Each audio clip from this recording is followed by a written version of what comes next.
You're live, Your Worship. All right, thank you very much, Sarah, for prepping us for that. It's the afternoon of Monday, November the 30th, 2020. Council, welcome. This is our budget meeting number 2. We'll be moving into budget workshop once we get started with presentations from some of our senior members. There's one announcement I do want to acknowledge just before we get started, before I even bring the agenda forward. I just want to acknowledge that this is November the 30th, and just so happens that Council is meeting on the 1-year anniversary of the passing of Councillor Christie. It was 1 year ago today that we lost Councillor Christie, and it just so happens that we're meeting on that very day. So I just want us all to recognize that Ed is probably watching us. How's that? Let's keep that in mind. So we miss Ed all the time. Anyway, Council, we have an agenda, approval of the agenda. Before I ask for approval, I just want to acknowledge that there are 2 small items that I've added. The clerk has an item called Declaration of Lands that are Surplus. It's a little housekeeping item. So I'm going to call that item 3A. And following our presentations from our senior staff, I'm calling it item 3B, which will be council recommendations. So that's when we'll go around to each councilor looking for your council input on individual councillor input on the budget presentation. And then following that, we'll have a recommendation to move to the treasurer to go to public meeting. So those are just small amendments to the agenda. So at this time, I'll call for the recommendation, be it resolved that Council of the Township hereby approve the agenda as amended, dated November the 30th, 2020, as presented. And can I call for a mover and seconder on the motion, please? Where are we at? I'll go with Deneen and the Deputy Mayor. Deneen and the Deputy Mayor. Members of Council, you've heard the motion and you understand my amendments. Any questions? I'll call a motion. All those in favor? And that is approved. So the approval of the agenda is complete. Item number 2 is our disclosure of pecuniary interest and general nature thereof. Anybody got a disclosure for this portion of the meeting or this type of meeting? Okay, seeing none, if anything comes up during the meeting, please feel free to bring it forward. We'll deal with it at that time. So Council item A, 3A, is a declaration of surplus of lands. The deputy clerk is here to answer it. I can, maybe I'll just speak to it briefly. We have been working on a sale of parcels of land on Poplar Street in Stayner. This is industrial lands. Council is fully aware of this project, and it's been ongoing. In fact, we just recently agreed to an agreement with the NVCA regarding this property. As part of the housekeeping, in order to get this project finished, we're running out of dates for council meetings. So the deputy clerk asked me to put this on. So I'll read the motion and I'll look for a mover and seconder. Recommendation be it resolved that Council of the Township of Fairview hereby 1, declare the lands located at 226 Poplar Street, lots 1, 2, and 3, and 242 Poplar Street to be surplus to the needs of the township. And item 2, authorization to proceed with the completion of the sale of each of the parcels to the respective purchasers. I'll go for a mover and seconder. Mover, Walker and Broderick. And thank you. Is there any questions on the motion? Any clarifications needed? All right. Thank you, Council. I'll call the motion. All those in favor? And that carries. Thank you very much. All right.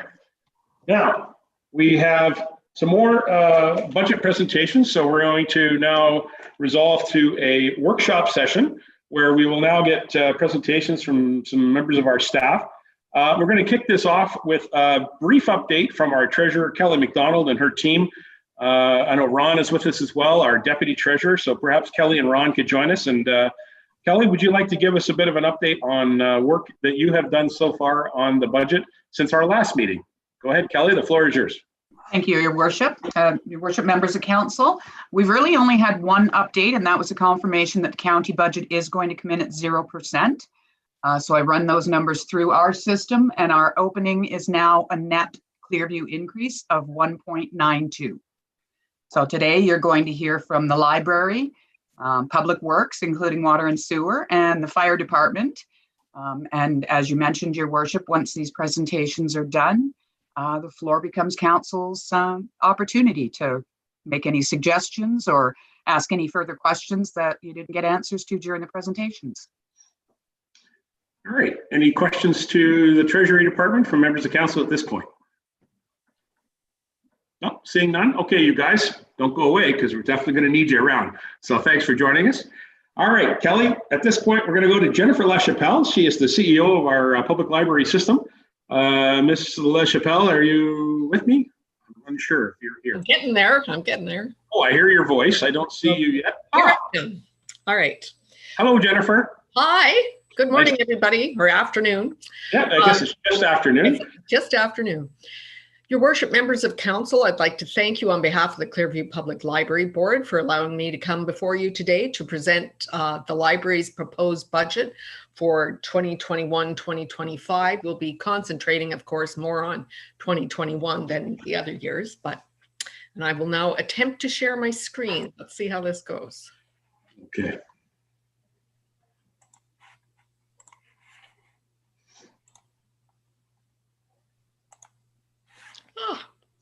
It's working. Hooray. Okay. Well, as I said, I would like to thank you for having us here today. And throughout the presentation, I'm going to have some photos of the inside of the new Stayner facility, because I know not all of you have been able to come in and see it. So we'll start with the outside. So this is a shot of the external part of the library. We moved in and opened to the public on August 19th and have been providing initially curbside service and now full service ever since.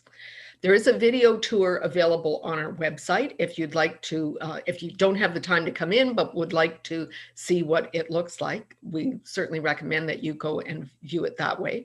We've had many positive comments about the exterior of the facility, which I'm sure will increase when we get landscaping. You can see that it's got some light coming from the top into the building.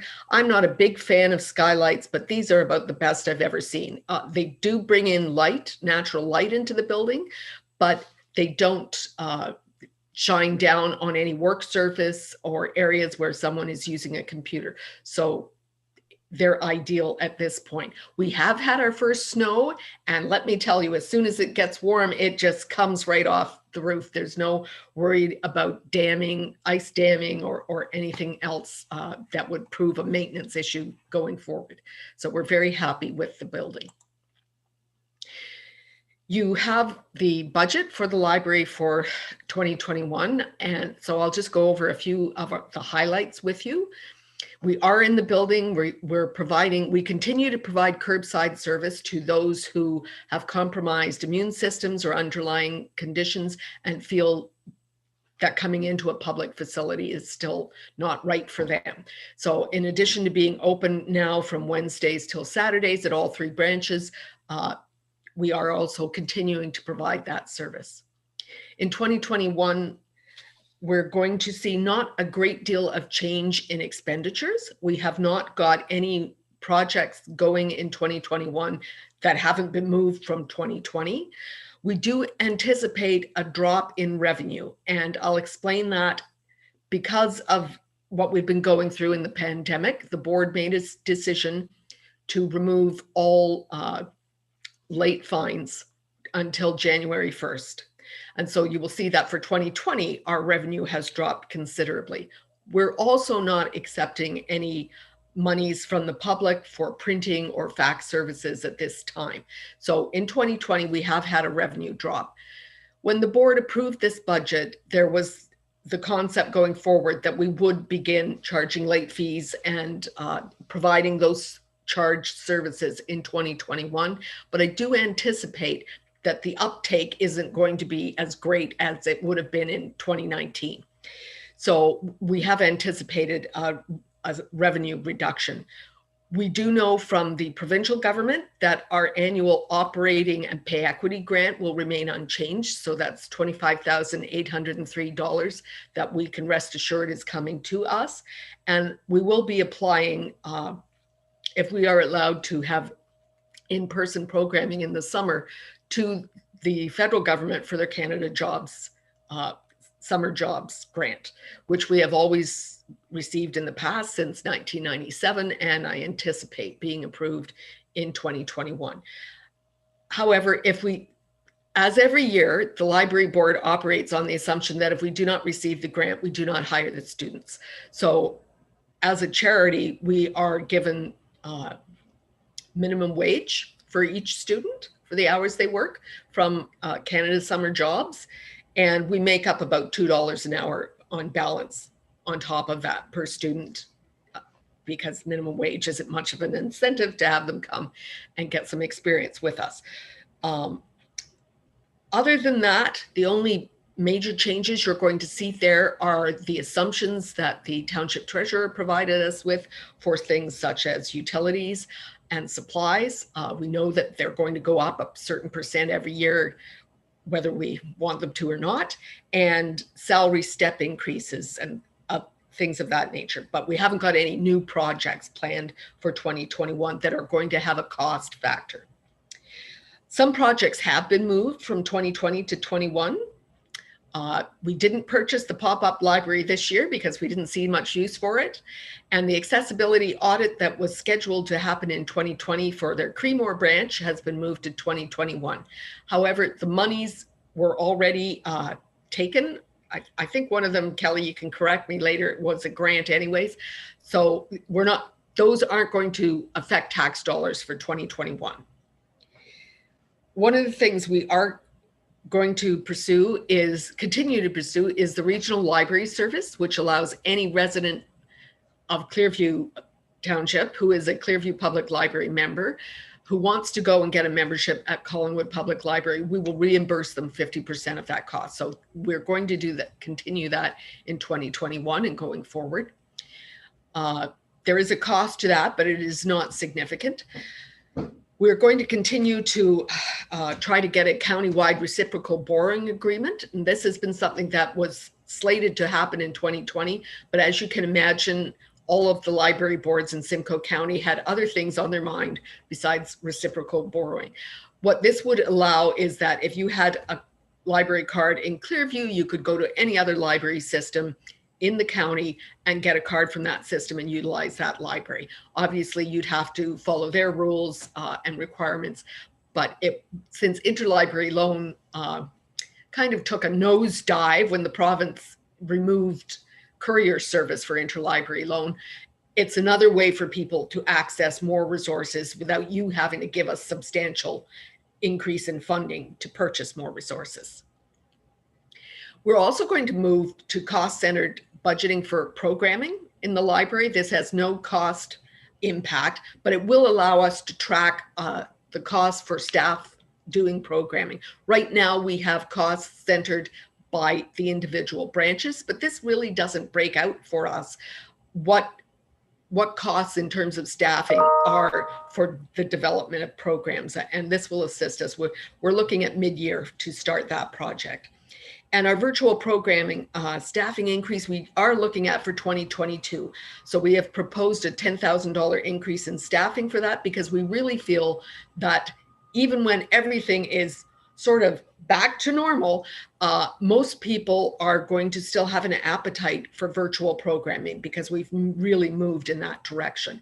And I don't want to overburden and burn out my staff. So I think we need some more hours in there to allow our programmers to do both types of programming.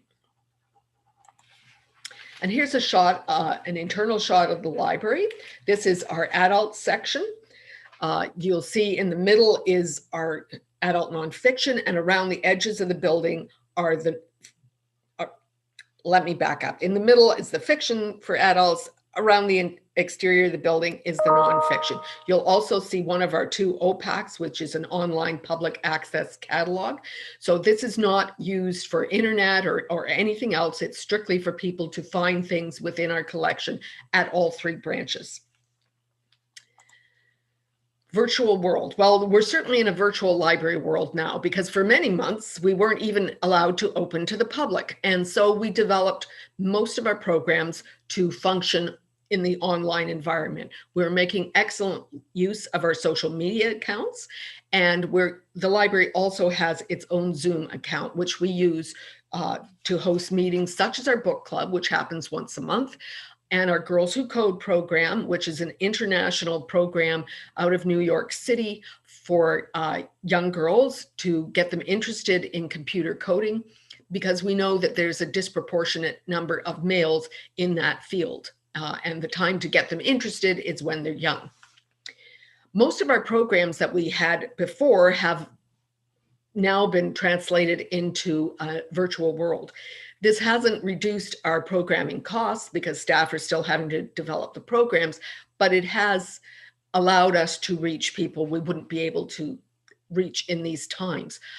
We do have both adult and children programs where they now come into the branch and pick up their kits rather than getting the materials when they come in for the program itself. We anticipate that we will continue to do virtual programming well into 2021. We'll have to see how things progress in our worlds. We've expanded some of our e-resources. Most of our ebooks and e-audio books are purchased collectively with the other libraries in Simcoe County and administered, and a lot of the money coming from the Simcoe County Library Cooperative.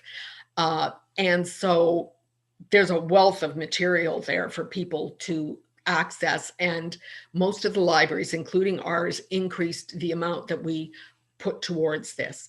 One of the things that we did early this year, because we were moving into virtual world, was to purchase more e-magazines, and those are purchased specifically for Clearview Public Library.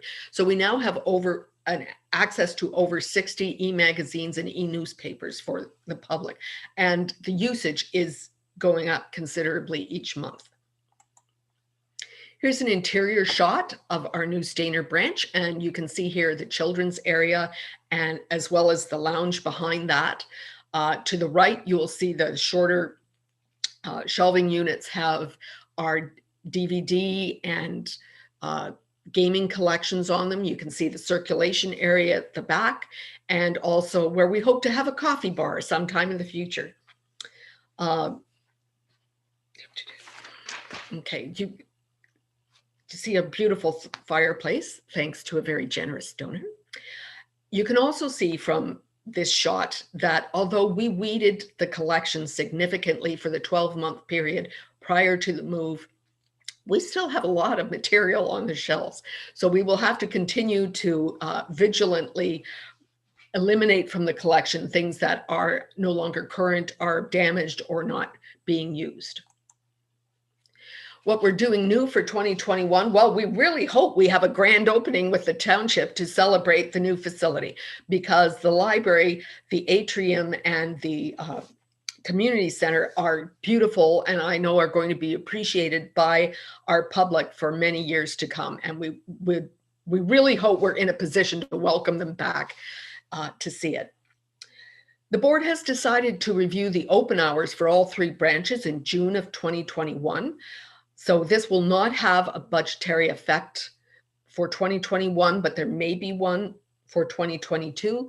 I haven't put that into 2022 budget because we'll really have to talk about what that could possibly be before we can forecast that. But that is something that the board is going to do in 2021.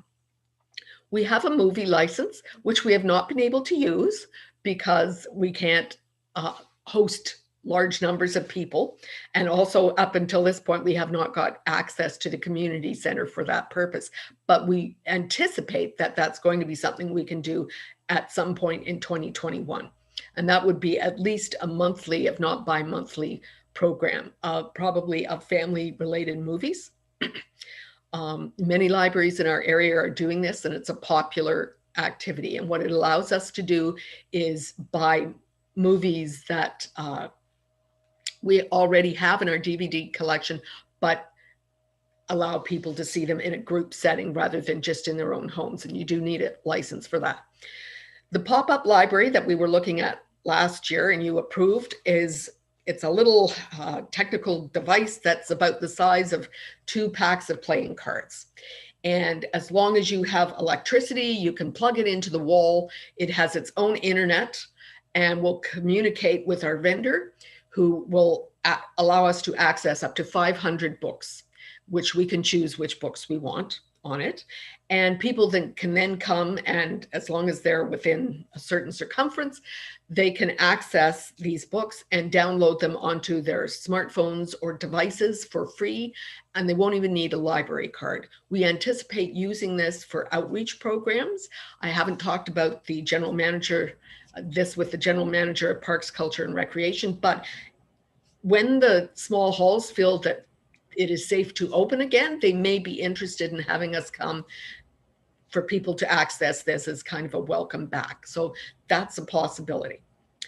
Georgian Bay Reads, which is a reading program styled on CBC's Canada Reads program, was supposed to be hosted by us in 2020. Well, it's been canceled for this year, but we have been slated to be the host for 2021. This is a very popular program where you read the books that have been selected from the participating libraries. There are 5 of us, and you get to vote on them. It's quite a lot of fun. There's usually about 200 people who attend the actual event, but you can always just read the books and have the fun of reading Canadian material. We're anticipating rolling out more virtual programming in 2021. That's in the works with my programming staff right now. And we continue to trial e-resources and streaming services. And when I talk about streaming services, I'm not talking about Netflix, which I love, and Crave and Amazon Prime. I'm talking about streaming services that are exclusive to libraries. One of them that we're looking at right now would allow you to download books, audiobooks, e-audiobooks, e-books, movies, TV shows. You'd only get a certain number a month, but it would give you access to a broader collection. And that's what we're trying to do as we move into the virtual world. And finally, I want you to see what it might look like when we get the landscaping done. And this is really, again, a Parks, Culture, and Recreation project, but you can see the difference between my first slide where you saw the current exterior of the library and this one. It's more welcoming, it's friendly, and I certainly think that library staff can find a use for the external features that will be developed for programming purposes in 2021 and going forward. And that, Your Worship, members of council, ends my budget presentation, and I'd be happy to take any comments or questions at this time. And Great. Thank you very much. Thank you very much, Ms. LaChapelle. Members of council, you've heard the presentation. I'll give you an opportunity to ask Jennifer any questions you have. I have a couple myself, but I'll leave it to you folks if there's any. Mr. McKechnie, go ahead. Doug. Thank you, Your Worship. So Jennifer, I'm going to be blunt here. I've been into the library a few times now, getting books. I love it. It's great. It's airy and such. I'm willing to give it a chance. I mean, it's there. But every time I've been in, I've been the only person in there. So I fully recognize that these are unusual times that we're living through right now. What do you see the usage? How has the usage been since you've moved into the new library? And I recognize we got to give it some time, but has the usage been okay? Have I just been there at very quiet times, or? Okay, so the number of people coming in is of course restricted. We're limited capacity, so people can only come in for an hour at a time. And that has actually lost us some patrons right there, but there's not much we can do about that. We have noticed a reduction in the number of people coming in. I think that's exactly because of the times we're in, because there has not been much reduction in the amount of material that is going out. Okay. Also, we have had to close the branch. The Stayner branch is the only one we've had to close, but we did have to close it on one occasion because we had met capacity. So I think this is something that the board will also look at when they're talking about hours. Are there specific hours that maybe people no longer are particularly interested in coming to the library? Or, are there days we should be open that we're not open? Can we move hours around? So I think that will be part of the June discussion for the board. Okay, no, that's great. Hopefully we can get through these pandemic times and, it gets everybody out and make use of that facility to the maximum, to what it's designed for. So thank you very much. Great, thank you, Councillor McKechnie, and I agree with you. It's important to make sure that we're using our facilities to the best abilities we can and make them available to the public. So I can appreciate the struggles that the staff have had trying to get the place open, and we're open. So I'm happy to see that. Councillor Lamers is next. I'm looking for anybody else. Has anybody else got a card? Okay, Councillor Lamers, go ahead, John. Thank you, Your Worship. Hopefully by next summer, we're almost out of this. You planning to do outside stories? You going to put picnic tables in your gardens for groups? Our summer reading programs in the past have always had an external component. As long as the weather is good, we like to get the children outside. So our summer reading program, it runs at all 3 branches, and there are different age categories. And so yes, we will make really good use of the external portions of all our buildings. All right, thank you. Anybody else? I'm McKechnie again. Go ahead, Doug. Yeah, I jotted down a little note here when you were talking earlier, Jennifer. So you have the coding for girls.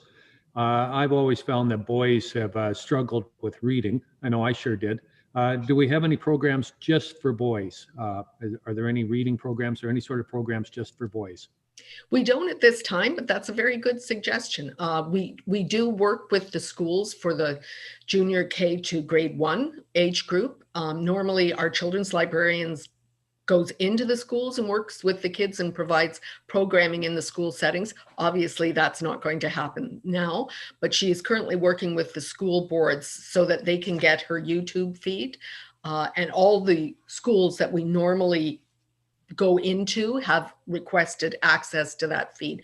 But I will certainly bring back that to our children's librarian, that maybe we need to have some focus on reading for boys, maybe a reading club for boys. Yeah, if you don't mind, I think that would be a good idea. Because you're acknowledging that girls are struggling with coding and computers and such.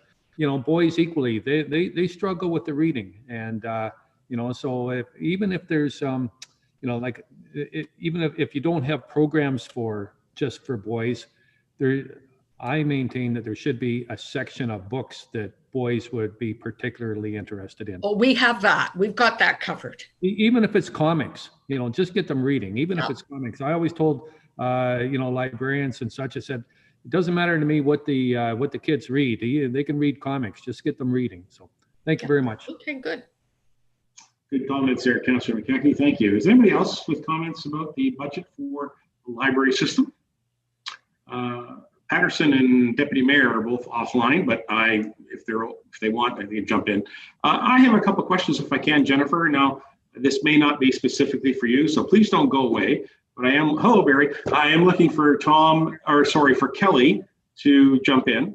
I'm interested in this $175,000 that we've been putting aside every year to fund the bill to the library. We've established quite a reserve for that. Council received a report outlining how we would pay for the Stayner branch library project of $3-point-something million. So Kelly, when do we activate that? When do we start paying that? That's the big question I have. It'll technically start in 2021. Right now, I have the full $175,000 budgeted for the loan payment through the library. Once we get the rate sheet back from the province early January, I'll have an idea of exactly what the payment is going to be. And I'll bring a report back to council with the difference. Right. So do you need direction now as to how we handle that, or do you have enough direction already that we would continue to acquire the $175,000 contribution to the library, but then we're redirecting, and I believe the report from memory, it's $139,000 or something is the estimated payments. So there would be a little bit of surplus there. Do you need a direction on what we do with that surplus, or is that already in the motion that we would see that just simply go into the library reserve? Yeah, I don't know that we need direction at this moment. When I bring the report back, there'll be a bylaw, the borrowing bylaw, to go with the loan. And at that time, I can take suggestions from council as to what they would like done with the difference between the 175 and what we actually end up locking in at. So So to be clear, our budget line in your presentation of your spreadsheet showed the transfer to capital reserve, transfer to reserves 175. That is zeroed out for 2021 because that's now going to be a new line, which is the debenture payment, correct? Correct. Okay, so we're still collecting 175. It's just going into that line rather than, and so, okay. All right, it's just not clearly laid out in this spreadsheet, so I just want to make sure that the public were aware of that and council were aware of that too. All right, well, good luck with that. And I do have a last question actually for Jennifer. It's Jennifer, have you noticed that some of the library services across Simcoe County have been seeing perhaps community social issues sort of developing either on the doorstep or inside the facilities that it perhaps becomes a little more challenging for the staff to handle? I'm thinking specifically of what happened in Midland with the, they had actually some drug activity and some that homeless activity going on. Have your staff been prepared for that type of thing at the township? Okay, we've had homeless activity since I started 29 years ago, so this isn't new for us. And we occasionally have incidents. We have a number of people who are on have trespass orders against them because of their behavior in the library, but we haven't seen what I've seen in other libraries. We haven't had what you saw in Midland or more recently in Aurelia. Right. And so we're blessed in that regard. Staff have taken courses and had training in how to deal with difficult people and how to de-escalate situations. So we're pretty well prepared for any eventuality, but we really haven't had anything significant like that in our libraries. Right. I'm glad to hear that. Again, this is a budget session, so I was just interested that there was no, after being in the new facility now for a few months, whether you feel that there's any breaches or potential security breaches in the facility, or you're comfortable with, the staff are comfortable with how it's working so far? Yes, very. Good. Okay, well that's great. As far as a budget thing, that we don't need to do any changes in that regard. Members of the council, is there anything further then for the librarian and the section on library? No? All right. Jennifer, thank you very much. I'm not sure if you're going to stay with us for the whole meeting or not, but you're always welcome. It's nice to see you. Thank you for joining us today. All right, council, we're going to move on now. Public Works, we've got quite a category of staff members here to present Public Works. I'm not sure who wants to kick it off. Is Mike going to do this, or is Dan? And I guess Todd's with us too. Hello, Dan. I see Dan's on board. Is Mike going to kick off the report first? There he is. Sure. Yes, he will. Yes, he will, Your Worship. Okay. Hello, Mike. Hello, Your Worship. How are you? I'm well. Thank you for joining us. So, your budget, if we were to look at the pie chart for where we spend money here at Clearview, you know that the Public Works Department does require a great deal of taxpayer attention. So, why don't you lay out your whole department budget for us, and then we'll have some questions. Okay, Mike? Yeah, certainly, Your Worship. Thank you. Yeah. So, and just a reminder, the tax portion being roads, bridges, transit, storm drains. There is a component of rate from water and sewer as well. So together, all the departments under Public Works are 2021 are about $12 million. So this presentation will be given by the Deputy Director Dan Pro and the Public Works Manager Todd Patton. So these gentlemen are responsible for the implementation of most of the projects identified in the budget, and they've done a great job putting this together. So many of these projects are derived from studies and advanced planning, roads needs, that kind of thing. We're really striving for data-driven decision-making. Hopefully next year we can show off the software we've invested in. A few years ago, we invested in a citywide works. It allows us to do maintenance digitally, track maintenance. That software can actually be used to take the funds spent during maintenance and associate it with an asset. So in turn, that can be used to present reports to council for data-driven decision-making. If you ever Google Peel Region, it's the same software. Because we're a smaller center, we pay a lot less money for it. And it's really spectacular. So there may be a few items that Dan or Todd may ask me to speak to, and I'll be happy to do so. Your Worship, I suggest when Dan completes his portion of the presentation that council asks questions or makes comments on the roads portion. It will be easier for Dan to move between the slides. Once Todd starts, he'll take over the screen share function and provide council with the water, sewer, and storm portions of the budget. I do suggest that any additions be added at the end of the entire presentation, but of course that's up to council and you, Your Worship. Great, thank you very much, Mike. And I guess we'll go over to Dan, Mr. Deputy Director. Looks like you've been tasked with doing the presentation, so way you go. Thank you, Dan. Thank you, Your Worship, Mayor, members, council. Can everybody see my screen? Just confirm that. Yep. So as Mike indicated, I'm going to be talking about the roads, transportation, drainage, bridges portion of the Public Works budget. Just highlighted some additions, changes, suggestions for the 2021 operating budget.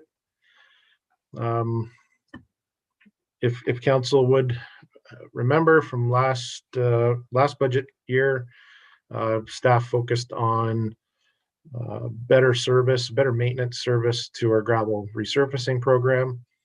And between myself, Todd, and Joel, we worked on putting a program together to solidify more of the gravel resurfacing on a rotating basis, based on 5 areas of the municipality. So last year we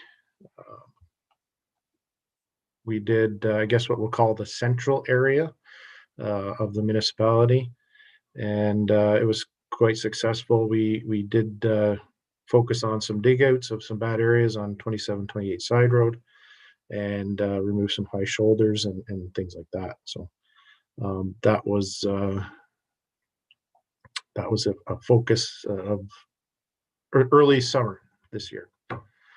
2021, I'm asking for additional funds of $46,000 to complete some more crack sealing, micro sealing, or slurry seal, varying different types of preventative maintenance on our roads. A big change that we're going to witness this year is on street sweeping. In 2020, we were approached, and maybe Todd can chime in on this one because he probably dealt more with it than I did. Practice has been in the past that, for the last few years anyway, that we would rent a sweeper from a local rental agency and have our operators complete the street sweeping along with our trucks. We were approached, or Todd was approached early on to suggest that perhaps we would want to purchase the sweeper. Based on previous experience and the maintenance requirements for that sweeper, we didn't find it that would be financially viable, nor the cost for maintaining that piece of equipment was quite excessive. So I'm proposing in the 2021 budget that we contract sweeping out for the next few years. There is a sweeper that's allotted for in the DC background study, so that perhaps as we grow, we will be able to recoup some of the costs for sweeper through the DC reserves. Line painting, I'm asking for an additional $40,000. That's to start a line striping program on some of our busier roads. By my estimation, $40,000 should be able to get us around 70 kilometers of road with a center yellow line and white edge lines. We would all obviously have to go to tender and do that. Or we can enter into a program with the County of Simcoe. They have in the past for other municipalities have opened up their second line striping paint machine to offer that service for other municipalities. So that is an option as well. The 2021 budget removed the $120,000 that was in the budget for the Creemore route, which ended in March of this year due to the pandemic. Ridership was also low on that portion of the route, and so therefore there are no plans to resume it in 2021. And additional $46,000, sorry, not an additional 46, another $46,000 to be carried over into 2021 to complete our comprehensive traffic study and possible implementation of some of the measures that come out of that study. Some of our capital road projects that we are planning for in 2021. Replacement of Bridge 14623 was in the 2020 budget, sorry, for investigation and design. So that is nearing completion. There is also a stretch of 1 kilometer of that road that we're recommending be rehabilitated along with the replacement of that bridge.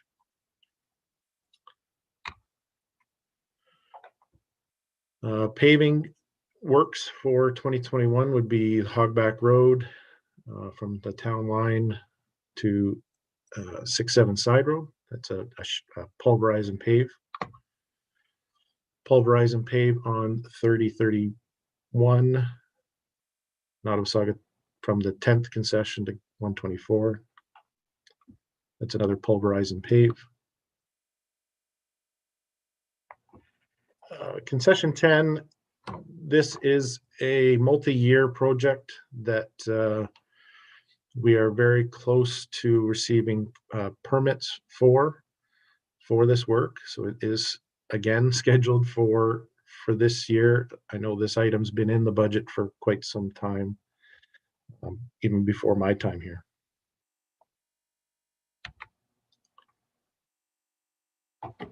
Some investigation, geotechnical and design for Riverside Drive will be undertaken in 2021. There are 2 problem curves, slope stability issues on that road. So we're going to investigate those 2 areas and then prepare a design with our engineers and possible pulverize and pave the remainder of that in 2022.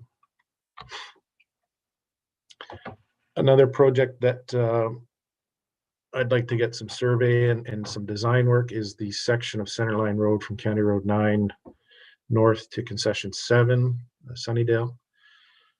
Just to look at some of those hills, curves and sags in that road, just to see if we can either soften them up or just make those intersections a little safer. So that is survey and design, so possible reconstruction in 2022 as well. Other projects that we're looking at is urbanization of Locke Avenue from Highway 26 to Jonathan Court. There will be, as you'll see later on in the water and sewer portion of the budget, that there is a need for sewers in that area. We'll also look at putting sidewalks in, curb, gutter, maybe some storm sewer, just to improve and make some improvements on the school parking. I know that's been an issue maybe more so now that the Bing Street School is closed and we've installed the sidewalk from Elm to Jonathan. So there's a bit more foot traffic, even more so now. Then a couple of developer projects that are still in our budget from a development DC reserve contribution, plus some taxation are Mary Street in Creemore and Sutherland Street here in Stayner.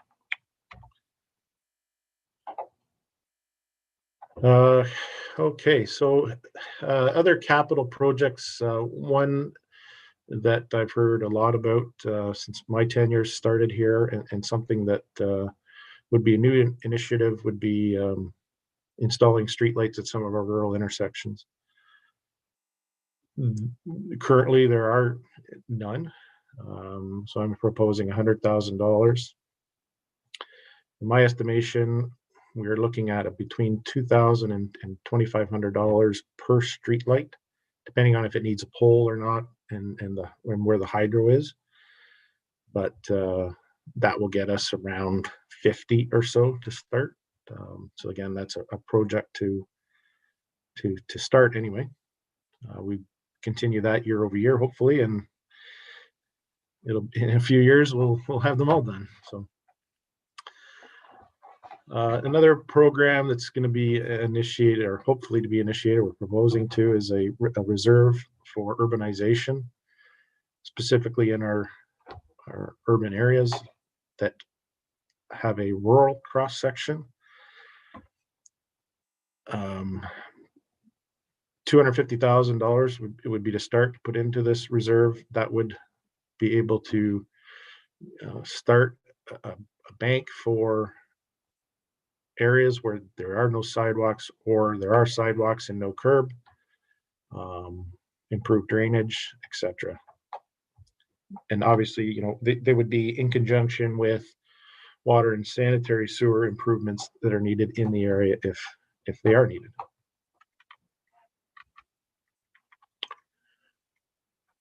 Capital bridge projects, like I mentioned earlier, this is the Centerline Road Bridge south of County Road 9.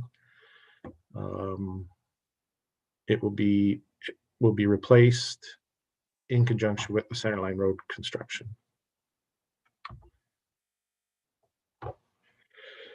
This bridge on the Mulmer-Nottawasaga town line, it's not being scheduled for replacement, but for a lining in it. So very minimal disruption to traffic and the surrounding area. It would just require a type of access road down to the culvert. In 2021, I'm asking for an increase from $150,000 to $200,000 to do our sidewalk removal and replacement program. In 2020, we were able to complete about 750 meters of sidewalk. That's removal and replacement. The 200,000 would probably get us into the 1,000 meter range. And I just like to point out, keep in mind that 200 meters of that 750 was to install the new sidewalk from Elm to Jonathan. So we'll be able to see more removal and replacement of sidewalk if council were to pass the 200,000. 2021, like I said, there are a couple of streets, just some visuals here for you. That Sunnydale Street and Ontario Street, there are a couple. John Street, we did a portion of John Street last year. We're going to do another portion. And Francis Street down in Creemore. They're the 4 locations. Some vehicle replacements, capital equipment replacements for this year, 2021. A couple of pickup trucks that are at its 10-year limit. A 1-ton dump box truck is way past its life. We're looking at that. A water vehicle, and and a couple of plow trucks. So that's the end of my portion. Would you like me to keep the slides up for questions, Your Mayor or Your Worship, or stop sharing right now? I tell you what, since we're already on Public Works and you've done a good job with the roads and bridges, I'll open for anybody with any questions on this section, because all three members of the management team are available. So now I can't see everybody, but just speak up if you got a question. I see McKechnie. Go ahead there, Doug. You've got a question for the roads department, right? Go ahead. Oh, you've gone muted there, Doug, for some reason. Sorry about that. I have three quick questions. Riverside Drive, is that just going to be slope changes? It's still going to be the lovely twisting, winding road. Am I correct? It's just going to be, you just want to change the slope. Is that right, Dan? Your Worship, to Councillor McKechnie, yeah. So yeah, we're not proposing to change any alignment of the road. What I think we're finding there is that those two sections, those two curves, are so close to the river there that there's possible some slope failure. So just investigating how to shore that up and I think get the water from the east side to the west side, I think is important as well. I think that's maybe causing a lot of the problem. So yeah, it would just be some slope stability. Okay.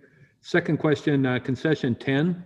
Currently we're dealing with the NEC on this 26-27 side road. So will that affect our timing on concession 10? I assume regardless of how the ruling on the 26-27 side road goes, regardless of that, we're still going to be paving concession 10, obviously, at some point. But will the timing be affected by the NEC ruling?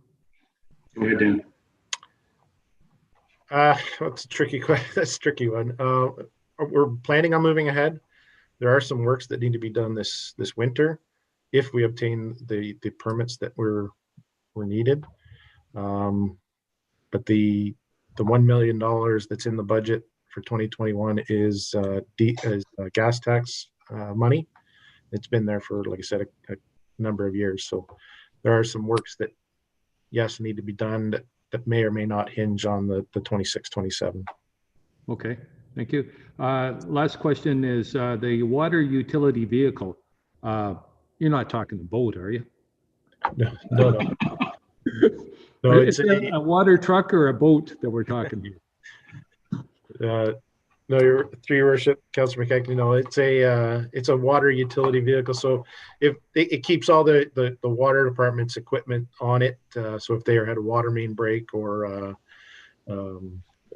water issues, that they have all their tools and equipment on board for response. Oh, okay. Thank you very much. That was it, Your Worship. I do have something else, but that'll be brought up at the time when the council makes their suggestions or whatever. So. Okay. All right. That's very good. Thank you, Councillor McKechnie. And that's a good point, just to remember that if you have any additions that you would like to bring forward as a councillor, we can do them at the end. This is your opportunity to ask questions of our members. So I do not see everybody, so I'm just going to listen if there's anybody who wants to jump in. I have a few. Walker would like to. Walker, go ahead. Oh, there you are. Oh, there we are. Lots of cards. Okay, I heard Walker first. I see Lamers and then Patterson and then Burton. Okay, go ahead, Bob. Okay, I have about 3 questions for Dan. Number one, Dan's sweeping contract. By going back to contract, will that satisfy our time frame? I noticed, I know we got out of the contract service because we could sweep when we were able to sweep, when to help ourselves instead of having to be at the mercy of the contractor. So have the contractors. Are there more contractors out there, or do you feel satisfied that we'll be able to get the contractors when we need them to do our sweeping? Thank you, through your worship, to Councillor Walker. That is also always a concern, I guess. If you pick a good contractor, if you have a good tender, it holds them to account. Also, staff's senior staff's responsibility to be on these contractors to come and stay here. I've been a victim in other municipality that contractor will come with 2 trucks and they'll stay a week and then they'll leave for 2 weeks and then come back for a week. So I have no issue with doing it via contractor. It's I think more up to us to be diligent and stay on the contractor to make sure that they come in and stay here. So No, that's fine. Question 2, you talked about the rural streetlights. Now, are you talking of intersections that we don't control, like MTO or county? I know there's a couple that I have asked for the last 2 or 3 years to be looked at, and that is Centerline Road with County Road 9 and Highway 26. Both are not lit, and I feel that both, that being the road it is, they should be lit, both at each end. So those are 2 that I would suggest. I know we have to get permission because they're not really our intersections in a sense. So I would like to see those on that program if possible when you're looking at that. Before you go on, Dan, I know that Councillor Leishman has brought this up before regarding 26 and 3-4. So you want to consider that when you're answering your question here. Go ahead. So certainly, Your Worship, Councillor Walker again. I know in past experience, the county typically does not have an issue as long as we maintain the light. But again, we obviously would need permission from them, but not worked with that closely with MTO in the past. So I'm not too sure. I can't see them, being against it. I just don't know. I would have to.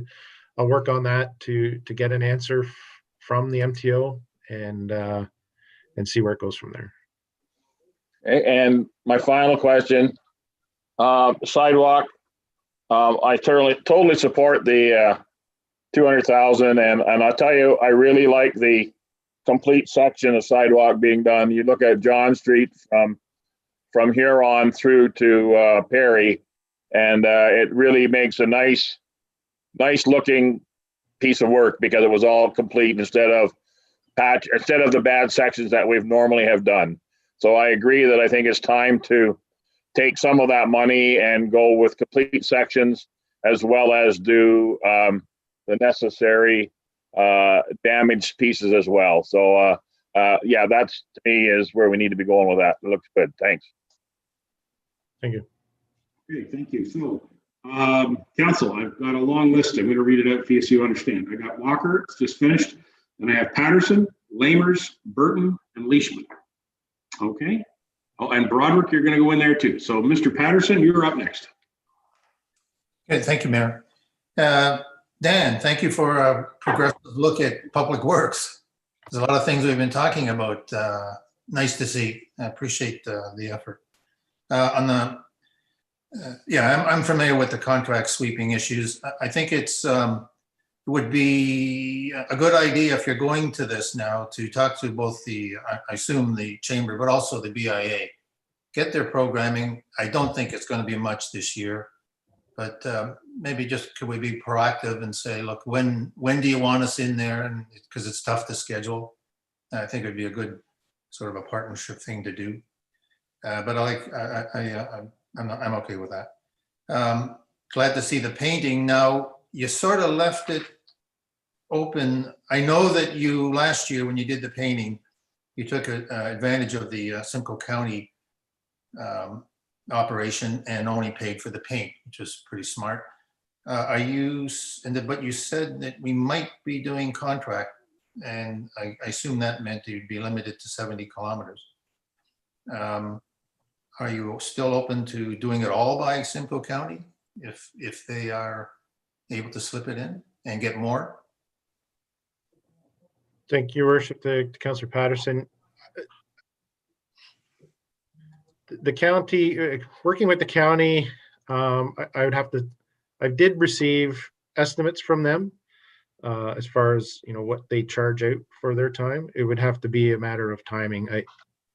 They were going to look into their scheduling to see, because it is so popular with other municipalities that, we're kind of coming on board a little later than other municipalities have. So it would have to be a matter of timing for them. And if they could fit it into their schedule. We'll work on that coming up here. But, if all else fails, we would have to contract it out. And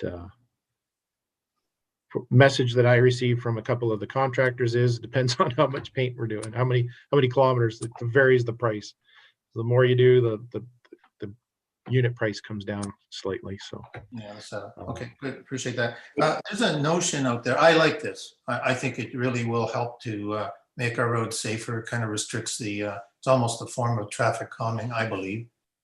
And that's what I think you're planning. But there's a public perception out there that once we spruce up our roads and make them look more professional, it'll encourage traffic and speeding.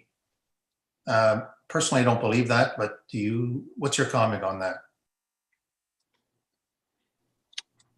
The research that I've done and things that I've read and a couple of workshops that I've done is paint is a visual deterrent, I guess, if you want to call it that, deterrent if you use it correctly. With the paint, we could without being hazardous, narrow some lanes up that we are feeling that perhaps the speeds are too high on. And I'll take Centerline Road for an example. We know that, from studies that we've done, is that the speed is quite high on that road, probably the highest in the municipality. And if we were to narrow some of those roads up, and with vehicle technology nowadays, and just the visual, people tend to try to stay in the lines. You learn that right from kindergarten, where you color in between the lines and you go slow and you take your time and you go and you do that. So, there are some thoughts out there that if you make roads a little narrower, people will tend to stay in those lanes, and in essence reduce their speed. So it's kind of my philosophy, my vision on that as far as training and workshops and things. Okay, thank you. A speed round, just a couple more comments and questions. Transit, agree with the decision, of course, for our service, but have we looked at a demand model? Not Uber, but something like Uber. I know there's problems with it, but have you looked at a demand model? It's not something that we've looked at, no. It is in my mind, perhaps for 2021, especially in Stayner. We could look at the whole municipality, I guess. It is we have to do something with our transit, whether it's working with Lynx and seeing where they're going with their transit system. But as more development comes on board here in Stayner, I think we're going to need to either expand our route or change the route as it travels through Stayner. And, perhaps that's a time to look at, as you said, an on-demand system or something different. Thank you. Good to see you doing Riverside Drive, although you're taking the fun out of it as a cyclist. But no, I don't mean it's fun. Are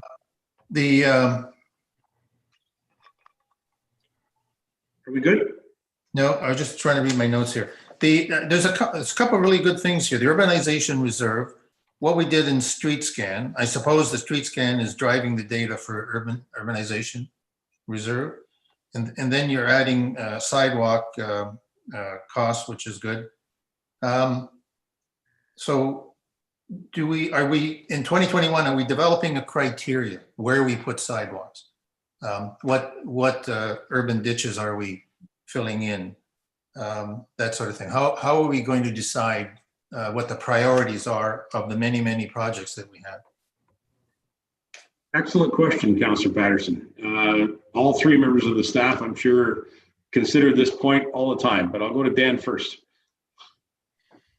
It is an excellent question, and I'm not sure that we've got that far yet. Street scan was completed in 2020. I just had a meeting with them last week, and we're narrowing down those numbers as far as the different service levels requirements. And I've asked them to put that $250,000 into their system and break out the rural roads in the urban centers. So that analysis will be taking place, very shortly. So off the top of my head, it's probably, you have to start somewhere. You probably pick any road that would qualify for that $250. And I think we'll have a better understanding of that when we go to urbanize Locke Avenue, for example. That will give us a really good indication on the urbanization part of that and how it works and the cost and whatnot. So maybe Mike has more to add there. Yeah, I was going to say we could go to Mike as well to address some of that interest that Councillor Patterson brought up about criteria. There's a lot of things that impact criteria, Mike, so maybe you could help us solve that one too. Go ahead. Thank you, Your Worship, and Councillor Patterson through the chair.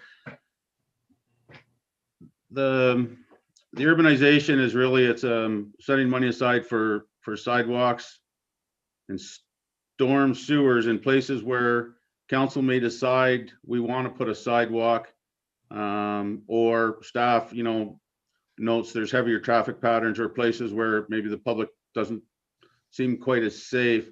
Typically, when we're talking about the increase due to development, so whenever a subdivision gets added, part of the subdivision's needs are to urbanize the street that they're fronting, and the development charges background study should include sidewalks to get pedestrians from the new subdivision to the other parts of town. There is one, Perry Street, there's plans made for a sidewalk. It's in the development charge background study, so those kind of things we can look at doing. It's the ones that kind of fall through the cracks, right? So the school made some changes. The township got stuck with this situation where one development hasn't started yet, is required to put some water main in the ground. Well, while they're doing that, we would like to put sanitary in the ground and then the sidewalk. So that Locke Avenue situation, we brought to council last year and we didn't come up with a solution, but now we're going to do it. We're going to break it into pieces that are manageable.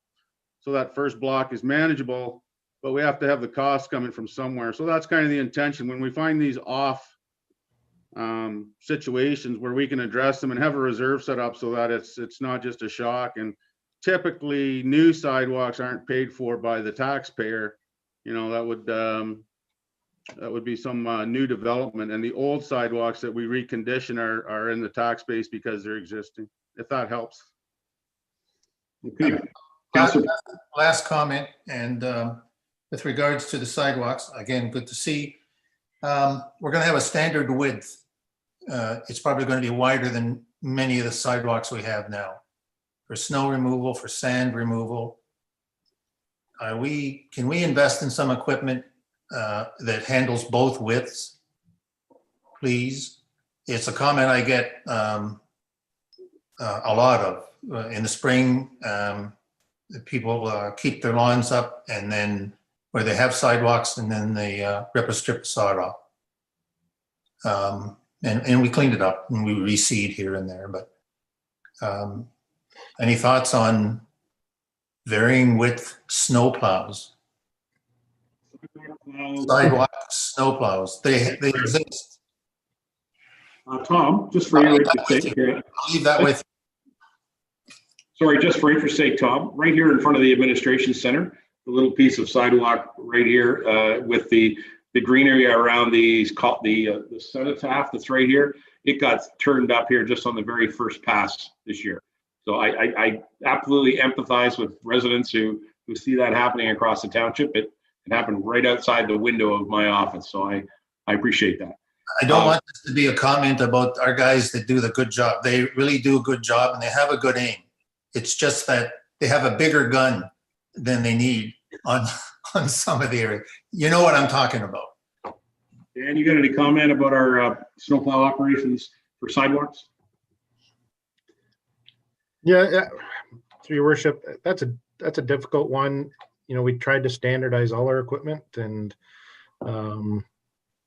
perhaps something that we can look at, you know, we're going from 1.2 meter sidewalk to 1.5 is the standard of today. 1.2 is the standard of years gone by.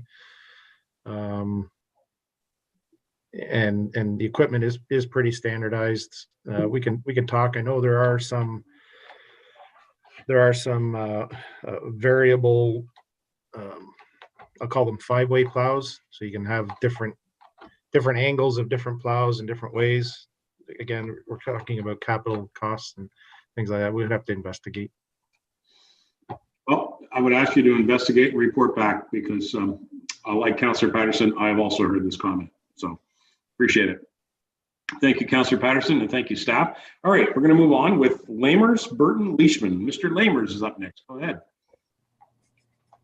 Thank you, Worship. Just one comment to Tom Patterson. Every time we get 4 or 5 inches of snow, tell me where that sidewalk is, because it's hard to find in 5 inches of snow. If you're taking it to me, I have to tell you, our guys are pretty good. They know the sidewalks. Yeah. I'm in the newer area of Creemore, so most of the time the lawns are on both sides of a narrower sidewalk, and they do their best to stay on the township side of the sidewalk. But there's still lots of cleanup to do. So. Oh yeah, there always is. It's hard. On the sweeping, I have a few questions for Dan. On your sweeping, you putting in the contract or the tender that there's penalties to be paid if they're not done on time? Your worship, the Councillor Lamers, yes, on the on the standardized tender that I introduced into the municipality this in 2020, there is penalties for late work, but it's like it's $50 a day.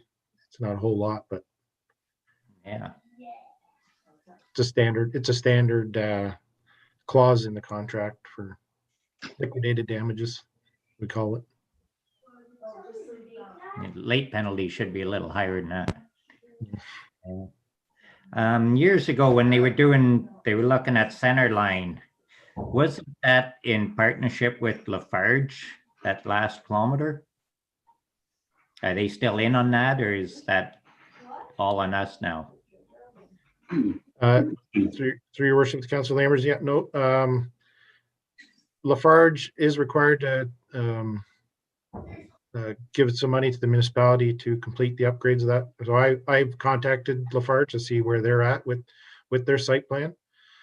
They are interested in contributing. It may be for a second lift of asphalt, perhaps. I think that was the intent. I think of the site plan was to thicken the asphalt so it made it a better road. I have contacted them, and we are in discussion just to see where they're at with their process. But they will contribute. There's a number there in the site plan. That's good that they're still involved in that. Right. And then the next one is all your vehicles. The 450, what's that cube van that the water department runs? Do they not have their own budget? Through your worship, again, Councillor Lamers, the 450 is the flatbed. Call it the patching truck, if you want to call it that. The dump box, the light duty, and then the 2001 International.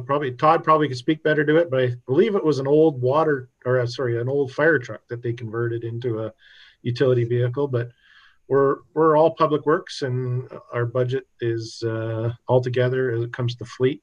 We do look after most of the fleet in the municipality under public works. So when it comes to purchasing, just this past 2020, we threw in the 2020 budget. We purchased the Parks and Rec truck, and we purchased a bylaw truck as well. and those budgets obviously contribute, but we purchase them all together. Yeah, let's go to Todd. Todd, you're a little closer to the vehicles, so maybe you can help Mr. Lamers out there. The 450 and then the 2001 water truck. Just outline what the story is on that. Yes, thank you, Worship. Your Worship, Council Lamers. Yeah, the as Dan mentioned, the 450 is our 1 ton that we use for coal patch, and you've probably seen it, Council Lamers. So that's due for replacement, and then the 2001 is a old fire rescue truck that we bought from the fire department years ago as they were going to dispose of it or sell it off. At the time, it replaced an older vehicle we had in the fleet that wasn't ready for replacement or wasn't due for replacement. So at the time, this was the most cost-effective way of doing it. As you can see, by 2001, it's well overdue for replacement. Now we're getting into repairs and such. So, yeah, so that's kind of the background on that. Councillor Lamers, that help? Yeah, and okay, so that's the 450 is your 1 ton. Have you ever looked at or checked out the crew cabs or the club cabs? Because out of these COVID times, you're packing 2 and 3 people in those trucks and equipment and everything. It's hard to get it all in those trucks. And if you're going out fixing signs, you got your power tools and everything, and they're always out in the back of the box. So he's wondering, and one of your pickup trucks, you put a wooden box in the back and fill it full of cold patch, which is hard on the pickup. If you looked into getting club cabs instead. Todd or Dan? Thank you, Your Worship, and that's exactly what we're looking for. We're looking at, that's been talked about, I think, for a couple of years. Is when that vehicle is replaced, is to get a larger cab so it can carry. COVID times, we want to try to keep staff away from one another as much as possible. But when we are out of this COVID thing, that going to a job, like you said, a sign job or something that needed maybe 3 people, or maybe patching needs 3 people, that we could carry them instead of, in one vehicle instead of 2 or 3. So with COVID, we probably want to try to keep them separate as much as possible. But in ideal times, we certainly would look at a crew cab. Yeah, we're looking at these vehicles for 10 years. So hopefully we're not in this for the next 10 years. Let's get trucks that's usable next year and the year after, when we can put more people in them. Yeah, it's certainly our intention for this vehicle as a crew cab, and possibly even the water vehicle as well, depending on what they come out needing. All right, John, you're good? All right, thank you. Thank you, John. Thank you, staff. Now we'll go to Deputy Mayor Burton. Thank you for being patient. After that, it'll be Leishman, Broderick, and then Deneen. Go ahead, Barry. Thank you, Your Worship. My question is to Dan. Unless I missed it, and I was listening closely, I didn't hear you talk about the Collingwood Street Bridge, or the culvert bridge, whatever term we want to call it. That's not in the books for 2021. Your Worship, or Mike on that one too. Go ahead, Dan. So Your Worship, to Deputy Mayor Burton. I know that project, Deputy Mayor, has been pushed out to 2023, I believe, for design, and 2024 for construction. I can confirm that here. Just speaking with Burnside, each year they do one side of the municipality and then the other, as far as their bridge inspections, and so speaking with them last year, they had other concerns that came up that they suggested we could push that out a few years. So it's pushed to 2023 for design and engineering, and then 2024 for construction, possibly. Does that help? Thank you. To follow up, Your Worship. So yes. Should we be looking at, and I'm asking the question because you guys are the experts, should we be looking at reducing load capacity on that bridge? I mean, it's getting pretty old and pretty beat up.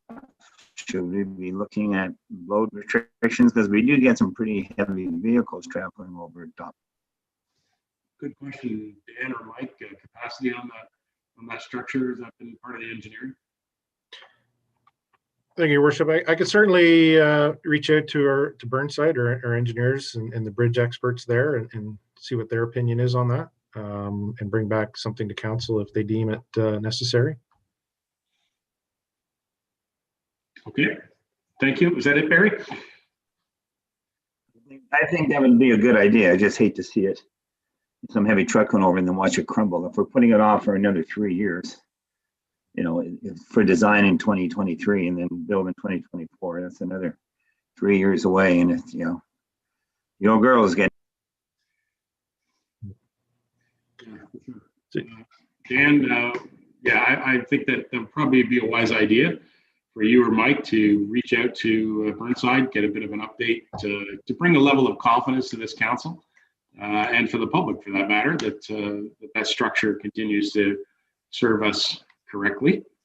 So I think if I might, Your Worship, probably very early in the new year, I'm going to have to come before council with the decision that needs to be made on the second concession over the Mad River. They identified that as a more urgent need as far as that I've been made aware of. So there is going to need to be some discussion on that bridge fairly shortly. So that we'll probably do that early in the new year. Okay. Very good. I did see Lamers put your hand up again. Was that for a comment on this discussion, John, or? Yeah, that was for the second line bridge. I forgot to mention it when I was up. They were closing it. I think I went over it last week and there was a sign posted 2 kilometers. Or Ton. 2 ton? 2 ton, yeah. So that too. All right, Dan, well, thank you for mentioning that. All right, Tom's back in again, but I want to say I've got Leishman, Roderick, and Deneen. So Tom, are you okay, or do you want to? Okay, go ahead. Thank you. Thank you, Deputy Mayor. Councillor Leishman, you've been patient. Go ahead. Thank you. This is to Dan, a comment. Thank you for putting the street lights on the corners in our very dark concession roads. You can hardly find those corners some days. I mean, this is a real upgrade from what I was thinking. I was just thinking reflectors on the street signs. So lights, man, that's great. The other thing I was going to say is thank you, Councillor Walker, for mentioning 3-4 Side Road and 26. That really does need a light. The other thing I was going to ask, Dan, we passed a motion at the last council meeting to put stop signs at concession 2 and Hogback with flashers. What is that going to cost us? Dan? Thank you, Your Worship. Through to Councillor Leishman. So far, I've been able to obtain quotes on a couple of items, and we're just waiting, I think, on some signs. So the 4 red flashing solar powered lights, they will be approximately $12,000 for 4. The street light, I received a quote, depending on if we need a post or not. That complete street light with a post would be about $2,200 or so. And then the posts and signs, that would be in-house, but you know, we have to order some signs. There'll be a few $100s for some signs and posts. So posts are actually already up there. The staff did them, I think, on Friday or Thursday or Friday of last week. They put the posts up there waiting. So they got it in before ground freeze and snow came. So the posts are waiting there, and I've been advised that the flashing lights probably won't be here till mid-January. And depending on how long it takes with hydro to get permission to connect into the hydro, I anticipate it's probably going to be that amount of time as well. So it's, you know, probably in the neighborhood of about 15,000 or so to set up that intersection the way it's been proposed or passed by council. Does that help, Councillor? supplement, is that coming out of your operating budget, Dan? It will have to, yes. Councilor Leishman. Okay, and will that leave you short in the operating budget? Just like, is there much there to work with? Thank you for the question. We have about $36,000, I think, in our sign budget. So if we take, roughly half of that out for this intersection, it will leave us very minimal. And then we also just recently ordered our ATV signs. We ordered 100 ATV signs and posts, and that's almost $5,000 for that portion. So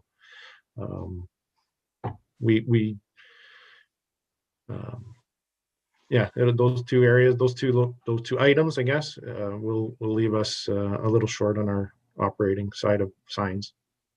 Okay, thank you. That's what I want to know. Thank you. Thank you, Councillor. All right, Broderick, Deneen, and then Patterson. Go ahead, Mr. Broderick. Thank you, Your Worship.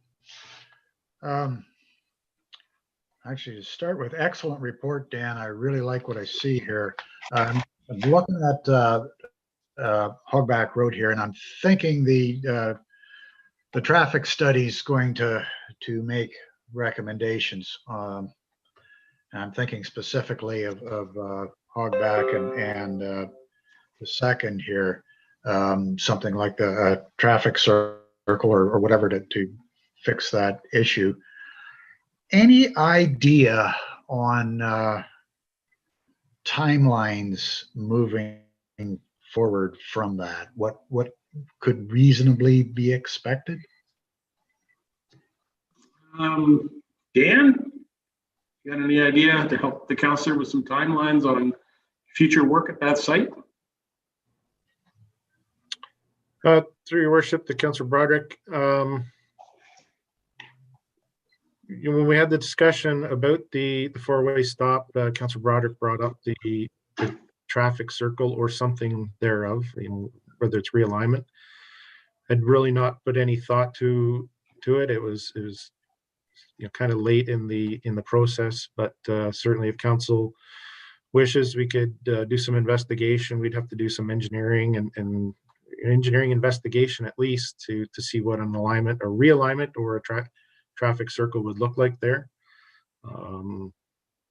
But it nothing that is in the 2021 budget so far. Thank you. Mr. Broderick, is that comfortable? Yeah, I'm just trying to wrap my head around this. If we were to move forward on this, would it be realistic to look at that for, say, 2022? Is that realistic, or should I be thinking further out than that? Can I jump in? I would suggest that that discussion item, Councillor, we should bring that up after we receive the comprehensive traffic study information, which may bring forward motions of speed reduction, traffic calming measures. It may bring forward a whole lot of recommendations. We do not know at this time. Certainly traffic circles, traffic roundabouts, whatever, create new challenges for us to fund them, but they are part of opportunities to slow down traffic. So I tell you what, why don't we, I would recommend that we keep that sort of as a discussion point. And when we get our comprehensive traffic study sometime January, February, we can come back to this point. In the meantime, council did pass the resolution to create the four-way stop, and the staff are moving ahead with that. And it's to help answer Councillor Leishman's question, it's within the abilities of our budget for 2020 to complete it. So that stop sign will go up as soon as we have all the materials assembled. Is that correct, Mr. Perot? Yes, Your Worship, that is correct. All right. Does that help, John? Mr. Broderick? Yeah, I'm good with that. All right. Thank you. All right, I have Deneen and then Patterson. Go ahead, Phyllis. Thank you. And correct me if it should be done after the comprehensive traffic study as well, please, through yourself to Dan. I'm just wondering, the 10th concession, has there been any consideration to the hill on the 10th line between the 3334 and the 3637, affectionately known as Shorts Hill in our area? I'm just wondering if there'd been any talk about improvements done to that hill in the future. Shorts Hill. Yeah, I haven't heard that in a while, but I know exactly what you're talking about. Mr. Perot, have you looked at that particular piece of road? Sorry, Dan, do you know where I mean? I don't. Sorry, no. I do know where the 10th. Yes, I know where the 10th is in between 36. Yes, I know where the area. I did. Where the hydro poles were compromised. Remember that hill 2 weeks ago? There were 2-3 weeks ago. Yeah, it's quite a blind spot. The shoulders of the road. People come over the hill, and yeah, there's no shoulder there for them. And I know it's been an issue, but I just wondered if anybody had ever brought it up to be looked into. Yeah. Through your worship, Councillor Deneen, it hasn't come up in any of my anything that's been made aware to me for it. The 10th concession, it will need to be some focus of some work in the coming years. We've been, I think, really focused on getting the section from County Road 91 to 3133. It's needed. Get that off the ground and get going. But just from the analysis of the rest of the 10th concession, I'm sure in the coming years it will need to be looked at. And if there are any hills or curves and sags that are along a stretch of road, I would suggest that we have them surveyed and possibly designed appropriately, just so it can be either the hill cut down or some improvements that are more than just a pulverize and pave, that it is looked at, similar to what I'm proposing to do on Centerline Road this coming year. Okay, can that be looked at by yourselves, or is that something that I should be asking for, I guess, is my question there to everyone. And I appreciate this is my first budget, and I appreciate it. And believe it or not, I'm finding it extremely interesting. So just wherever I know, terrible, isn't it? But just any input would be greatly appreciated here. All right. Well, the public works staff, obviously our staff patrol all of our roads, sometimes day and night. And so they're very familiar with the conditions of our road. Now, the vertical challenges that are on that road, as Dan has spoken about, this council has been discussing, I think, since I joined this council. We've been talking about this County Road 91 north on the 10th for a long time. It needs to be, there's a few parts of that road that need to be addressed. There's a little bit of shoulder work that needs to be done. There's, it just simply needs to be done. And we've been budgeting for it for a long time. The good news is that we're at the point where we have some of our permits that we've applied for. So we're very close to being able to initiate some of the work. It will be, again, just to get the work done, Dan, it will be a couple-year project anyway to just really finish this up. And then ultimately, in the end, we're going to have the 10th concession in really good shape. And what does that do? It attracts more traffic. And we've already had lots of complaints from the public about the number of traffic and the volume of traffic on that particular road. So, Councillor Deneen, it's an ongoing concern. And so, it's Mr. Perot, what do you think? What's the condition of that road and that project? are we looking at significant improvements on that road that would help us slow down some of the speed, or what do we need to do on that road, Dan? Hey, Your Worship, I can't promise on slowing the speeds down because I think you're just correct. If we improve the geometry of the road to such a way that cars are more comfortable on that road, you're probably going to see increased speed. And as you pave it,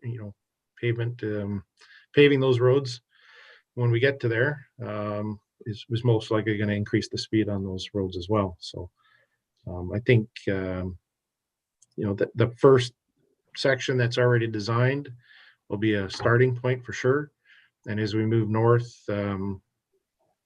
as I indicated before, the work that I'm proposing for Centerline Road is to do some engineering, just to look at all those aspects of where the entrances are, where the intersections are, what the curve requirements are. So depending on the severity of the curve or the sag, the dip, and whether we're able to make them better, may initiate a reduction in speed, and then that's happened as well. So if you can't really increase or make the geometry better, you have to lower the speed. So there is a way to do that, and you get told that by an engineer.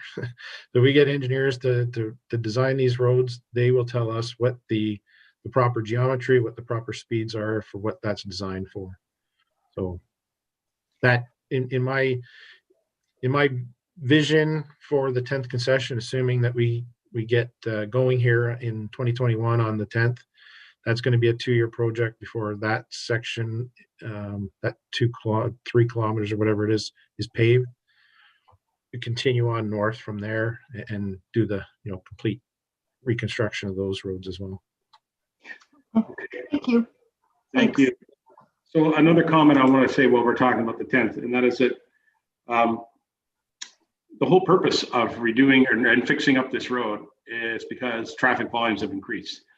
And I anticipate that the traffic study will indicate that traffic volumes have increased across all of our roads. That one certainly has seen a lot more traffic on it. And we've had communications from residents who have been asking us to make some changes to some of the GPS information on that road.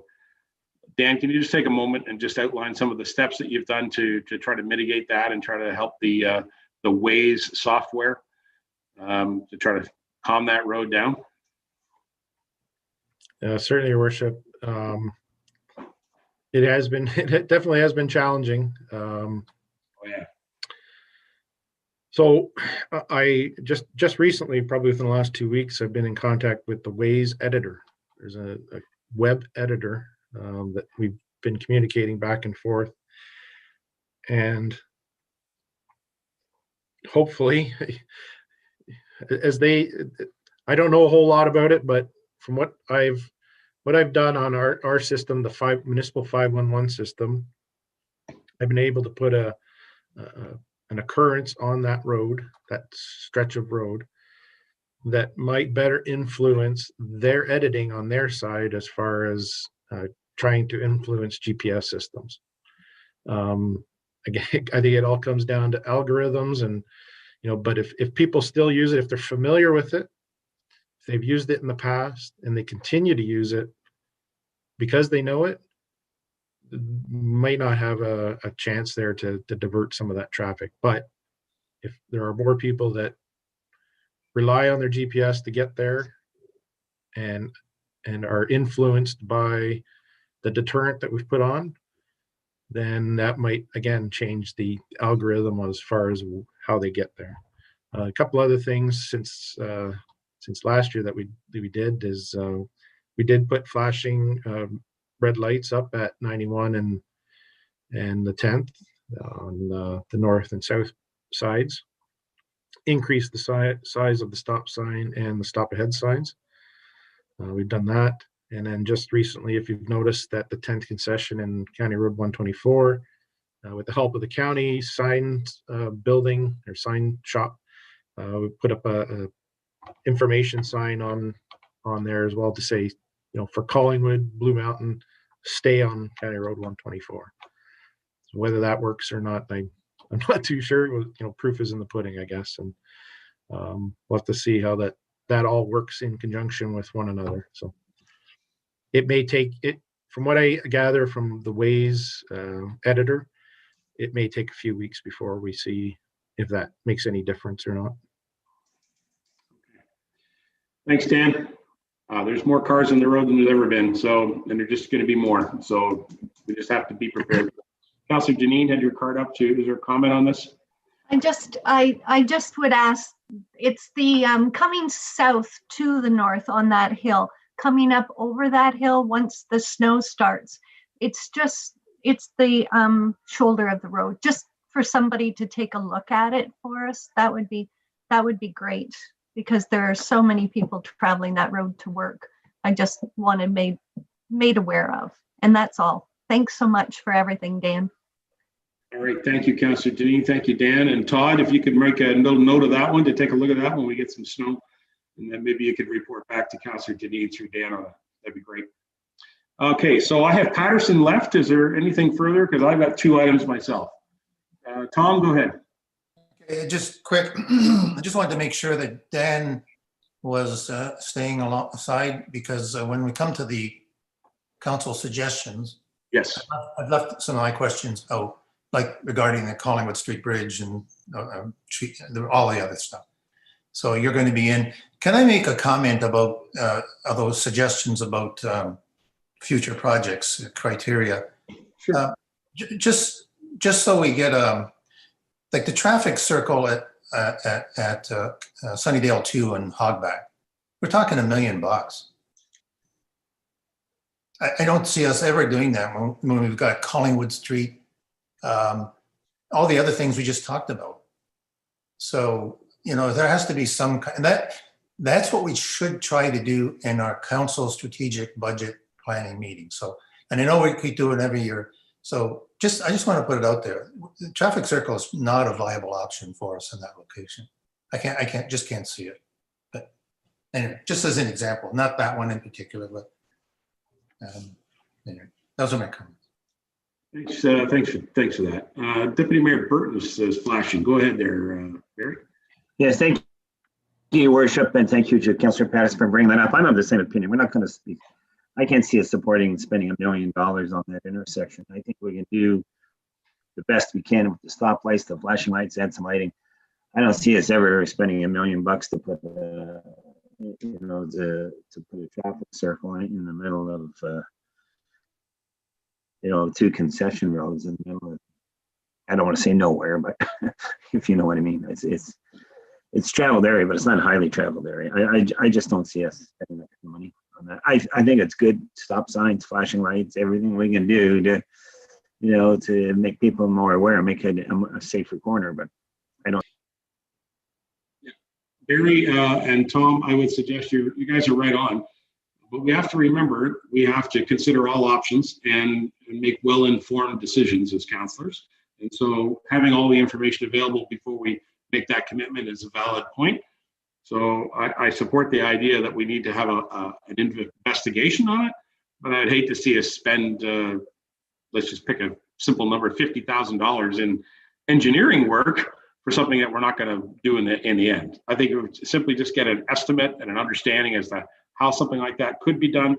It gives council and the public an opportunity to understand what these things actually cost. So your point is valid, Councillor Patterson, and also the Deputy Mayor. I appreciate that. Councillor Lamers was flashing. Go ahead, Tom, or John. Thank you, Your Worship. I was going to leave it till later, but just wanted to make sure that check with Dan to see if it's still on the table to talk with the county forestry to cut that one bank back, if that's still in the talks. Dan, has that been even discussed at this point? Not so far as yet, Your Worship. Okay. The direction that we were given from council at the meeting was to erect a stop sign and flashing lights and a street light. So if we get further direction from council to either, have discussions with the county or to complete some engineering work, we'll certainly do that. Okay, good advice. All right, All right. council, I've been patient to give you, is that okay, John? John, sorry, I interrupted you. Yeah, I'll just bring it up after this for when we do our discussions. Okay, that seems fine. So you guys have all been really patient. I got 2 items.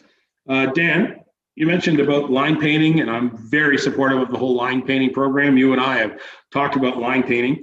I want to know if this money that you're asking for to do the painting, does that include the suggestion of the white stop bars at our stop signs? Is that included in that, or is that part of the program that you would be doing, or is this something that you would require a direction of council to do? Thank you, Worship, and knowing that we're going to discuss this at this time, it has not. I had not put any money in there so far. I did obtain ballpark quotes for such an item if it were to come up. Without knowing how many intersections we have, I don't even know where to start counting yet, but we're at about between $40 and $60 a bar and a line. So if we're at a 4-way stop, it would be $280 or so per intersection. 2-way stop would be $120. All right, well, thank you for that. Now I know it's not included in your package, so that's good. We'll be talking about that later. The other thing I want to mention is transit. Certainly, this council did make a decision to try the Creemore bus line, Route 2, and it did not prove to be picked up on by the public. So there was questions asked of this municipality when we did the survey about transit systems, and some of the questions were about Nottawa and connecting it to Collingwood. Have you done any work on that, or have you got any information you can share with us, either through yourself or through Mike Ron, with our colleagues at Collingwood? And they are in fact changing and updating their transit system this year as well. So have we got any programming update on that? Through your worship, no. I have not spoken with anybody at Collingwood Transit at all. I know we had some discussions, back maybe earlier in the year, but nothing was ever, I nor they reached out to either one of us, so nothing's been discussed. Okay, well, and now we know. Mike, you've had no further conversations, so nothing? No, your worship. Okay, all right, thank you. Anybody else for discussions about roads, bridges, or public works? All right, so Mike, let's go to the water section of the budget, which is still underneath public works, but it is in here underneath the water. So Mike, do you want to pick up that's part of the program? Go ahead. Yeah, so it'll be Mr. Patton will be taking over now, and I'll just hide here. Fair enough. Okay, Todd, you want to jump in and have tell us what we need to do in regards to water and sanitary? Will do. Thank you, Your Worship, Deputy Mayor, members of council. Everybody see my screen okay? Yep, looks fine. Perfect. I'm going to just basically carry on with the presentation then here and talk about the water, sanitary, and some small storm ideas we have for this upcoming season. So we'll start with Creemore, in particular, maybe the Mary Street water main. If some of you might recognize the slide, it was identical to the 2020 budget slide. The one portion of it here, this Mary Street George, the wastewater treatment plant water main build, that was going to be taken on by the Township of Clearview itself.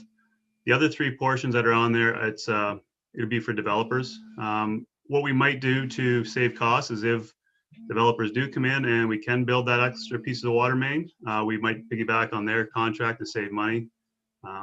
The Mary Street, the George to wastewater water main is crucial. Obviously, it feeds our sewer plant, so we can have it down for periods of time. And we have had breaks on it in the past, which is something that we look at every year when we are deciding which water mains to replace, which ones to upgrade. So this is one of them that we do need to do. We put it off this year mainly because of the situation we're in. At the start of the year, Township Forces, obviously we were on Team A, Team B. We didn't know where we were going. So it's a rather large job for us to do. So we decided to put it on hold. And it's been fortunate. We haven't had any, knock on wood, breaks there this year, but we will upgrade it and plan for it next year. The next slide we'll slip to is more of some Stayner water supply. I'm sure you've all heard lots about it recently. So the Klondike Park Road water supply, these are some numbers that come out of the schedule from Burnsides. Kind of self-explanatory there to carry on with some studies and designs in 2021. And then as the note in the bottom says that we've got the 5.3 million secured for design, but we'll need additional 27 million secured by April 2022 to build. So as I'm sure you are well aware, and Mike can answer more questions this at the end, we do need to get going on it and get some design going. Other areas of interest for Stayner water in particular, another project that got put off this year due to our circumstances was the phase 2 of the Stayner Main Street water main or water service replacements on the business section. A couple years ago, we did phase 1, which went from basically the TD Bank coffee culture to roughly the home hardware. These are all familiar with that area. Went real well. Once again, we didn't do it this year because of the times we're in, but we do plan on getting it done in 2021 and carry on with that project. It'll also hopefully coincide with any work that we do with the Main Street revitalization, and those trouble spots are already dealt with. A few items of interest in the sanitary works. So Stayner, we will carry on with phase 3 of our sewer main camera work. This is important to do it. We're basically doing it roughly every 10 years now to get a good idea on the infrastructure in the ground, the shape of it, the conditions, where we need to focus on repairs for infiltration, because as you know, infiltration is a huge part of our plants. The more we can reduce that, the more we can build and the less money it costs. Various other equipment replacements, as you can see, 140,000, that kind of comes from our life cycle costing. A few design numbers in there that come from DC study and other studies that have been put in. Creemore plant, the wastewater plant, replaced four membrane cassettes in there as per Burnside feasibility study. Same thing there, we get some various equipment replacements that are due for life cycle costing. And then an upgraded screen, which has also come from the feasibility study as well. Storm drain GIS mapping. So we had this as well in last year's budget to have a GIS summer student in the public works side to help us assist with this and work with our GIS tech. Once again, it was something that was put off due to the pandemic. We're putting it back on the table for next year to start getting a database of all of our electronic database of all of our catch basin and storm drains. In the modernization funding last year, we did purchase a Tremble GPS unit. So this will allow us to get some accurate measurements in the field and then allow our GIS tech to put them onto our GIS mapping system and be another layer for us to use. And as we've learned this year too, there is a new approach coming where we're going to have all of our linear infrastructure mapped electronically for ECAs and works going forward. So this gets pushed up a little bit, the more importance of it to get done, not only for our own benefit, but to get other approvals and permits going forward. In the end, this is our stormwater. This right now is our sanitary mapping that we have of GIS on GIS. So we're hoping to have something similar done for the stormwater by whether it's the end of next year or it might be a 2-year process. I know the water and sanitary was a 2 to 3 year process of getting everything mapped, digital, and then into the mapping. So it's not going to happen overnight. So it's really important that we start it next year. That's my presentation, relatively short and sweet compared to what Dan's was, obviously, but a lot more stuff going on out there for sure.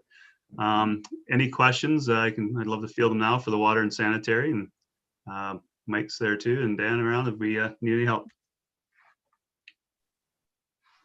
All right. Well, thank you very much, Todd. You're right. It was a little shorter.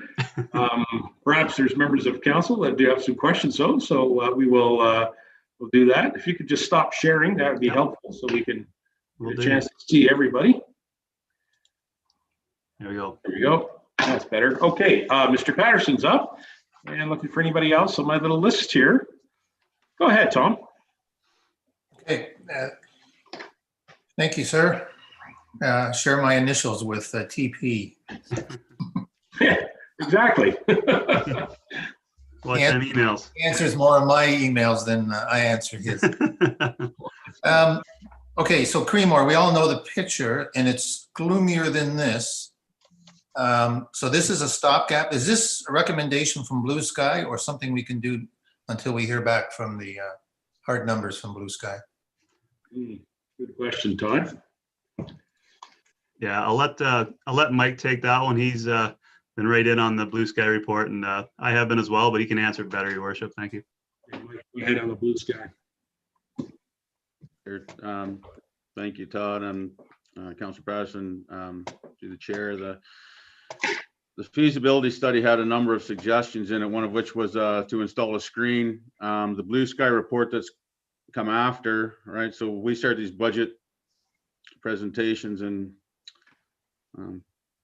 late summer, so to speak. The Blue Sky report has put us into a lot more detail, whereas, you know, we want to put the membranes in, then we want to install some equipment to do monitoring for a year. And then after that, we make a determination on what the best process is going forward. Concurrently, while we're doing that, we have to figure out where Creemore Springs is going with what they're producing as far as effluent goes, and if they're going to do any in-house treatment. So the screen may not be going in. That's a carry forward from between the feasibility report and the Blue Sky report. However, the funds to install monitoring equipment are going to be required. So we just left that there. The feasibility report that went to council, the 131-page report that went to council, is very detailed and explains maybe in a little more detail on what we're looking at. But until we get right into it, we really don't know. We don't have a solution for Creemore yet. We just know how to get towards finding one. So, Tom, go ahead. So I appreciate we're not talking about tax dollars here, but it's a sizable amount of money. So I hear that it's going to be around the same amount of money, we think. That's why you just kind of left it that way, whatever the final solution is. So the screen that is, I don't have the slide right in front of me. The value of the screen was 460. Yeah. So the membranes are accurate. The membranes we've, they were in last year's budget. We didn't install them because we were waiting on Blue Sky. So the membranes are going in as soon as possible. With those membranes, we need to put in some monitoring equipment. We need to do some effluent monitoring. We'll be under the 460 for the screen, but we don't know the exact amount of money that we have to spend. We know we have to spend money to do the monitoring. And then, the way the water and sewer budget process works, we do our rates. So the feasibility study costs were incorporated into the rate study with the expectation that we were going to apply for government grants and that the development community would pay for some of the upgrades required in order to facilitate their development, right? Extra capacity gets paid for by the development community. The fact that this plan has a number of underlying issues, right, like any of our other infrastructure, is paid for by the existing users. So there's a combination of things. The fact that we left the screen in at 460 doesn't affect the rates at all. Once we get to a point where we know how much we have to spend, it all gets put into the next the rate report and the development charge background study to determine where all those costs come from. Okay, so we're but we maintain our infill and growth embargo. Pardon? We are still going to maintain our infill and growth embargo. So at this point, we're not allowing anyone to add capacity to the sewer plant that isn't already final approved. So anything going forward, whether it's, basically the development community is going to have to wait until we come up with a solution.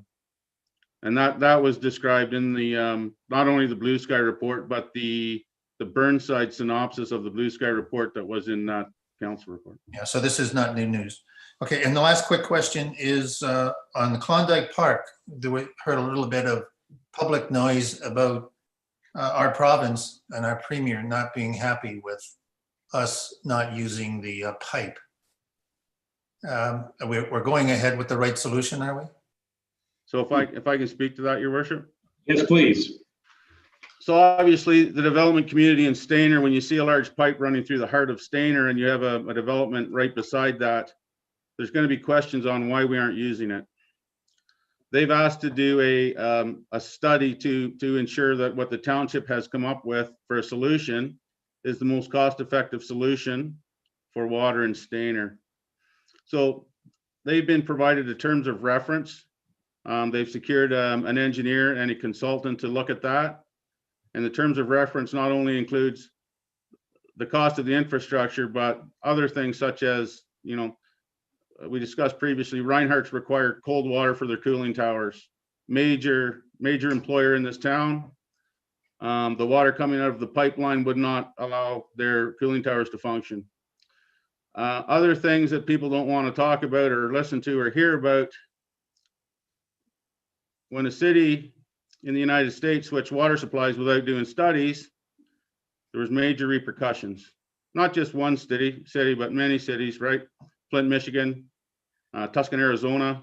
We're not suggesting that the Collingwood water would do anything like that to our town, but we need to look at that and understand it.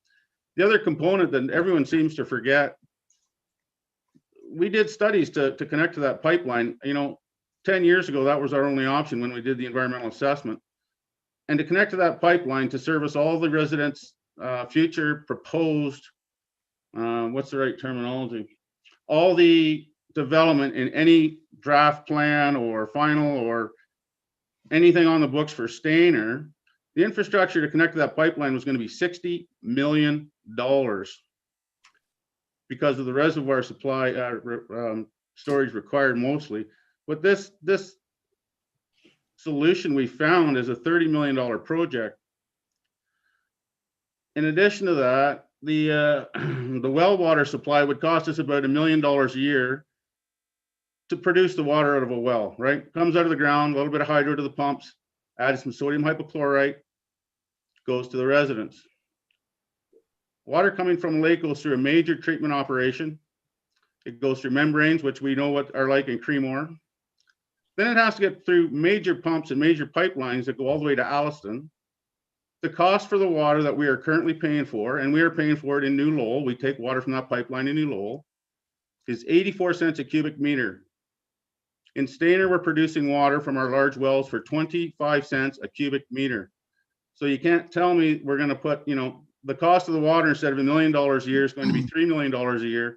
So if their consultants come up with a way to say, hey, we can hook onto the pipeline, we can do it, save $40 million, save Reinhardt's, keep all the systems running and cut your cost by $2.5 million a year, I'd be happy to hear that. I really would.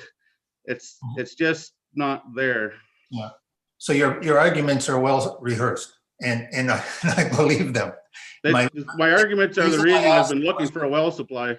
Yeah. The reason I asked the question is because I was hoping that pressure wasn't forcing us to spend money we didn't need to spend. Not that I'm aware of. We are the consultants are spending money to ensure that we are not, doing the wrong thing, I guess is the right way to put it. Yeah, maybe someday our province will catch up with the need for safe water supply. Well, I think they're all on board with safe water. I think, if I own property and there was a 2-foot diameter pipeline within 100 feet of my field, I think I'd want to look into it too. Thank you, Mike, and thank you, Tom, for bringing it up. I think I don't blame the development community for wanting to do a third-party review. they're doing the right thing. I appreciate the work that they're doing to investigate the work that's been done by our consultants. And the one thing about engineering is that there's lots of ways to solve it, and it'll end up being in the public interest, whatever it is. So it's my hope that they come back with the information sooner than later, and that way it'll help us resolve this need and get the project moving ahead. So thank you, Mr. Patterson, for bringing that forward. And I also want to thank our staff for being very patient, particularly Mike Ron, who has been thinking about this water problem for probably 15 years. And I'm really glad that you're, paying close attention to it. So thank you for that. All right, is there any other members who talk about water, sewer, anything further? All right. So I think, gentlemen from the staff, we appreciate your help so far. I'm confident that there's going to be discussion a little later on in the meeting about some of the items that you guys represent. So don't go away. But thank you for dropping by. And council, we're going to move on to our fire and emergency services section. And I see our chief has joined us. I know you've been with us all along, but I'm glad you joined us in person. So welcome aboard there, Chief, and maybe you can outline the content of the budget for the fire emergency services. Go ahead. Absolutely. Thank you. Well, Your Worship and members of council, I'd just like to thank you very much for your interest here today. I'm just going to share my screen and we can get going with this.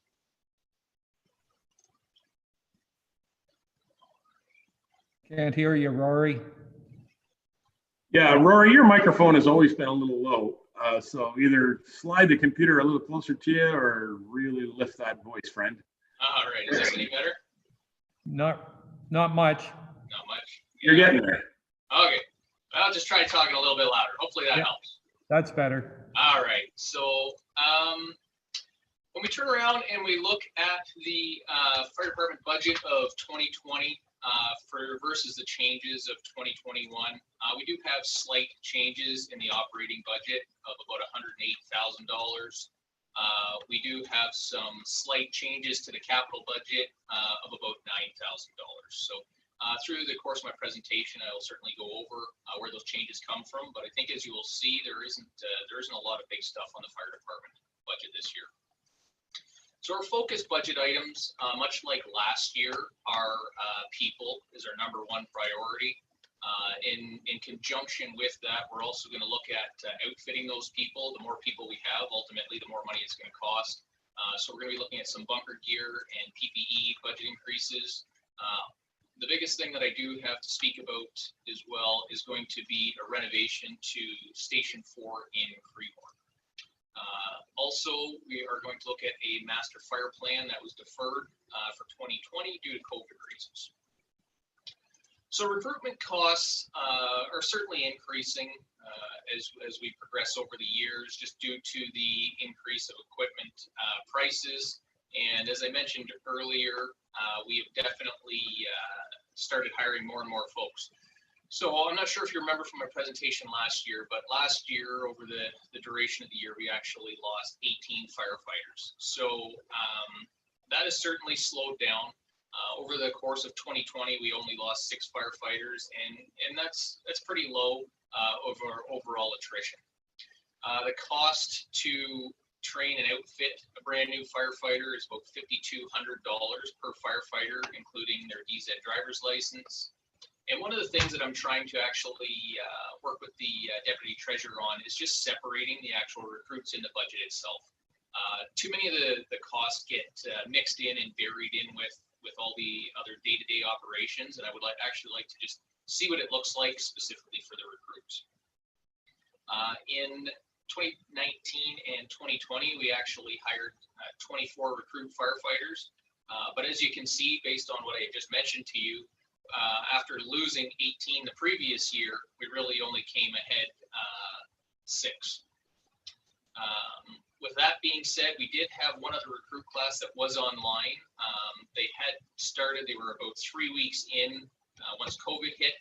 We did decide to sideline that group, and we were going to bring them back in. They're going to actually start again in March. And should that all be successful and we maintain the numbers that we had, that's going to bring us up to 108 firefighters, which is going to be the largest roster of firefighters we ever had, even when we had 6 fire stations. In saying that, one of the things that we can expect when we have more firefighters is a greater need to have the budget in place to protect them. It's not going to be a lot this year, and it just happens to do with the age of our equipment. One of the things that we have had the ability to do in the past is repurpose equipment. So most of our PPE has a shelf life of about 10 years on it. And as I indicated earlier, we did hire quite a few, and we lost quite a few firefighters over the last couple of years. With that being said, I'm looking at an increase of $4,000 capital for our PPE and equipment fund, which is going to bring us up to $60,000. And that is how we buy them helmets, gloves, boots, and things of that nature. I'm also going to be looking for an increase of $5,000 for bunker gear to bring us up to $40,000. The cost of bunker gear is approximately $2,250 as per the 2021 price that I've been quoted. And keeping in mind, if we're hiring about 16 to 20 firefighters a year, it's certainly not too hard to eat that up. The next item that I would like to look at is going to be the renovation at Station 4. So the Creemore Fire Station was built in 2007 to replace the aging station in downtown Creemore.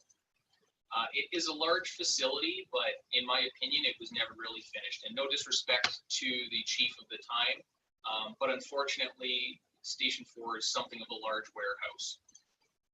It doesn't meet the current needs of our department, and in saying that, one of the issues that we have with this facility is it has the first ever exhaust extraction system that we had in any of our fire stations. So what it does, it essentially, when one of the apparatus starts, or we want to move an apparatus out, the system kicks on, it's turned on manually, and what happens is it pressurizes the building with the outside air, and then pushes it out through the opposite end of the building. The unfortunate part to this is when we have people in the station, they're training, they're meeting, whatever it is they're doing, and it's -30 outside. Shortly thereafter, it becomes -30 inside. Maybe not exactly, but it's certainly a massive change in temperature.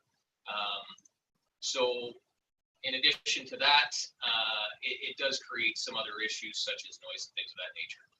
The station does house 2 frontline apparatus and our spare apparatus, as well as being the main training station for the department. So as I just alluded to, it is the main training station for the department with respect to practical trainings. So a lot of our training equipment is stored down in the station.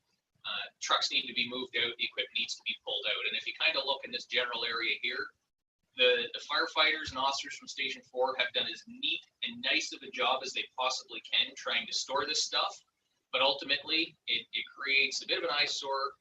The stuff is not readily available, and arguably it does generate some health and safety concerns. What the reno is going to do is it's going to allow for a second story to be placed inside the structure. The height of the ceilings do allow for it. It's not a structural renovation. It's simply an interior renovation.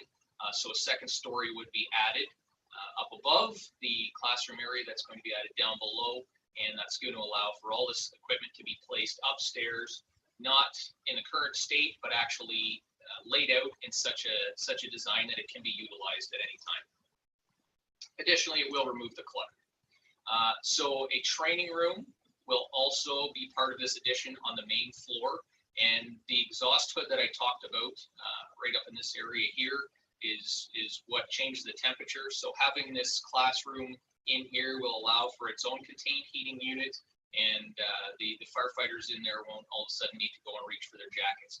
Additionally, these overhead heaters that we have in here are quite loud, and just due to the ceiling height and the size of this building, virtually never shut off in the wintertime. They are really quite loud, and they can be very disruptive to training. We've had in the past where firefighters have shut the heat off in an effort to conduct training or whatever it is, and due to people forgetting or whatever the issue might be, they don't get turned back on. And as you can imagine, sometimes it is a couple of days between going to calls. We have run into some freezing pipe issues in the station. The other thing that this reno is going to do is it's going to allow an additional office for the training officer. In 2019, as part of a trial period, the training officer was moved down to the Creedmoor station. The reason for that being is we've struggled with our Creedmoor station in daytime response quite often. So having somebody down there with the ability to get a truck out the door has worked out very well. That station specifically was chosen due to its strategic location within the municipality. The Stayner station obviously has people here throughout the day that have the ability to move trucks, but with Creedmoor being in the southern end of the township between Newell and Singhampton, it has proved to be of value. With that being said, we have seen a very positive impact of having the training officer down there and feel that the move down there is certainly warranted. He has been sharing office space with the station officers down there. And for anybody that has actually been in the Creedmoor Fire Station, I'm sure you've seen the officer's closet, and it gets a little bit full with multiple people in there. So as I indicated, there's going to be a wall put up on the southern end of the station, which is going to divide. In the bottom floor, there will be an office area as well as the training area. And then up top, of course, in the what we'll call a mezzanine, or the second floor, there will be a staircase leading up there with the new training area. The cost of the project is expected to be $45,000, and that will be funded from our capital building and property reserve. Our master fire plan, as I did mention earlier, was deferred from this year. And the reason, of course, being is there's a great deal of interaction that needs to occur with this. The people that conduct the actual master fire plan physically sit down and interview all the members of the fire station. So in an effort to try and minimize exposures, we determined that this wasn't going to be the best course of action for this year to create the most effective product that we were looking for. Previous master fire plan is 6 years old and was set to be replaced in 5 years. Cost of the new master fire plan is anticipated about $50,000, $40,000 of which is going to be coming from DCs and $10,000 from taxation. The township is certainly changing, as I don't need to explain to anybody on this panel, and the fire department will need to ensure it changes appropriately with the township. A clear direction aligned with the goals and the vision of the township is certainly beneficial. So, not an unfamiliar slide, but your worship, you should be happy with this. As you pointed out again last year, I made sure to add in all the small vehicle replacements as well as the SCBA replacements. So here is our apparatus replacement schedule up into 2040. Yeah, obviously there is certainly a great deal of apparatus that need to be replaced over the next little while. And I suspect there's a little bullet point in there, specifically the third one down that says aerial truck 20 whatever. I do have this as the next couple slides for a discussion point and a discussion point only, but I truly do believe that this is something that council does need to start thinking about. In light of COVID, I did push Car 3's replacement out an additional year just to try and minimize the financial impacts on the municipality. And then in 2023, we have a Squad 6 replacement, which would be the front run truck up in Ottawa.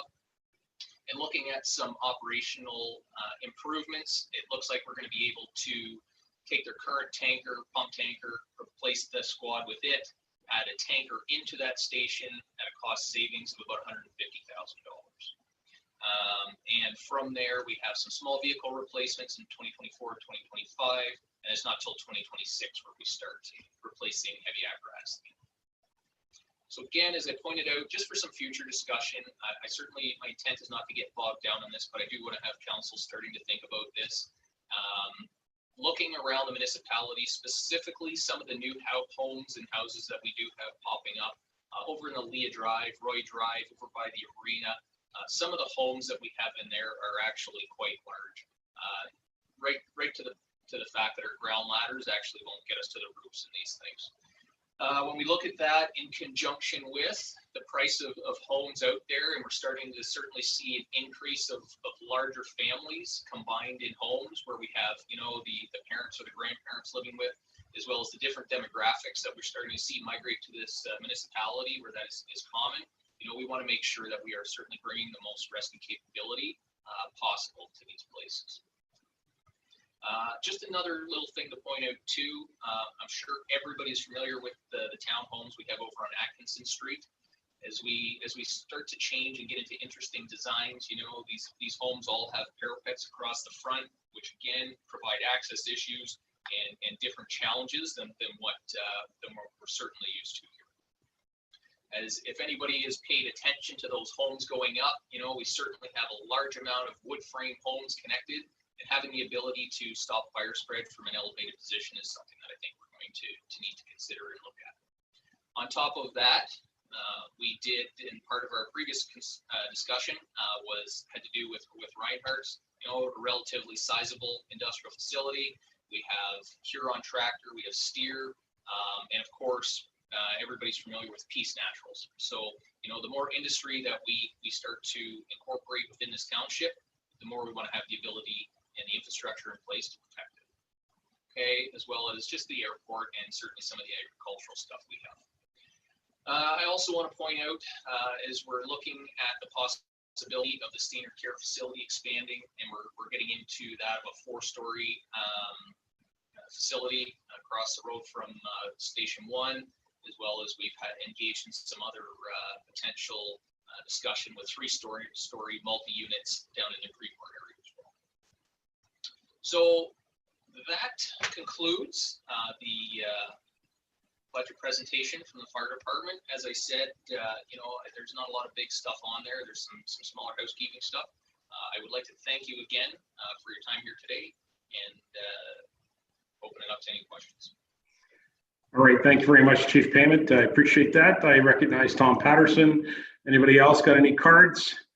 Okay, I see Tom, but I want to just first of all acknowledge in your report, you did put in the full replacement schedule of everything that is a major capital purchases, like all the vehicles and the SCBA's, which are important. So thank you for putting that in, and I would hope that council and the public will see that information is available every year when we do the budget, and it helps us to plan these big purchases. So thank you for that.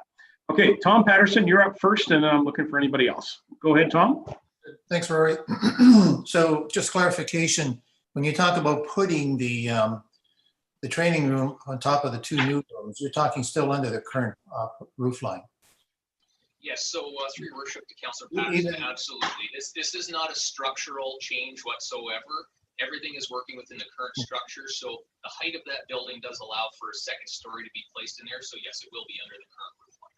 And the 45, is that an estimate, or have you got, it seems a little low given the cost that we've incurred on some of our other buildings? For sure, and I actually did receive a quote from a local contractor who does do quite a bit of other work through the municipality, and that was a little bit above the price point that he gave me, actually.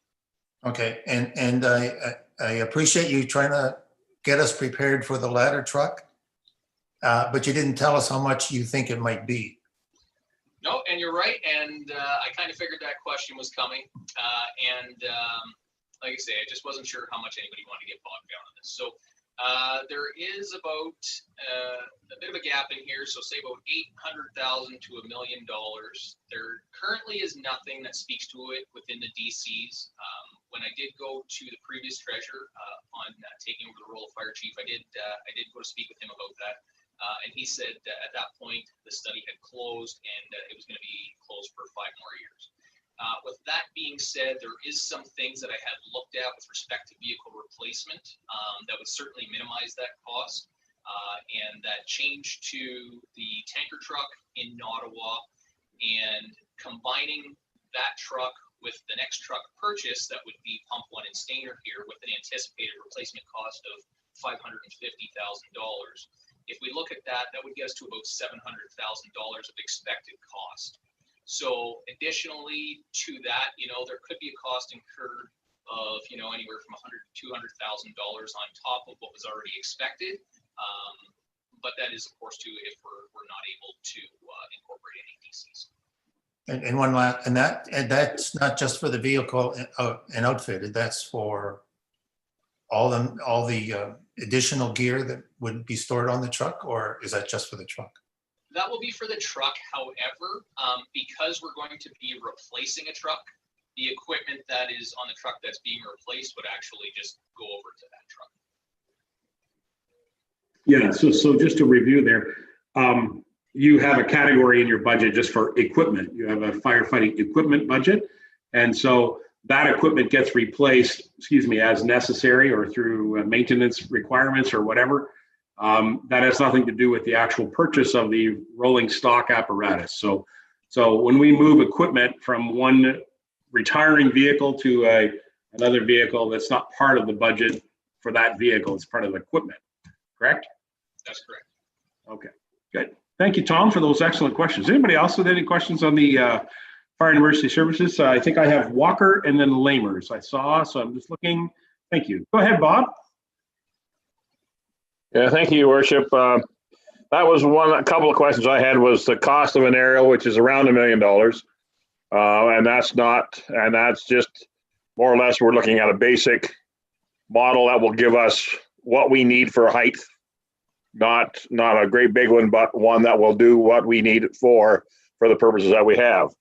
The other is we have an agreement right now with the neighboring municipalities that do have aerial. Is it on an hourly, or is it a mutual aid? And it can't be mutual aid because we don't have that equipment. So is it an hourly rate we pay them for usage of an aerial if and when we need it? Through Your Worship to Councillor Walker, actually, the Collingwood chief and I, who the agreement is through, we did meet earlier in the year, and actually we were able to dissolve that agreement due to the fact that they no longer have tankers. So you're right in the sense of how a typical mutual aid agreement works is when you can reciprocate the service, i.e. if we each traded pumpers, there's no cost. There was an agreement put in place, a pay-per-use agreement by the hour, where we would pay for the cost of the Collingwood aerial. Once they got rid of their tanker and no longer had tankers, we agreed and we mutually decided that both of us had something that the other one wanted. So they've agreed to waive the cost or waive the fee of the aerial, and we've agreed to waive the fee of any tankers that they might have. So to your point, at this point, it does cost us nothing. However, there's still obviously a considerable delay based on the fact that it's coming from. Yeah.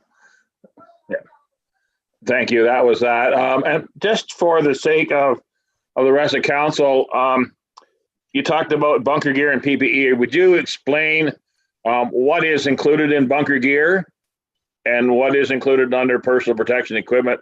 Just to break it down so everybody understands why the cost is where it is. Because, bunker gear from what the olden days was a pair of boots and an overcoat, a lot different than today. So please explain what's involved. Absolutely. So as I mentioned, the actual bunker gear itself, which would be your coat and your pants, comes in about a cost of $2,250. Additionally to that, we have gloves that we put on the firefighters that are about $135, $140 each. Each firefighter is also issued a barrier hood, which is, it's been identified through study in NFPA and cancer prevention that one of the most hazardous areas of absorption for firefighters is going to be around their glands, their head, their neck area. So each firefighter is issued a barrier hood device which shields them from absorption. So that's about $220. Each firefighter is issued a helmet as well, which is going to be upwards around $300. They're issued eye protection, which is probably about another $100, and boots. So, boots are approximately $200. So from head to toe, everybody is issued their own equipment. There's no sharing of equipment, and it all has a life expectancy of about 10 years. That's, of course, if things don't break or wear out. And when it comes to the bunker gear, we try and put an actual 8-year shelf life on it.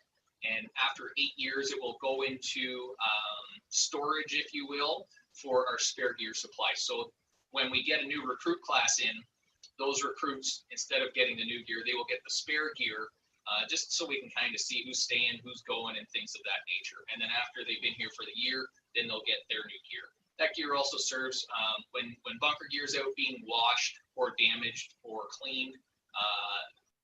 Our firefighters are not without gear; they have a stock as well. Okay, thank you.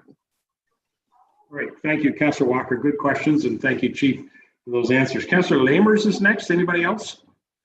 Councillor Lamers, you were there, now you're gone. Where did you go? No, keeps disappearing. Yeah. Okay, go ahead. Just a couple questions. With your budget, you don't have a reserved budget in there. Do you have reserves for your apparatus? Yeah. So through your worship to Councillor Lamers, there is certainly a vehicle replacement reserve. The transfer to reserves on an annual basis from the fire department is $450,000. I would actually defer to the treasurer for a second if it's an exact number that you would like within that budget. All right, Kelly, can you help the chief out there with an exact number in that category? Yeah, absolutely. Through your worship to Councillor Lamers, what we do is we do a $350,000 a year transfer to the fire department equipment reserve, and then $100,000 a year goes into their building replacement reserve. So it's actually two separate transactions totaling the $450,000. We're looking at 4 to 5 years to get up to almost $1 million in that apparatus fund. Yeah, I guess that would be correct. At least 4 years. Yeah. And then, do we still have an agreement between Angus and Wasaga Beach for their aerials? Chief? So there's nothing. We don't have any formal agreements with them at all. The only formal agreement we did have was with Collingwood. So to utilize those, I suspect we're probably just going to get into an MTO billing rate issue. With Wasaga Beach, it might be a little further complicated with respect to having to pay back callback issues or callback salaries. But I would hazard to say that with ESSA, it would probably be the MTO bill rate of about $485 an hour. Yeah, I wasn't sure if we've had called them in on services to help us or not over the years. No. Okay. Okay. And then you've got an aerial. So what's the difference between a ladder and an aerial? This is kind of almost the chicken and the hen argument. So they would, an aerial truck is essentially an elevating device. So within the aerial device, you could have a ladder or a platform. All right. So what it is we're looking at, a ladder is where it doesn't have the bucket on the end, whereas a platform does. So to Councillor Walker's point earlier, essentially what we're looking at is an 80-foot stick ladder. So it doesn't have the platform bucket at the end. It's 80 feet vertically, fully extended. That's kind of what we were looking at. That's what I was looking at getting at. You're getting a ladder truck, not an aerial truck. Okay. All right. Yeah. So it's one more. I don't know if it's you or Mara. How soon are we getting a lot more of these high rises in, these 3- and 4-story buildings coming in, the apartment buildings? Well, I certainly don't want to speak out of turn here. I can tell you at senior management, we have certainly discussed a couple. I did mention the one down in Creemore there. I have heard of another one in Stayner. But I honestly feel I would be speaking out of my wheelhouse to get into any planning items here. Right. Thank you. I'll just comment briefly, and that is that certainly as our community grows, this type of demand for higher structures will come. Fortunately, we're not there at this time yet. We have a few buildings that are three stories that have people up there on the 3rd story, but I think the point that I think the chief's trying to make is that we need to be prepared for that, and we need to be looking at how we're going to pay for something like that in the future. So I think this is good advice and good planning that's been brought forward to us at this time. Councillor Lamers, is that comfortable then? Well, and that's the point I was making. We might have to be looking at that apparatus budget and might have to start bumping it up a little bit more, because in the next 4 years to 6, 8 years, we're going to need that, because we've got a lot of high rises or 4-story apartment buildings on the planning books. Sure. And the other point there that was just briefly touched on by the chief in his presentation was the Jarlett Senior Home that is scheduled for Stayner. That's going to be a pretty extensive facility, and we'll need to have proper fire protection. Now, the good news is, and I've said this many times before about fire departments, and that is that the building department has proven to actually save a lot of lives in the last 25 years by the fact that the buildings are built better, and they put in sprinkler systems and better alarming systems, the doors activated, that kind of thing.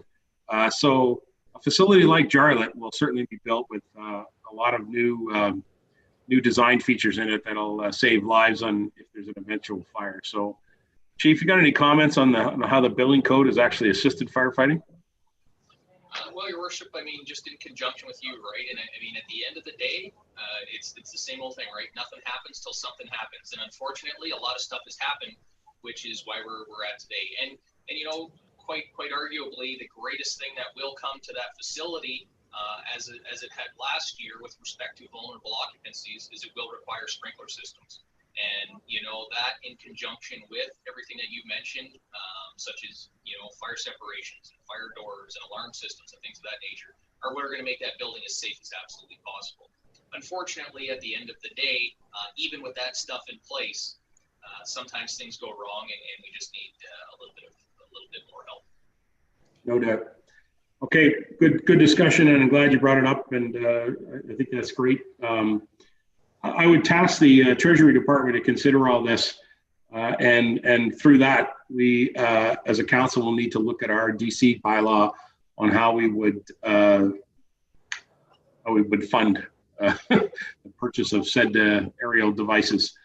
But you're right, it is something that we're going to need to consider for sure. Thank you, Councillor Lamers, for this discussion, bringing it up. Anybody else with any other comments for the fire department? Oh, Councillor Walker, yes, come on back. And my comment was that we certainly would be able to use DC charges, would we not, to help offset the cost, as that's a new addition, totally new in our fleet. Chief or Kelly, how's the DC bylaw for a new aerial truck? I can't speak to whether it's in our existing development charges bylaw, but it would have to be included in the background study. And I'm not sure whether or not Rory had done that for the last one.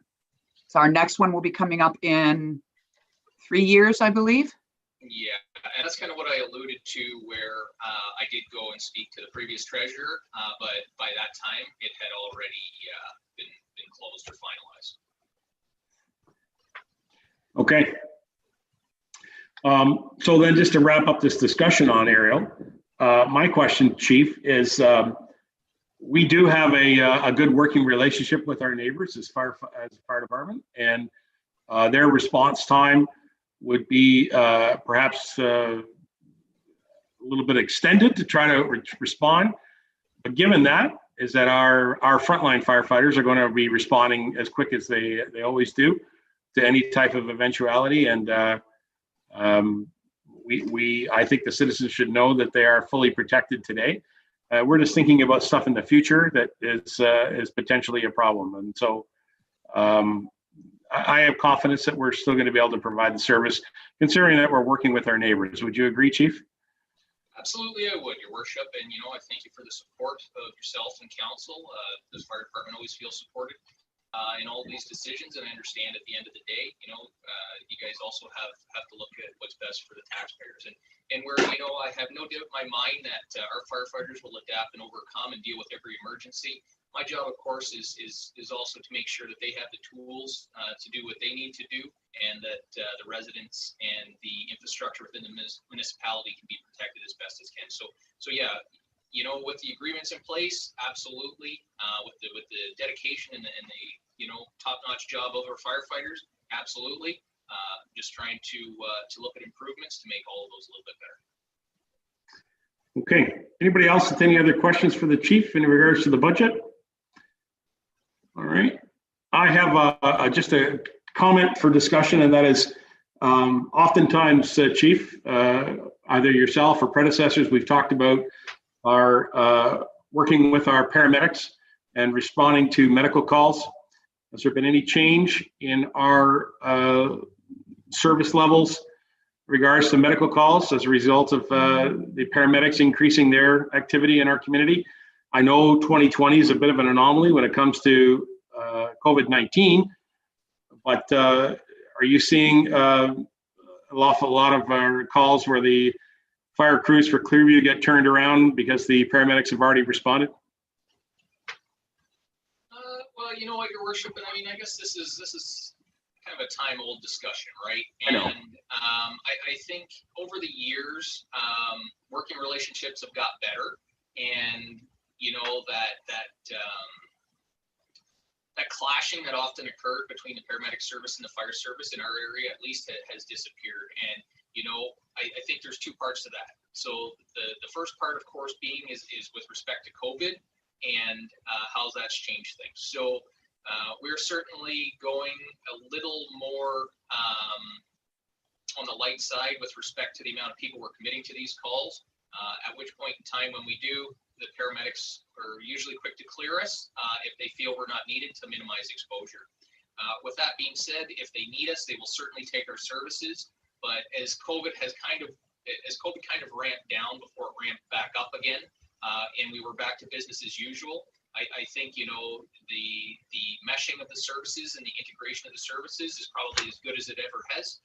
I think as the paramedics have been, you know, somewhat maybe burnt out over the duration of COVID, you know, it seemed that they were quite happy and enjoyed working with us. With that being said, you know, there's still parts in this municipality that probably 60 or 70% of the time the ambulance beats fire crews there. But there's still parts in the municipality that I would hazard to say 80 or 90% of the time fire crews beat ambulance there, and for quite a duration. So it you know, it's very situational on the municipality, but overall, the impact that fire services has attending medical calls is certainly more positive than it is negative, for sure. Okay. And the supplemental to the same topic, Rory, and I do appreciate your honesty and then how the crews have been responding and working with each other. You know, similar to the Public Works Department, the local knowledge that our staff and volunteers have of our community is very, very, very helpful in council helping to make decisions and make good decisions about purchases or making decisions about response time. So do you have any comment about the abilities of our firefighters on the local knowledge of our various roads and buildings and so on, and on their response time, and the fact that they know how to get around here? The reason I ask is that we've invested some money in our GPS systems on our truck and some mapping and so on. And is this paying off as sort of a complementary system, or is this something that we need to invest more money in? Well, Your Worship, you know what? You're right. We did spend quite a bit of money on this at the start of this year and towards the end of last year. As it sits right now, I think we are actually at a very good spot. We have some things that we do need to look to improve on, and that has to do with our firefighter response system, our FFRS. But with respect to the GPS mapping on the trucks, it is very good.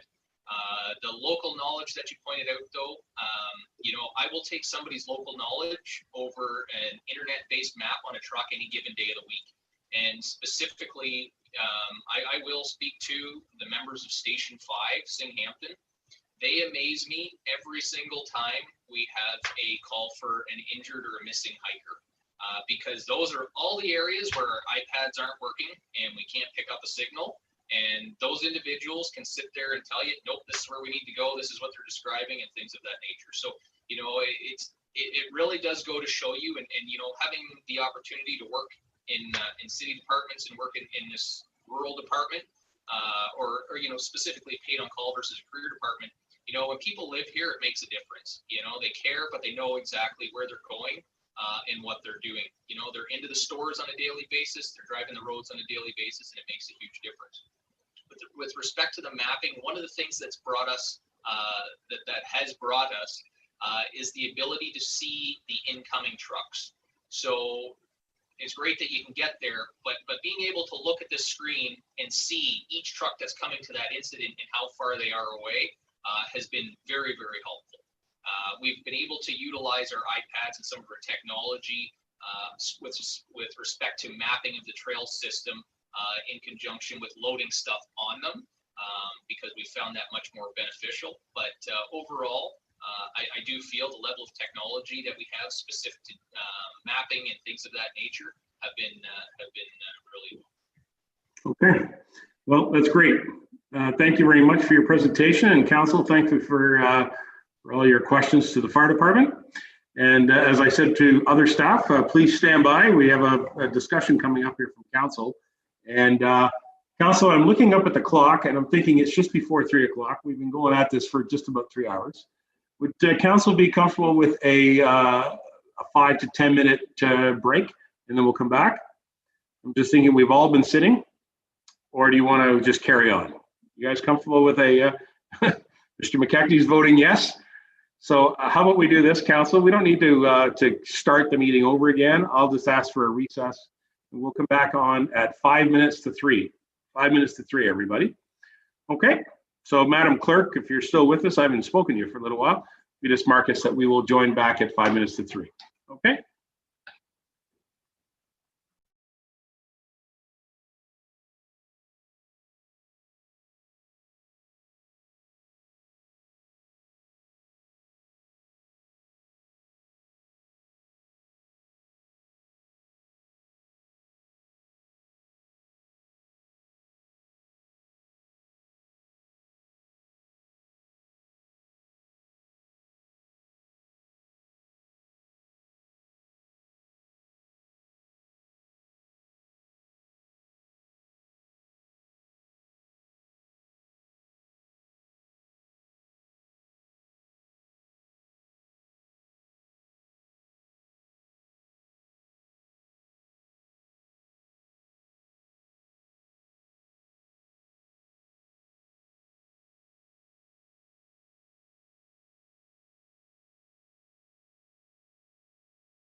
Ready.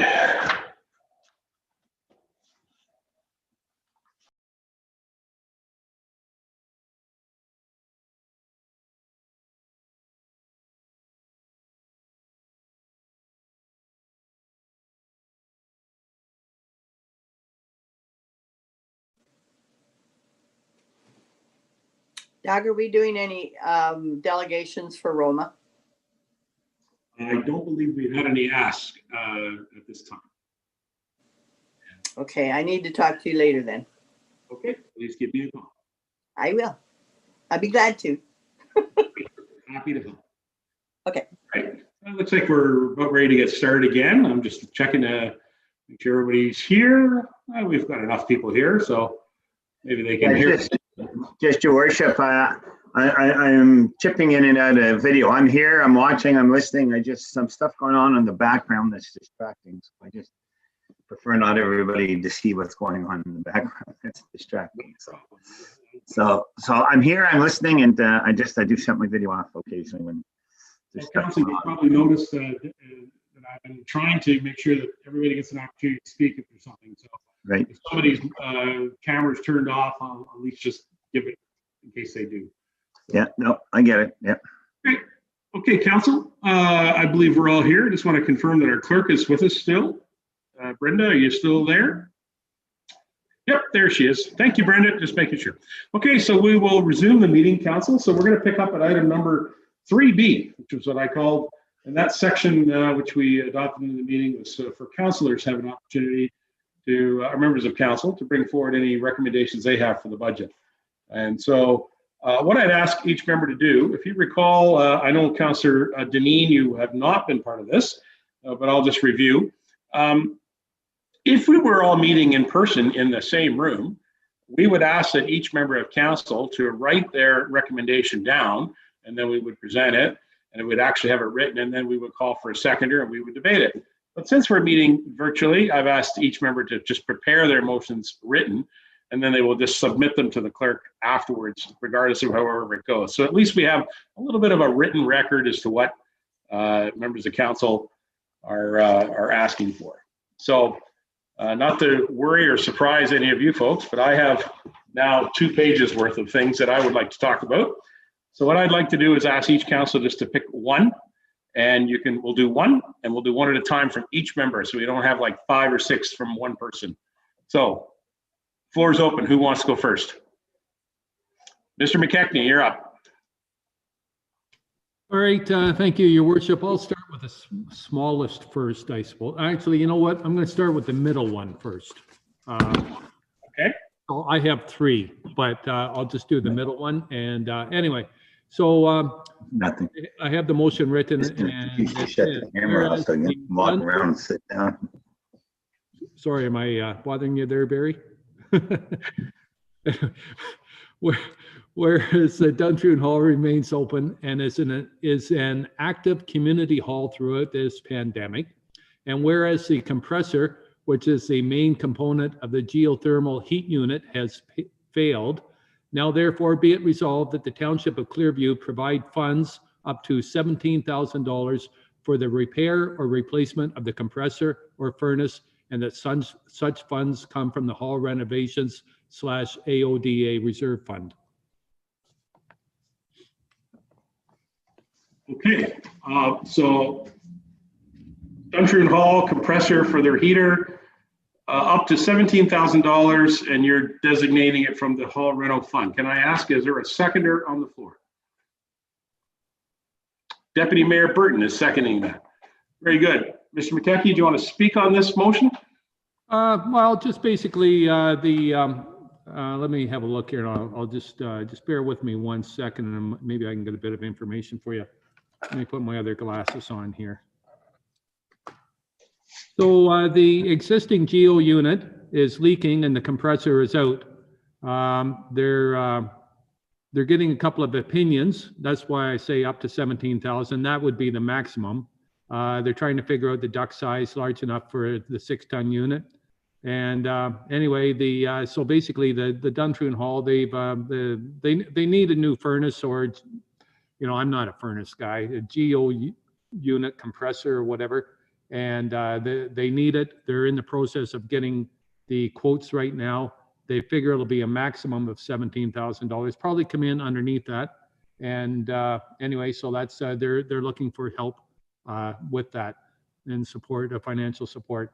So I know that we helped out the station on the green with their air conditioner, and we have $1 million in the hall renovations refurbishment fund.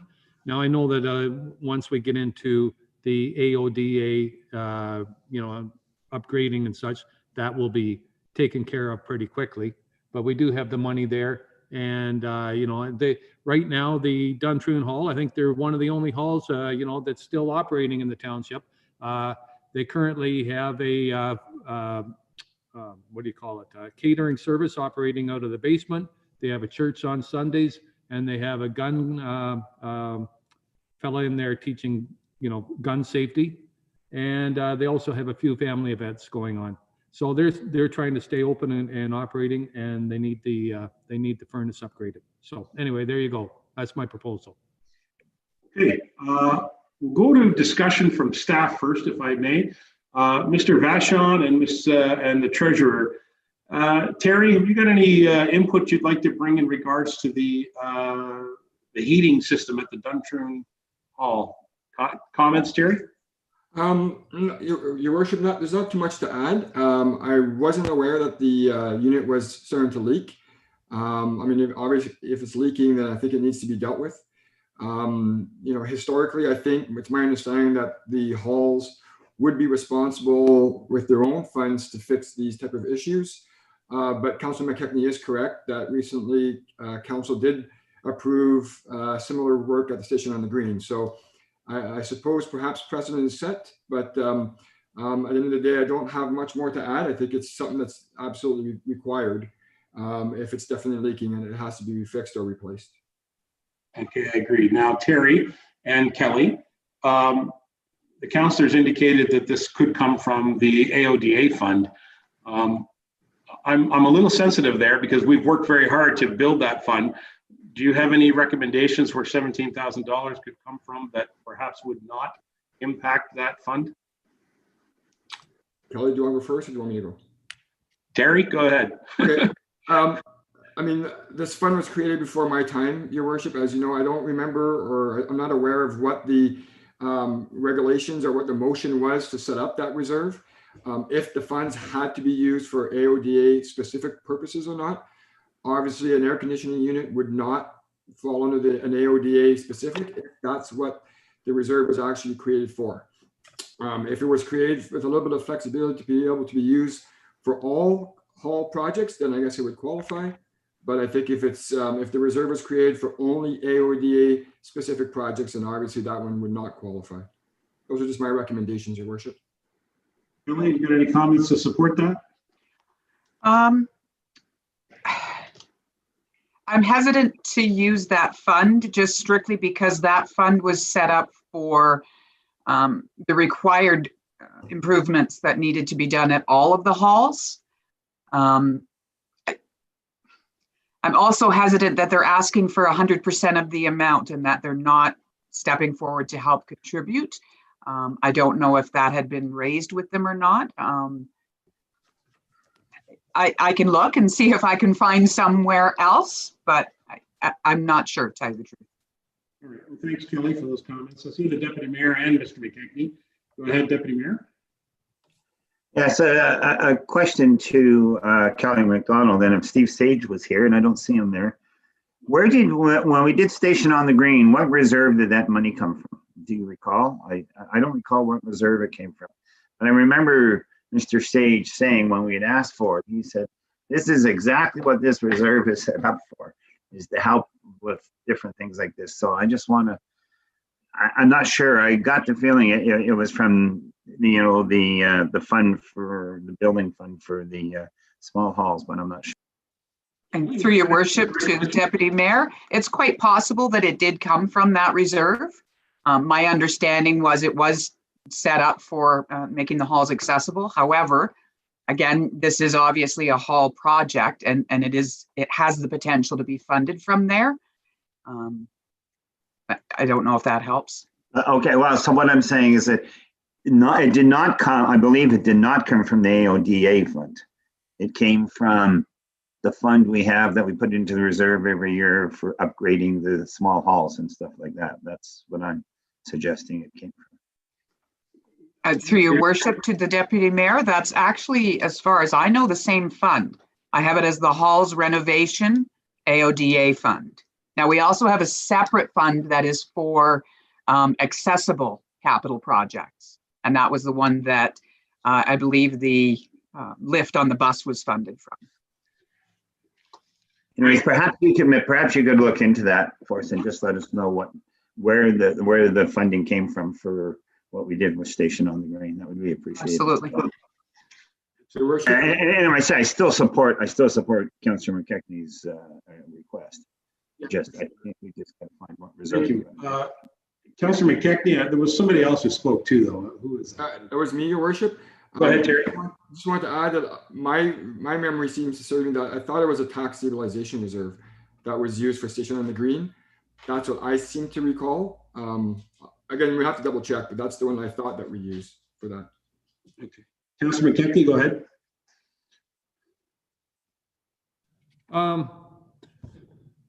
Yeah, I'm not sure. I did see where that money for Station on the Green came from.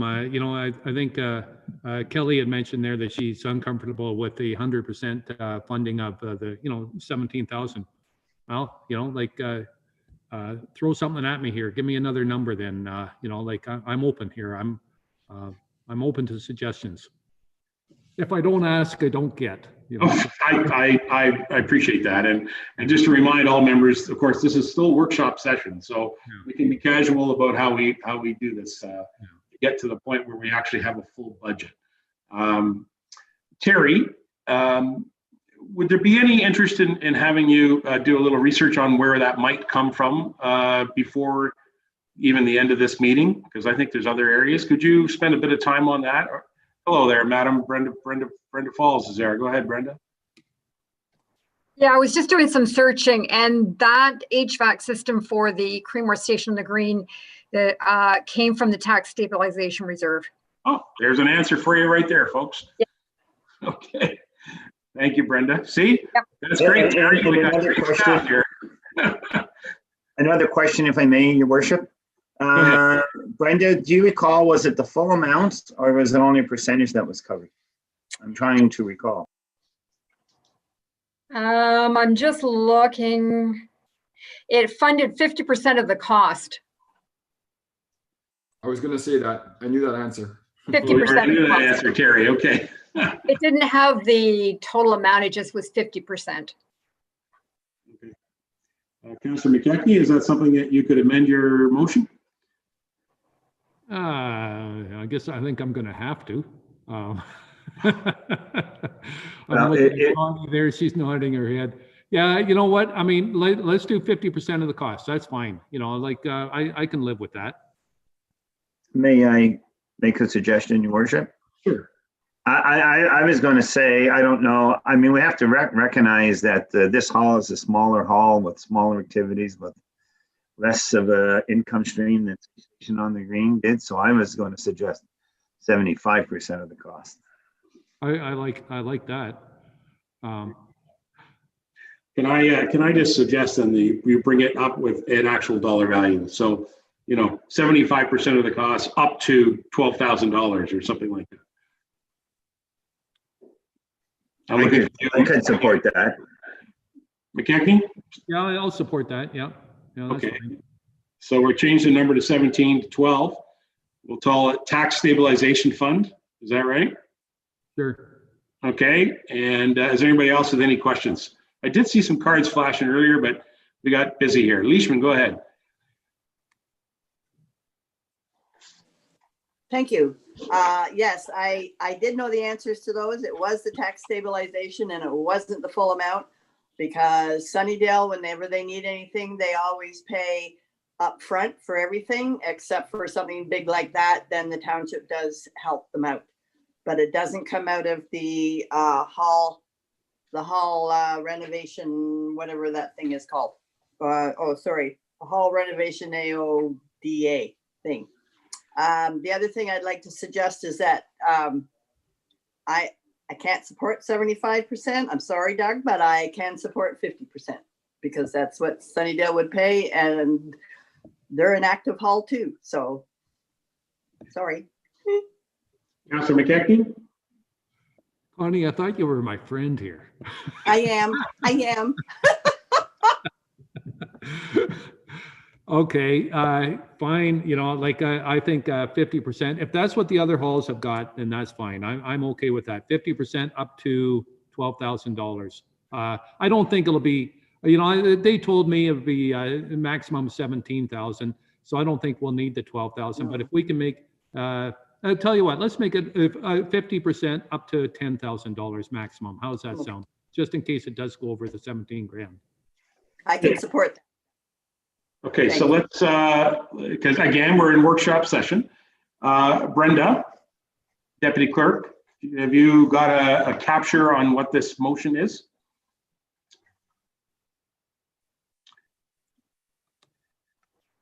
Yeah, and if Doug wants to, if Councillor McKechnie wants to send along that motion, and then we'll just amend it to say 50% to be funded 50% up to $10,000 from the tax stabilization reserve. That's great. Okay. Yeah, I'm in the council chambers, so I'll drop it in before I leave here. So. Okay. Okay, thanks. Perfect. Members of council, anything further on this item?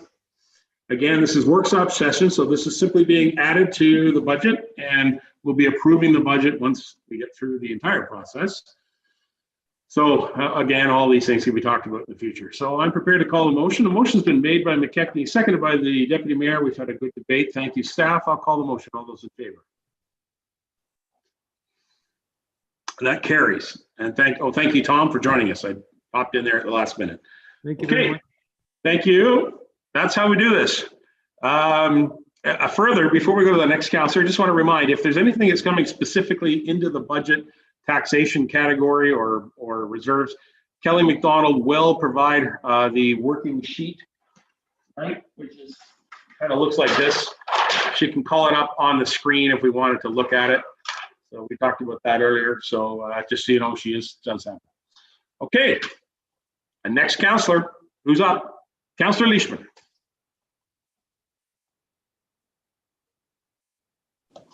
Thank you, Your Worship. My only motion, well, I have two, but I don't think the second one is really a motion, but I'll talk about it later. The first one, and really the only one, is I'd like to add 20,000 to the operating budget for the Public Works to pay for that corner on Concession 2 and Hogback, and it'll have to come out of taxation.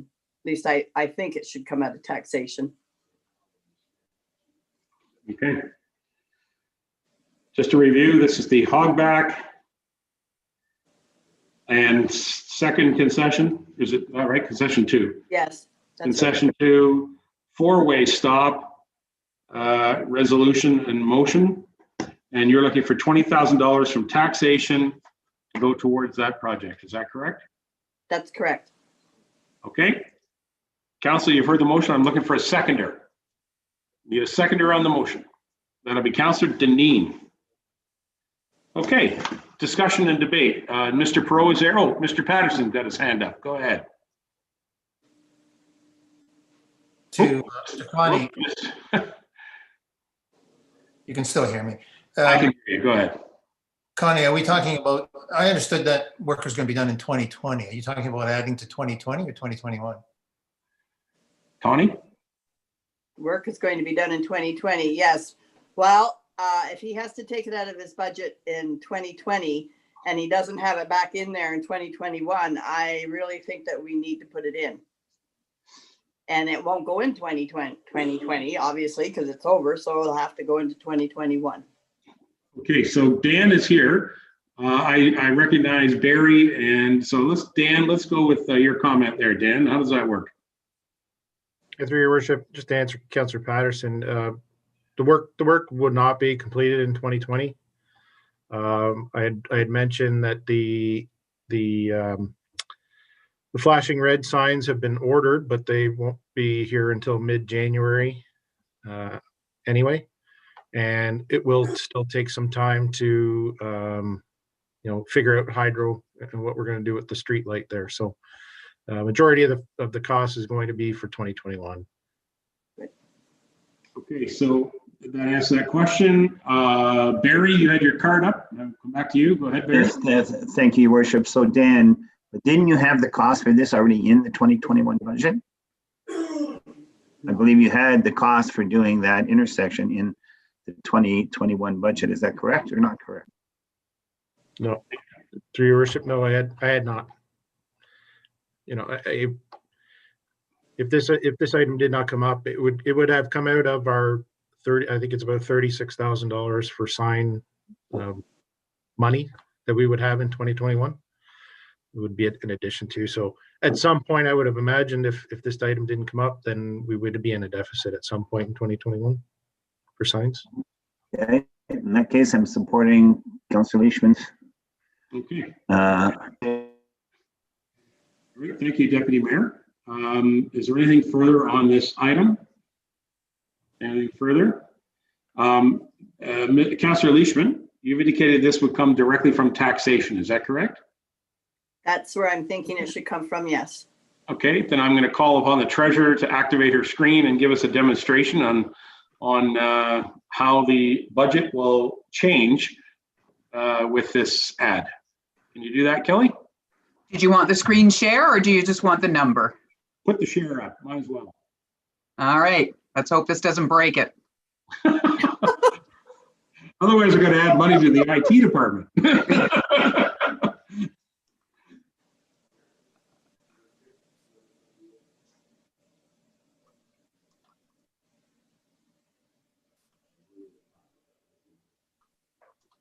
Have you got it?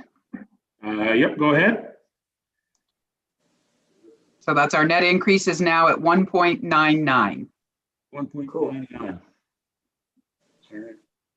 And can you show me or show us where you've added that in? Is it in the notes category or yeah. Going into the public works here, and then the closing the gap is where I keep the notes on it. So I know it's the Hogback Road signal light. Okay, that's it. Okay, that's what I was looking for right there.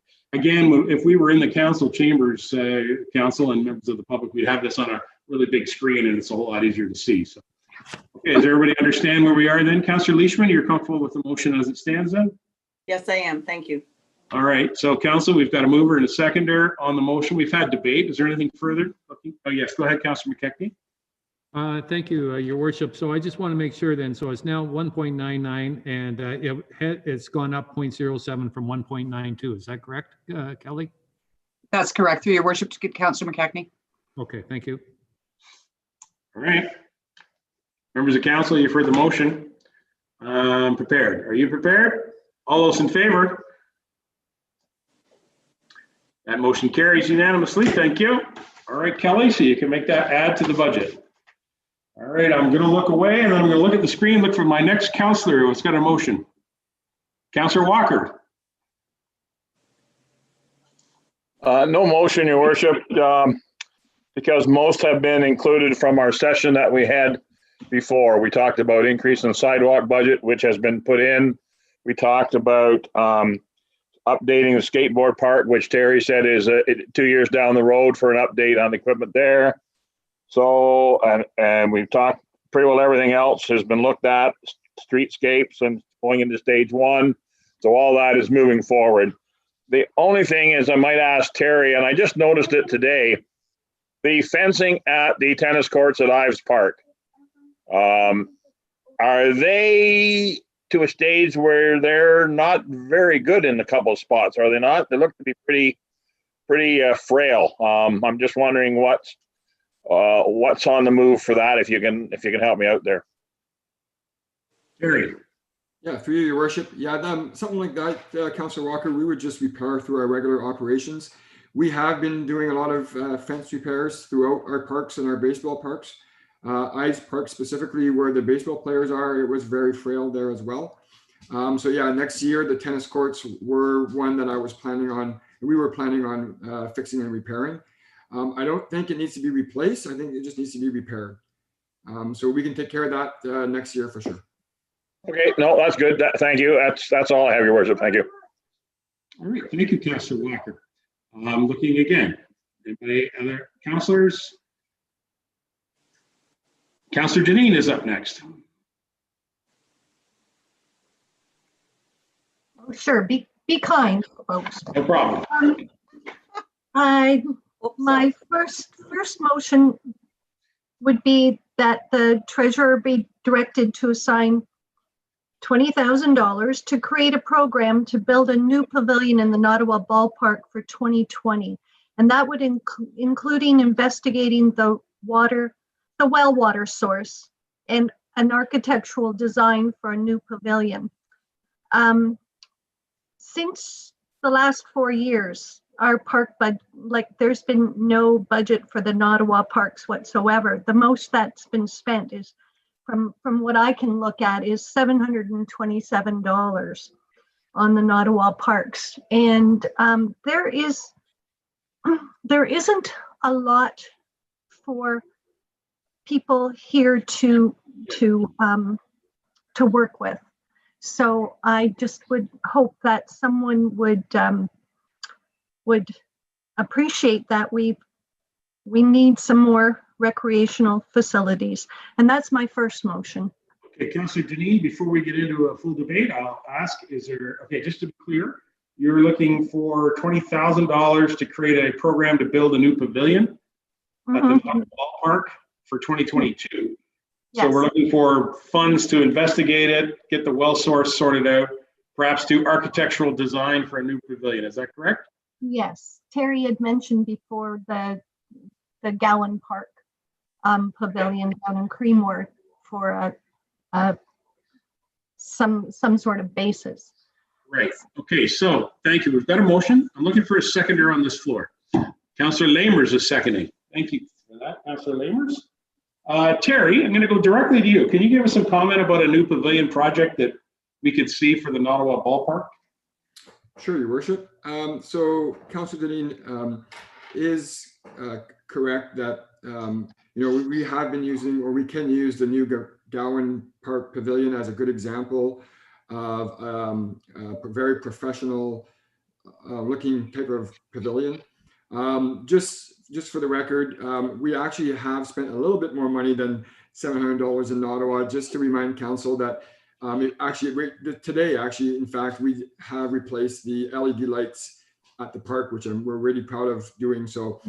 But that's part of if you recall, that was part of the whole new low light program that we actually enhanced it. So you wouldn't have really found it in the financials that way. But yeah, so there is space there. For council's knowledge, there is an old type of pavilion, not even a pavilion, like an old shack that's at the Ottawa Park. It's right now just being used as a storage, and that's all it's really good for. It's very old and depleted, so there is space there. Water and sewer obviously will be an issue, but within that $20,000 that Councillor Deneen is proposing, we'll be able to investigate that and see what all the options are from that perspective, as well as creating a design and have it design built for perhaps 2022. Okay, so then I have a question. The motion, while it's good and we're having a discussion, I don't see in the motion where the funding would come from. So given Councillor Deneen prepared her motion, but can I ask Terry, do we have any reserve accounts that would be supportive of this type of work in the Recreation Department, or would I have to defer to Kelly McDonald to find that information? Terry, you got any comment on where we could find that money? Yeah, Your Worship, I would defer to Kelly to answer that. But with that being said, last year, Councillor Patterson had a similar project with the park plan. It was an item that he brought at the end as well. And that plan was funded through taxation, just for council's knowledge. It's kind of similar, I guess, in a way, but perhaps Kelly has another means, but that's what we did last year with the park plan. Perfect. Kelly, go ahead. And then I know, Tom, you had your hand up a minute ago. Go ahead, Kelly. Thank you, Your Worship. We do actually have a park equipment reserve that receives $25,000 worth of funding a year. That one is projected to have a balance of about $150,000 at the end of 2021. So there is potential for it to come from there. That's a good opportunity. Let's keep that in mind, Councillor Deneen. Tom, you're up, and then Barry. Go ahead, Tom. Yeah, Kelly mentioned that. I thought it would be appropriate to come out of the park equipment study, but I also had a question for Terry in terms of the park plan, the 20K. That my understanding is that goes in 2021, and it is taxation, I think.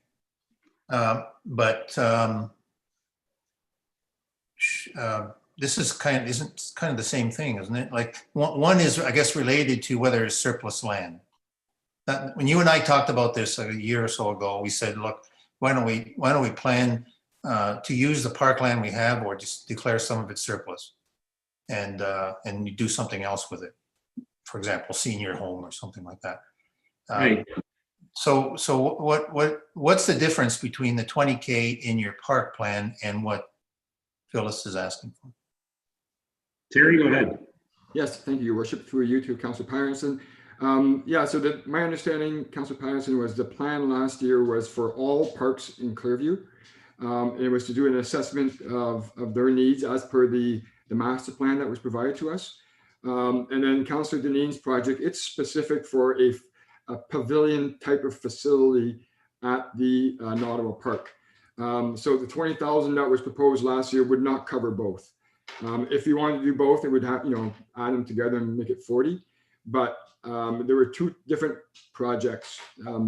Councillor Deneen's has, more impact with respect to water and sewer, and it's next to the river there, the creek. So there's lots that has to be done with that report. Yours was a little bit different. Okay, so that does clarify that. So the work is still ongoing on the park plan project, Terry, is that correct?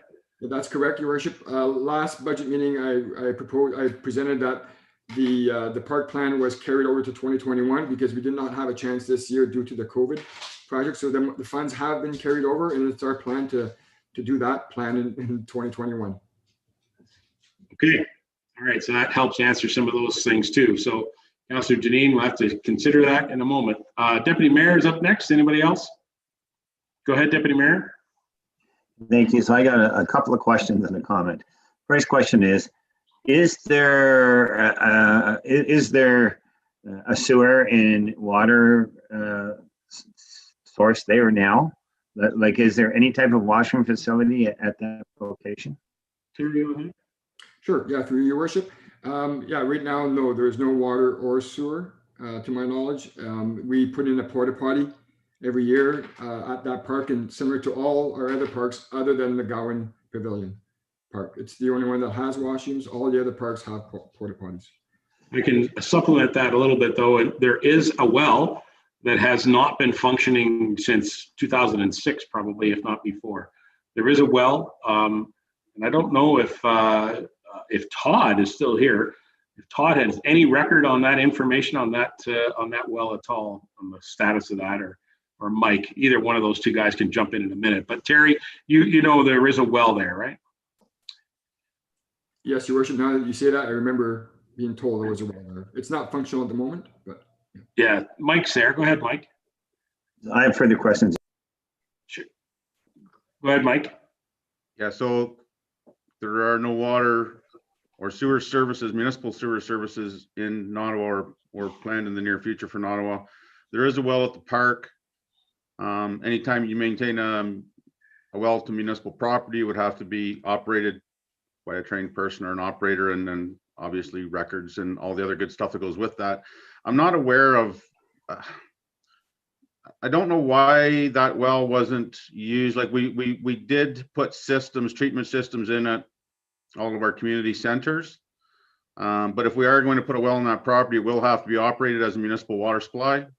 There are costs involved with that. As far as septic and that goes, I don't know much about that end of it. That might be a question for the chief building official. I did, because I heard the comment, I actually pulled a couple of well records off of provincial site, and it doesn't look like there's a real strong water supply in that area, but that's certainly something we can look at. Okay, Barry, did you have another question? Yeah, so I had some other questions going. So was, to Councillor Deneen, was your intention to have this pavilion made to have washroom facilities? And if so, because that makes sense to me, we're going to invest the money into building a pavilion. It makes sense to invest the money to put, you know, a septic tank and that, so we can have some more proper washroom facilities there. That said, $20,000 isn't enough. You better make it more like 50,000. I believe, Deputy Mayor, the project that she's proposing is simply just to do some design work and engineering and do an architectural drawing. And then we would bring it as a budget item in 23, 24, perhaps. That's where we are with it. Because right now, it's, as Terry mentioned, it's a pretty old structure.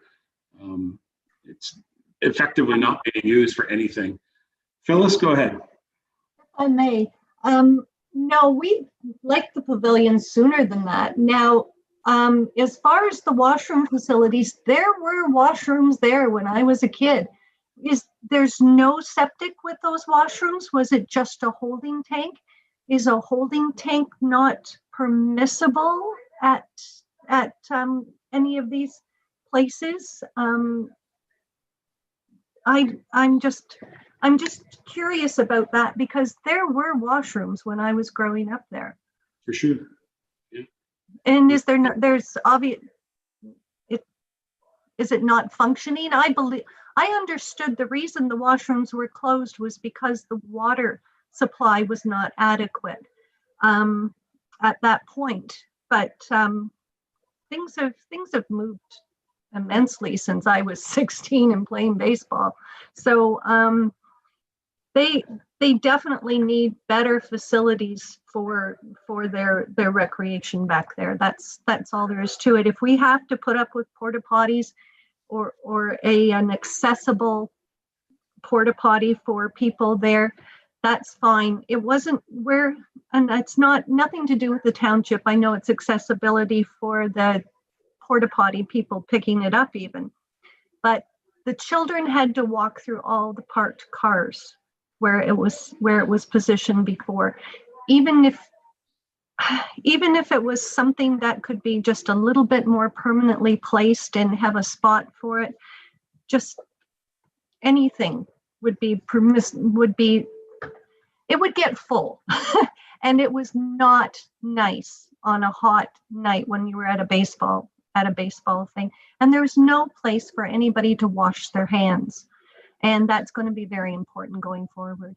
And that's, if we can't, we need water at any rate. If we can't have a septic, that we could make do with the porta potty part, but it just has to be a little bit more permanent and a little bit more functional, a whole lot more functional. Fair enough. Terry, can you comment on the park plan? Is this even something that's been considered yet? I know that you've looked at all of our facilities. Is there anything that you could comment about on what we can do for that facility to sort of help meet this need? I'll try, Your Worship. So yeah, I mean, the existing facility cannot be used. It cannot be modified or repaired for what we need today. So whatever we would build, we would have to tear down that little white shack that's there and build something new, with or without washrooms. If we use the Gowan Park Pavilion as an example, it has washrooms at one end, it has a canteen at the other. So perhaps there's two different options here we can look at. Is one pavilion that has all three amenities, which is the washroom, the canteen, and the middle shelter part. Perhaps just a canteen in the shelter part, because the washrooms are just not a possibility at this time. That could be another option to look at. Location is something that's going to have to be thought of. Councillor Deneen is correct. You know, the way that little diamond is set up with that land, maybe where it is now isn't the right location. Maybe somewhere near the trail that was built last year. Maybe that could be a better location. So there's a lot of different options that we have to look at. I think that was part of perhaps the $20,000 plan that Councillor Deneen is proposing, is to explore all those options, give us some prices for option A, option B. Maybe there's even an option C that we haven't even thought of that could be thought of as well. So I feel comfortable with the 20,000 that we should be able to get the answers that we're looking for, and then, and hopefully put this forward for either 2022 or 2023 for council to consider. Okay, Deputy Mayor, I saw your card. Did you have more to add?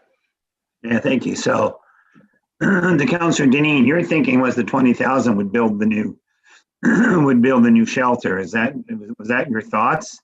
I'm just trying to understand what you thought the 20,000 was for. Planning, plain and simply, planning and putting a design in place. And it is pretty interesting. There's limited parking there. There's even less parking now that we have the pathway. The pathway was definitely needed, but it needs to be looked at. Even if we took maybe the little white pavilion, the little white shack out, maybe that could be a driveway to the back and people could park at the back of the ballpark. There's things we need things looked at there. And yeah, like Terry said, that the little booth or pavilion could be behind one of the dugouts over closer to the kids' playground where the washrooms could be, so they're not running around through the whole park car thing when the baseball game's on. It was all for planning, and I'd really, sooner the better, of course. All right, thank you for that answer. Now, I saw Lamers and then I saw Walker. Mr. Lamers? Thank you, Your Worship. I think this question's for Mike. If they can they do a hydraulic study to check that well out or bring it back? It's been out since 2006. So can you check to see if it's okay yet? Mike? Councillor Lamers, through Your Worship, you probably do that in-house between, we got a lot of skilled water operators and management folks. We could do some tests on it. We'd have to find if I don't know if Terry has a well record or if there's a well record exists. There isn't one available on the municipal web, on the Ontario website. If we knew what we were starting with, we could do tests in the water, determine what type of treatment equipment would be required, and then you need a place to house it that's heated and all those other lovely things. Happy to help with the investigation and the cost analysis. That's, I could do that in an afternoon, to be honest with you, for the water supply, but just, there are maintenance costs also that council should consider. I think it sounds like a good idea. Washrooms, we've shut some in Stayner. Terry would have to speak to the reasons. I know there's issues with vandalism and all that good stuff, but as far as just the analysis of the water supply, I'm quite happy to look after that myself, and it won't be a big deal. If we needed a little extra help, we could certainly get it. Lamers again? Yeah, you have the capability at the Works Department to do a flow test, because they were saying that it didn't have enough water 6 years ago. So if they were short water 6 years ago, I imagine it's worse now. Yeah, so probably we have a gentleman that we use called Sloan's Pumps and Service, or actually Stayner Rental also is a pump technician. We can do those flow tests through those guys. I don't remember the reason that wasn't turned into a facility. That was a council decision, probably a cost issue. But yeah, for a pump test, $2,500, and we could probably at least figure out the deal with the existing well. Like I said, it's not a real strong aquifer over there, so I guess the question would be, what's the use going to be? If you want to use it for flooding a rink, it's probably going to be hard to get enough water to do that. A pavilion with washrooms, we may be able to help with that, but again, a study is required, as Mr. Vachon said. Okay, thank you very much. Councillor Walker is next. Yeah, thank you, Your Worship. I was just going to say that before we get going up these different directions, which we have talked about now, about a building and washrooms and stuff, I think Councillor Deneen's request was to put 20,000 aside to have us look at the design, look at the wells, look at the septic, and to come up with a bit of a plan with costs and options as Terry has mentioned. So I think that's what she has asked for, and I can support that request. How soon it will happen, no one knows, depending on everything else that's going on in this crazy world we're in.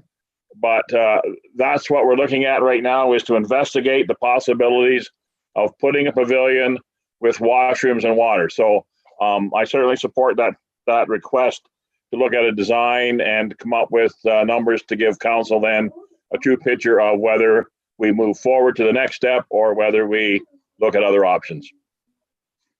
That sounds great. Good advice. All right, so council, I think we've gone around on this one well enough. Well, tell you what, I'm very supportive of the idea of doing some planning. I'm a little sketchy about where the money's going to come from. So $20,000. I'm back to my staff. I'm looking for Kelly or Terry. Can you give us some advice as to where this money should come from? Is this a taxation thing, or is this some type of reserve fund that we could fund this from? I'll start with Terry because he knows his department. Terry? Sure. Thank you, Your Worship. I mean, I would suggest using the same fund that was that Kelly had mentioned earlier, that reserve fund. I forget the name, if you can re-say it. Yeah, go ahead, Kelly. Which one is it? That's the Parks Equipment Replacement Reserve. Parks Equipment Replacement Reserve. Okay. Is council comfortable with that? If we do that, taking it out of a reserve rather than a taxation for point? Kelly, or sorry, Councillor Deneen, you're comfortable with that? All right. So we've got a motion. I'm hoping that our treasurer has got a copy, or sorry, our, well, treasurer for sure, and our clerk. Can I just go to Brenda? Can you do a bit of a read back so we have some information so we're comfortable going to this? And certainly Councillor Deneen can forward me her wording of it too. But it's to assign $20,000 for the design, architectural design of a pavilion and water and septic for the Nottawa Ballpark. And that it's to be taken from the Park Equipment Reserve, Park Equipment Replacement Reserve. Okay. There, that's helpful for clarity. All right, we got a mover and seconder on the floor. Nothing further. Okay, council, I'm prepared to call the motion. All those in favor? All right, we're doing well, folks. That passes, carries. All right, I'm looking up to the screen for somebody else, and then after the next person, I'm going next. Who's up next? Councillor Patterson, and then I'm going to go after him. Go ahead, Tom. You've been going after me for years. Don't you worry, man. It's we still got a couple of years left. All right, so a little bit of clarification before I pick my first one. And I'll tell you why. So we're in workshop and we're now approving amounts. Yeah. But are we going to do a recap at the end of all this? Let's say at our last meeting to say, okay, we approved a bunch of this stuff, but maybe we went up a little bit too high and we're going to review it. We're not going to go through this crazy reconsideration nonsense. Okay, so because we're in workshop, we don't have to deal with the reconsideration stuff. Perfect. Exactly. Okay. Now, but just to clarify, and for the public too, our objective here is to get to the public meeting. There will be a public meeting of the budget where the public will have an opportunity to make their comments. But in doing good governance, it's about the fact that the public want to see what we are bringing forward to input into the budget, whether it's going in or out or subtractions and additions. I think we need to have that information prepared for the public meeting portion. So following the public meeting, this council will meet yet again in workshop to finalize it, and that'll send it to the Treasury to create the budget. And then there'll be another opportunity for council to vote on the actual budget, which will be in a council session, not in a workshop. Does that make sense? Makes sense. Thank you, Tom. Go ahead. So I'm going to start with something environmental. What I'd like to do is establish a tree management program. We can maybe come up with a fancier name, urban canopy reserve. I'd like to start a reserve fund because tree management is expensive and we've got some numbers from Dan, which I appreciated. And I think we need to start taking better care of our trees in the settlement area. And I'm thinking primarily there. That means pruning, removing, and planting. And I know. Let's have your motion. So you're thinking, how much should we be thinking? I am thinking a $50,000 reserve, of which I'm going to take 25 out for the first phase in 2021, which would be a inventory of our trees in the settlement areas. So 25,000 for an inventory of our trees, urban trees. I'm going to rely on Dan. We'll get into the discussion here. I'm just thinking that we probably have to pay someone a salary or a salary-like stipend to do the inventory. We can expand on it further when we get into the discussion here. Okay, so all I'm saying, we're trying to get to a motion here. You want to create an urban canopy reserve. You're proposing that $25,000 be spent to do an inventory of said, and then establish a reserve after that. Is that correct? Well, I'm trying to establish the reserve in 2021. Okay, that's why I said 50, subject to final discussion. And out of that, I was going to propose that we do an inventory in 2021, which I'm estimating would cost us $25,000. Up to a certain amount. Okay, so right now we're only talking funding for 2021. I'm saying the motion would read, establish a tree management program reserve of $50,000. That's the first part. And the second part would be spend $25,000 on a tree, an inventory of the health of our trees in our settlement areas. Okay. We're going to halt right there. Look for a seconder on this motion, and then we'll definitely go to staff. So your seconder on this motion. Councillor McKechnie is the seconder. Thank you, Councillor McKechnie. All right, so this is something we've talked about before, and Councillor Patterson has brought it up in the past as well. So can I first, Barry, I recognize you'll be the first speaker, but I'm going to ask Dan to comment on this. I'm sure you've talked to Tom about this already. So why don't you update us on any work that we're doing already and what we could do in the future when it comes to urban tree canopy reserve and function. Thank you, Your Worship. So we do have an operating budget of about $117,000 currently for 2021 budgeted. Majority of that money is spent on, I would call, reactionary type, either tree removal or tree trimming.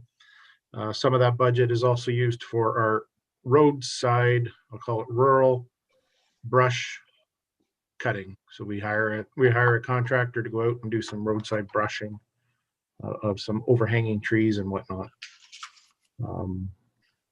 I am aware of a inventory of some sort that was completed a number of years ago. I don't know how involved that inventory was, whether it's just a count of our trees or if it was determining the health and viability of some of those trees. So I'd have to do some more research into that and see how far along that inventory was. And to be honest with you, I don't know what that number is going to be as far as whether hiring a qualified person to assess the urban tree canopy. I wouldn't know that number. It sounds reasonable. It may be as high as 50,000. I just don't know. Okay. And whether that can be done by a student at some point, perhaps if there's an arborist type student, perhaps a student could do something like that. I just don't know. I would have to put more thought into it. And if council does go ahead with this, it's something we can certainly work on. Okay, that's helpful. Thank you. Let's go to the Deputy Mayor. You have your card up first. Go ahead. and then Lamers. Yeah, I just like to know where the funding, where Councillor Patterson wants the funding to come from for this position. I was definitely going to get to that, Barry. That's right. Tom, where would you like to draw $50,000 for 2021? Well, I looked at our reserves. I thought maybe we might have something close to that, but you can go through the discretionary reserves. Yeah. And we really don't have anything for the environmental health of our villages and towns. So I think we need to have that discussion. And that's why I'm putting forward the establishment of a new reserve. Like I said, we can decide to start a little slower or faster. But I do think we need to do it. The old saying is, you probably heard it a number of times, the best time to plant a tree is 20 years ago. No doubt. So we need to start to be a little bit more environmentally conscious, I think. I don't know what else to say. I mean, if trees aren't important to you, then let them grow until they drop, and let the insurance company pay for the damages that fall when they fall in the house, or do it a little bit more ecologically sensitive. All right, Tom, please don't say about falling on the house. I have a beautiful maple that's on township property that's right in front of my property, and every time we get a windstorm, I worry about it too. So I'll take that as a vote yes. Well, I'm very much in favor of doing something to do with our tree and canopy protection, that's for sure. Before we go on, though, I saw, Barry, you got your card up, Connie. Dan and or Kelly, can you give us some advice where this type of funding can come from to help answer Barry's question about $50,000? So Dan or Kelly, who wants to jump in? Through your worship to Councillor Patterson, if I understand correctly, what you're wanting to do is set up a tree reserve, basically. That's so correct. that 50,000 would be 50,000 annually going into that reserve. Is that correct? Up to once we know a little bit more about what we're doing, I appreciate Dan's help and others, up to a certain amount, so that we can start scheduling some of the work as we do right now in other areas. Okay, then really we don't have any option other than taxation. Right. It doesn't make sense to pull it from a reserve that was never intended for that purpose. I agree with that. I couldn't find any other alternative. Okay, so that's a 50,000 answering Barry's question, taxation. Okay, and Barry, back to you because your card flashed a minute ago. My question is answered. Okay, I was getting to it, right? You see, that's how we do it. Connie, do you have something you say? Yep, Councillor Leishman, I believe I saw your card. Somebody else? Okay, go ahead, Connie. Thank you. I'm all in favor of a tree reserve. I'm not sure that 50,000 out of taxation is going to do it. I think we should do the study first, and I would urge Dan to look at students coming out of the Arbor system. We're having a summer, well, you're thinking of a summer student for our other study, so why not this one too? Even the citizens in Stayner could probably tell you what trees need to go and come. So anyway, I'm not sure I'm comfortable with 50,000 out of taxation. I'm sorry, but let's talk about it a bit more. Okay, bye. Okay, Councillor Lamers, I apologize. You were on my list. I didn't get you. So I'll go to Lamers now. Okay. Thank you, Worship. Through Tom, is this for improving sightlines too, or just canopies looking at older trees?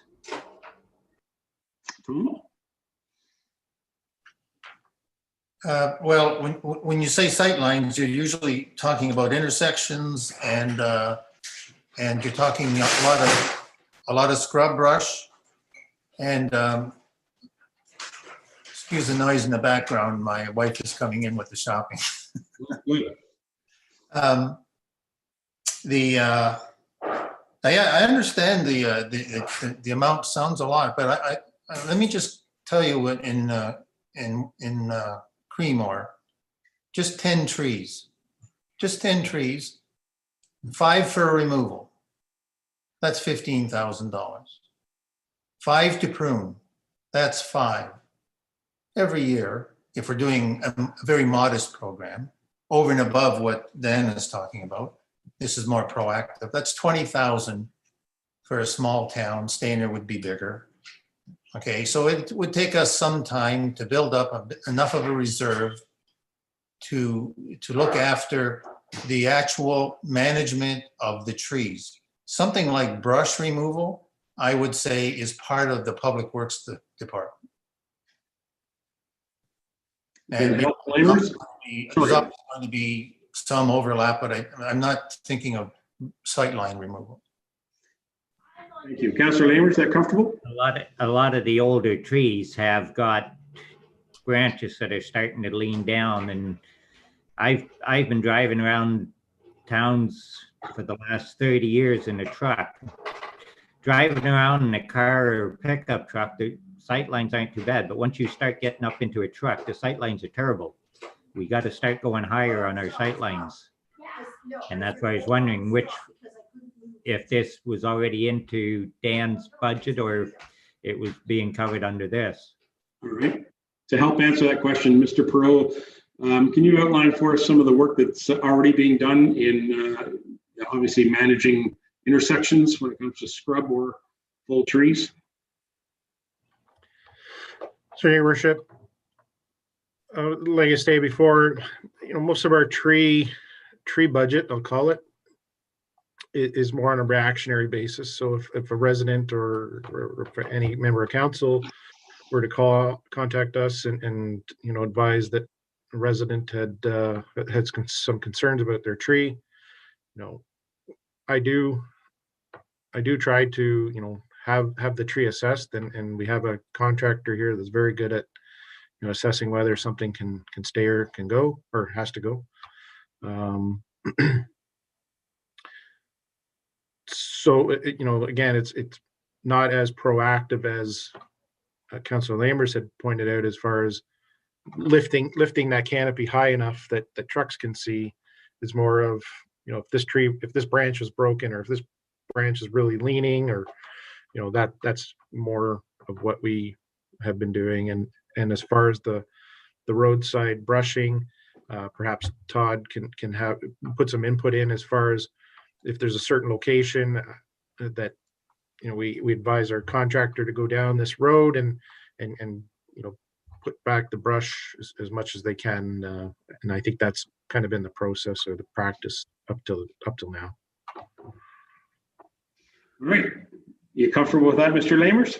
Okay. I'm going to go to Barry. Then I saw Tom was back in there, and then McKechnie. Go ahead, Barry. Yeah, I think Councillor Patterson's motion is quite clear. $50,000 reserve. We're going to spend $25,000 in 2021. I totally support this motion. But in response to Councillor Lamers, like, to me, the cutting of the brush or the cutting of overhanging branches over roadways falls under the Works Department, not under this tree reserve. This tree reserve is specifically mandated for our settlement areas and to deal with that. So you got my support, Tom. All right.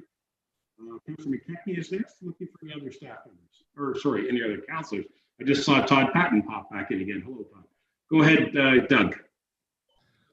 Okay, thank you, Your Worship. So like Connie, I don't like to see money taken out of general taxation, but I counter that with the environment. I want to see the environment protected and enhanced. So I think what I was wondering is, I'm supporting this motion for $50,000, but I'm wondering if we can sort of think outside the box and maybe leverage the funds. And I would leave this up to staff to come up with maybe a suggestion, but leverage the funds by using this fund to offer financial incentives for private citizens to plant trees. As Tom said, it's going to be expensive to plant trees and to prune trees and everything. Well, if we can use the fund to get some private citizens to plant trees on their property, maybe give them a 50% break on the cost of the tree or something like that, I think it might be workable for this reduced amount of money. So basically, yeah, Tom, I like the idea. I don't like taking it from general taxation, but I'm a supporter of the environment too. So anyway, thank you. Thank you very much, Councillor McKechnie. I think we all are. Councillor Patterson is next, but I see Todd was there. Did you have something you want to add, Todd, or did you just join us? No, I just I heard I possibly have to give some comment, but no, Dan pretty well nailed the brushing and the roadside process, how we do it. So okay, thank you, Todd. Appreciate that. Go ahead, Mr. Patterson. Yeah, I think Councilor McKechnie's caught the spirit of this thing. I don't want this whole thing to be funded by us. You know, I think we need to be leaders in this thing and get people to start. We have partners too. There's the 50 million tree program that would stimulate NVCA would start to, I think they should move into the urban area. I noticed they put 100 trees in Fisher Park in Collingwood, for example. I'd like a piece of that. I think we also have other agencies, Maple Leaf, I think I've dealt with them in the past, where they're active in bringing trees to the urban area. So it's a start, and by no means do I think we should continue putting 50 in every year. But I think we need to start, and at the end of the 2021, if council approves this, we'll have 25 left. Take 25 out to do the inventory, is what I'm saying, and then we'd have 25. And maybe next budget year we would determine that 25 a year is enough just to get started. And like it doesn't, you know, I think a new tree is costing $1,500, $2,000 after it's put in the ground, and you don't get a big one, maybe 2-inch, and then hopefully we take care of it. So, you know, I think we know a lot about what this is about. I think it's just a matter of, do we feel now is the time in township to spend some money, including taxpayers' money, on some of these things that we haven't been able to afford in the past. And I think the environment deserves our attention. Thank you. No problem. Dan, go ahead, and then I'm looking for anybody else. We'll wrap this one up. Go ahead, Dan. Thank you, Your Worship. I just wanted to make a point here on the you know, partnership, or if you will, with residents and them planting trees on their property. And you know, if we do offer incentives of some sort, I think we need to make it clear that these trees are on their property, and that it is their responsibility. Because you know, 150 years from now, you know, somebody plants a tree on their property and it gets to the size of the trees that are in the neighborhoods now. There's one thing that we do face a lot, especially Todd and Joel in our roads department, is that when there is a call about a tree and they are expensive to take down, $3,000, $4,000 to take down a 150-year-old maple tree, is the cost. And you know, it's very onerous on a resident to have to pay that amount of money to get a tree removed where you know, they feel that perhaps it's on the property line, it's straddling the property line, or it's so close that maybe we don't, you know, we can't determine where the property line is, etc. So I think we just need to make it clear that if residents are planting trees, that they are planted on their property or the municipal property, you know, whether, you know, we would accept, you know, trees in certain situations where they are on municipal property as well. And you know, the poor sucker that's in my job in 150 years is dealing with it then. I'll tell you what, Dan, there's a challenge to you and your staff to create a policy, if this passes, to create a policy that you could bring back to council for approval, that would establish those recommendations and get some clarity to the whole issue. That sound good, Dan? I would appreciate that, yes. That'd be great. Councillor Leishman's up next. Thank you. And Councillor McKechnie, please stop sending emails about squirrels. Sorry, you know, what? Squirrel. Sorry. I was just going to say I will support this to the tune of 50,000, and thank you for the discussion. All right, thank you very much. Anything else then, council? All right, so as this is coming from taxation, Kelly, can you bring up the chart and demonstrate what that impact would be before we call the motion?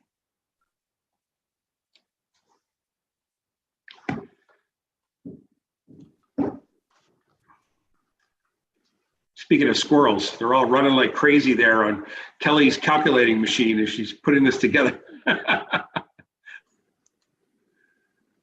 All right, you got it? Okay. All right, and you're going to put an ad in here underneath Public Works again? So $50,000 puts us to 2.17%. Okay. All right. Members, I guess that won't technically be underneath the bylaw department. You can amend that and show it underneath the Public Works department, but that sounds right. Members of council, you've seen that information. Anything you'd like to question on that? All right, then I'm prepared to call the motion. We have a motion from Councillor Patterson, seconded by Councillor McKechnie, and to establish this urban canopy reserve of $50,000 with $25,000 being earmarked for a study. Does that sound about right, Madam Clerk? Is that about where we are? Brenda? Yeah, just on another note, I've just been doing some searching through here. I'm not too sure if it would make any difference, but I recall back I thought it was a few years ago, but it ended up being 2015, when our previous director of planning was here, Michael Winia.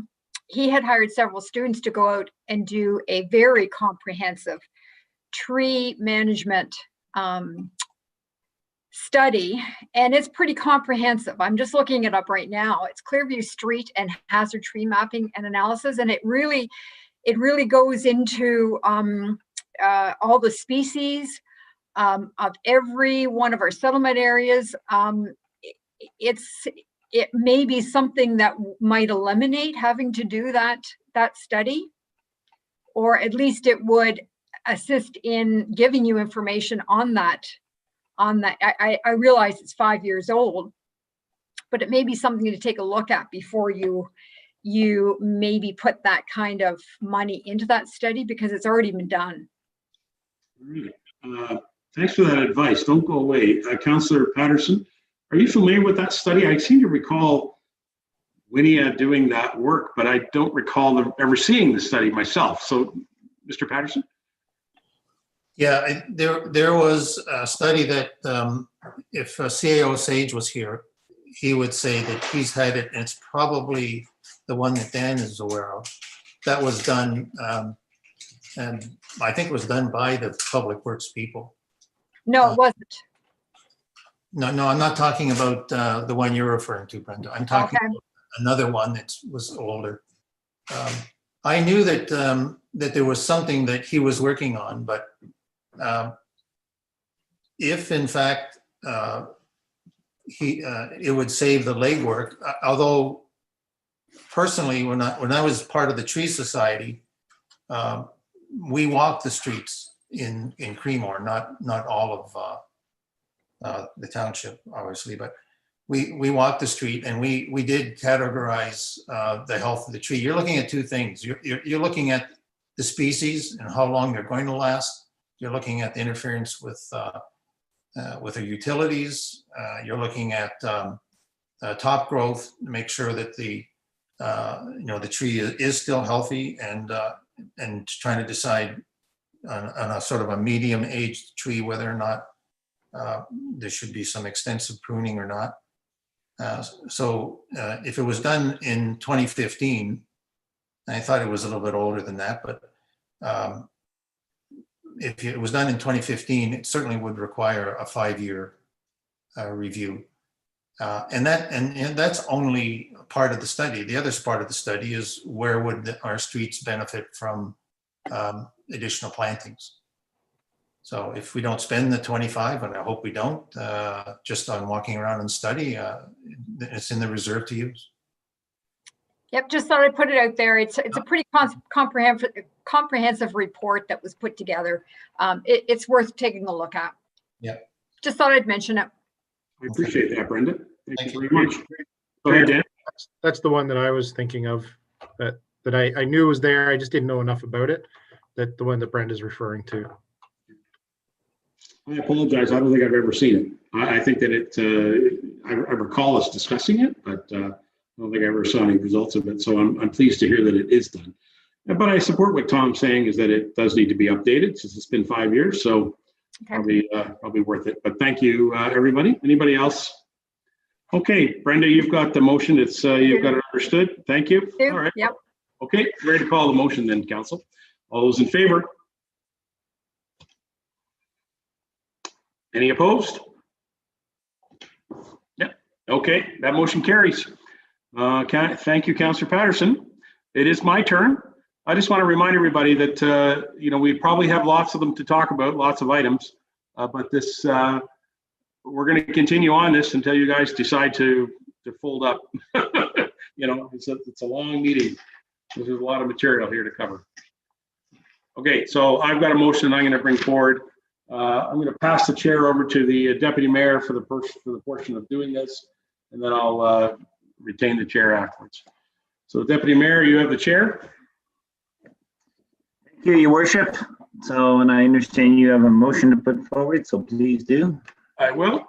It's a pretty simple one. I'd like to direct the treasurer to assign $25,000 to the Joint Physician Recruitment and Retention Committee, which is part of the town of Blue Mountains, and take this from the Economic Development Reserve. So this is not a direct budget item, but I would like to direct that we participate in this because we are members of the Physician Recruitment Committee. That committee will be initiating work in 2021, and we need to be a partner on that. So that's my motion, and I'll put it to you to find me a seconder, sir. Anybody? I'm looking for a seconder for his worship's motion. Looking for a seconder. Mr. Broderick is seconding that motion. We have a mover, we have a seconder. Any comments? Anybody have questions? I'll just comment on it, Deputy Mayor. That is that the recruitment committee was set up. It's established by Collingwood, Grey Highlands, Meaford, Town of Blue Mountains, Clearview Township.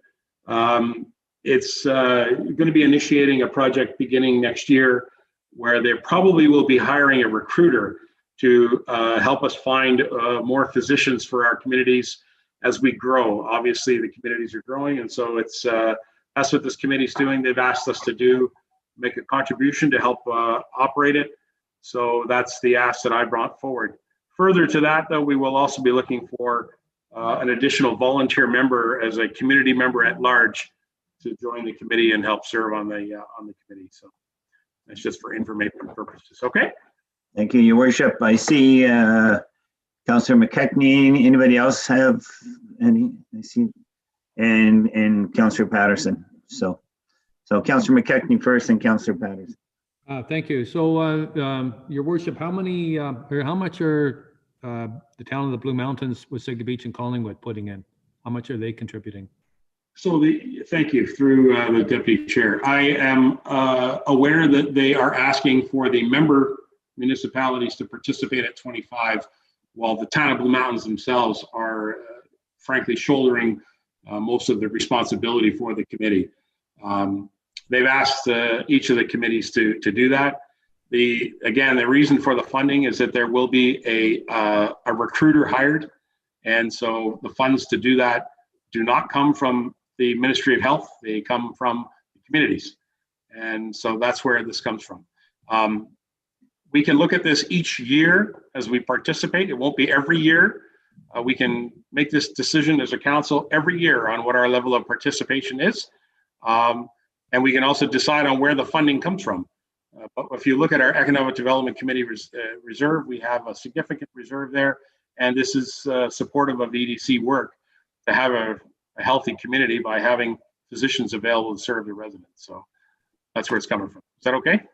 Sure. Follow up, Councillor McKechnie? Yeah, follow up. So I'll support it.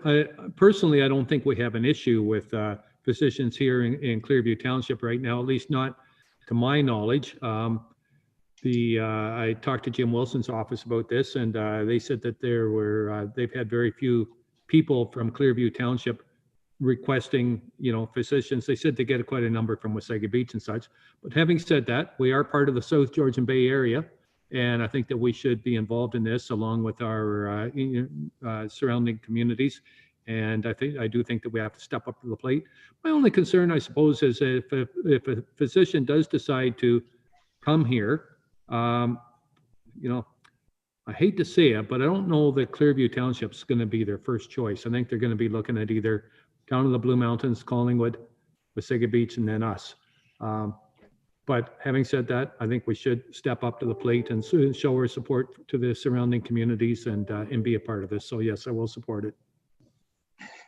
Councillor Patterson. So is the work being done? A couple questions. Maybe I'll just ask them and you can fire off on them. We're working with ROMP, the Rural Ontario? Yes, Councillor Patterson, the committee is going to be working with ROMP. It will not be a ROMP initiative, however, because what we're talking about is the fact that there are physicians that need to be recruited, and because there are physicians who are retiring. So to answer Councillor McKechnie's point, right now we have a physician who's retiring in December, and that physician does not have someone taking over her practice. And so those patients are then going to be distributed to other doctors, which of course fill up their, offices already. So yes, we are working with ROMP to answer Councillor Patterson, but they're not, ROMP is not a part of the committee work. Does that make sense?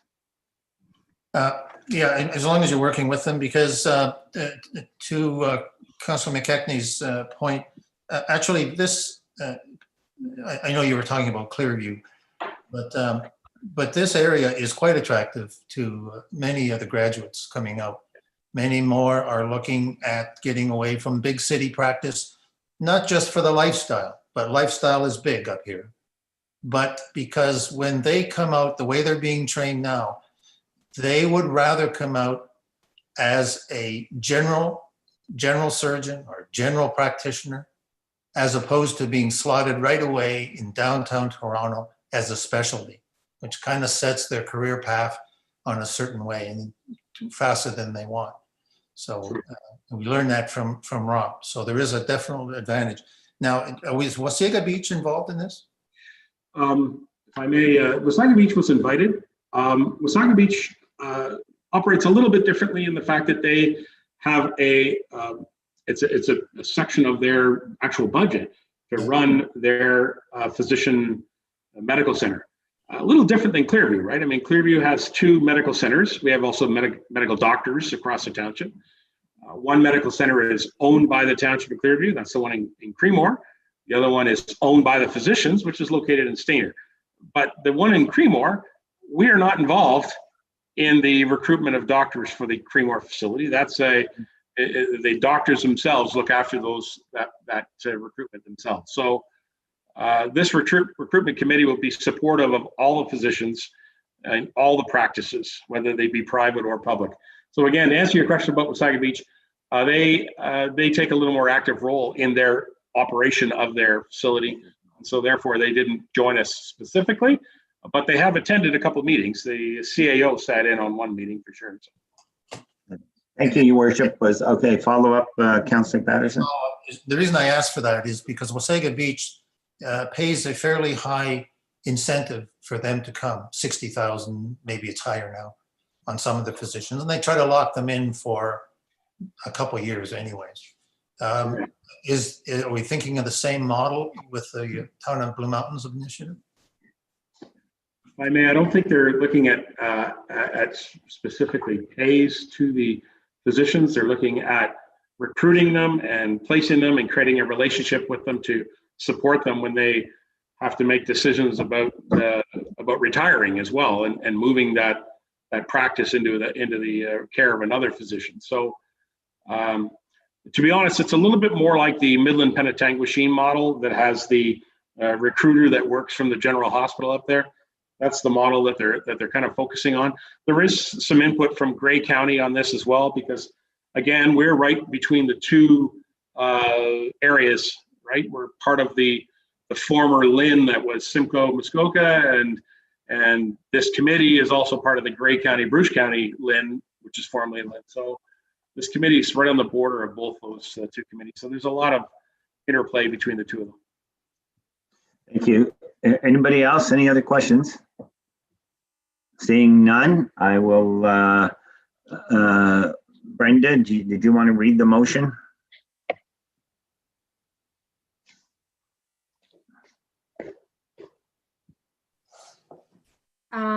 Okay, so direct $25,000 to the Joint Physician Recruitment Committee to be funded from the Economic Development Reserve Fund. Perfect, thank you. Okay. Okay, I'm going to call for the vote. All in favor? One, two, three. Motion carried. Thank you. Okay. Very good. Okay, Barry, I'm going to defer to you. Do you have anything you want to bring up? I'm going to go to you first. You know what? Anything I had to bring up is already being handled by another member of council, so I do not have anything else to bring up. Thank you very much. I'm looking for, okay, Councillor Lamers is up next. Thank you, Your Worship. And I don't know if this needs to be brought up as a motion to have township staff contact county force to have the side of that bank removed on Concession or Hogback Road. Okay, back to that discussion. Okay, let's go over to there's Dan again. Hello, Dan. Okay, so the councillor is asking, do we need to have a motion to do that, Dan? What do you think? I think, Your Worship, I guess, yeah, I think maybe some more just a direction, I guess, if we were to contact the county. I just don't know if the, if the county is going to need money, or if, we're going to need money. Obviously, we're going to need money to get an excavator of some sort to complete the works. It may just be some an informal agreement, or maybe a formal agreement. I'm just not sure. If council gives direction, then we can do some investigation, report back. Okay. Well, this is not specifically a budget thing. It could be a budget thing if we wanted to actually spend money on it. So I imagine it should be a motion. Let's go to the deputy mayor first, and then I'll see if we need a motion for a seconder. I was just going to say, Your Worship, I think it's just giving directive to Dan to contact county and see what's involved. Say, here's the location. Give us your input, and so I think it's just a directive for Dan to go forward and contact them, and he can report back to us. Councillor Lamers, you comfortable with that? Yeah, if he starts to talk with them and gets a reply, then he can ask for if we need to make a motion to go further with this. All right, Dan. So we're not going to make it a formal motion here. You can investigate, report back to Councillor Lamers, and that way Councillor Lamers can bring forward a formal motion. That's what's required. Okay. Thank you. Thank you, Councillor Lamers. I'm looking for other councillors. Councillor McKechnie, back to you, unless anybody else. You've already had one in there, Doug. Yeah. Phyllis. Somebody else. How about Broderick? Have you got one? What's that? Nope. I'm just asking, seeing who's got one. Councillor McKechnie, we're coming back to you. Okay, thank you very much, Your Worship. So this one's fairly easy as well. And I wouldn't mind if either Dan or Mike chime in on this one to give us a bit of background. Anyway, the motion states, whereas the residents of the Duntroon area have long complained about speeding traffic on Township Road 91, and I'm talking about west of Duntroon. And whereas in a letter to township staff dated February 19th, 2020, Walker Quarry acknowledges that they have monitored the traffic on the road throughout the year and have, in quote, I quote, recorded a lot of speeding vehicles on the road. And whereas the township's own traffic monitoring notes the average speed on this road is 20 kilometers per hour over the limit, the average speed is 80 as opposed to the speed limit of 60. Now, therefore, be it resolved that the Township of Clearview purchase and install one traffic speed indicator sign on Township Road 91 at the location staff deem best suited, and that funds come from general taxation. And that's the motion. And I think that I'd appreciate if someone seconds it so that Dan and Mike could speak to that. Looking for a seconder on the motion. Councillor Patterson, thank you. I'm sorry, did I miss it? Did you have an actual value on that, Mike or Mr. Oh, McKechnie? sorry, no, I guess I never, $4,000, 4,000, yeah. Okay, 4. Okay, Mr. Pro, do you have any comment on that? Certainly, Your Worship. Yeah, I'm fine with that. I have $10,000 in the budget proposed, in essence, to replace the 2 signs that were stolen. Unfortunately, we do have we did have 4 signs that we like to rotate to the problem areas, I'll call it, or areas that are requested for speed signs over and above the ones that are what I'll call is permanent in the village areas. So adding a 3rd one and placing it there, I can't see an issue with that. All right. Thank you very much. Anybody with any questions on this? Just want to clarify, where is this money coming from on this one? I put in the motion general taxation, but if Dan or Mike have any suggestions, then I'd be open to that. Okay. One gentleman, you guys think about that for a minute. Go ahead, Barry. You've been flashing quite a bit there. Go ahead. Yeah, well, I just heard that it doesn't have to come under taxation. That Dan just said he has it within his budget. So I just put the motion forward and not do it through taxation. It's in the budget. Yeah, it's. I agree with you, and that's where I was hoping that Dan was going to tell us that he's already got it in the budget again. So, Mr. McKechnie, are you comfortable with deferring your motion since Dan's already got 10,000 in? Mike needs to talk there if you don't mind. Go ahead, Mike. Yeah, just to clarify, so the 2 signs that we're purchasing, and typically when they're deployed, there 2 would go onto each road, catching the speed each way, I believe. But Dan can clarify if we want to reduce our portable signs by 1 and make one a permanent install at County Road 91, then that's fine too. Mike or Dan, is that what you're thinking, or do we want to add that extra sign? Thank you, Your Worship. I think a minor adjustment in our budget that currently sits. I have 10,000 in there now.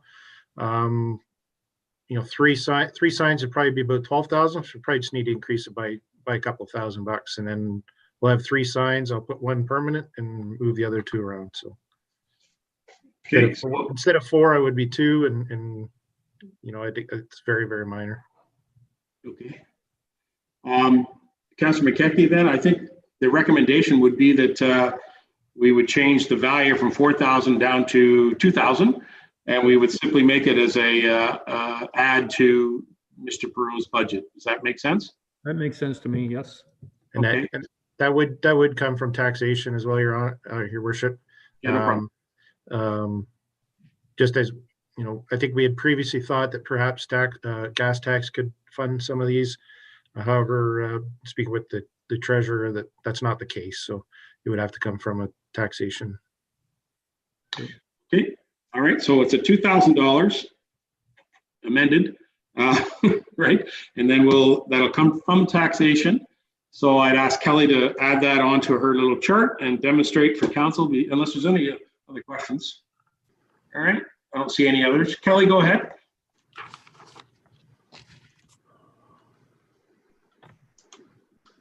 So that puts us at 2.18%. Okay.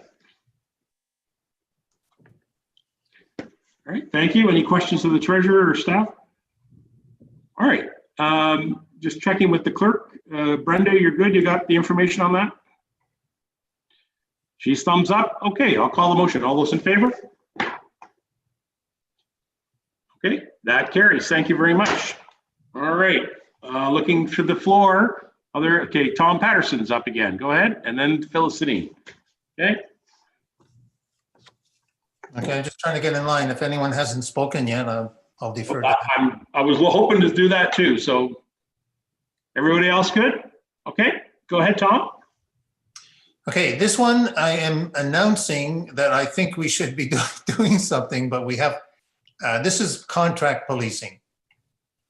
This is a bigger subject, as I'm finding out, than we talked about earlier. And the last time I brought it up, it was suggested that I bring it to the budget. And quite frankly, I do not feel competent to put out a proposal until we have a chance to talk through some of the options. I've had a discussion with Pam, our clerk rather, and she feels the same. If I can represent her view, the bylaw department will be involved in any kind of a partnership with the police, I'll put it that way. The options, I think I explained this before, so I can answer some questions if you want, but in talking with the detachment, who then sent me over to HQ, the Municipal Policing Authority, Linda Davis, if you remember the name I brought forward, she gave me an array of options. It's expensive.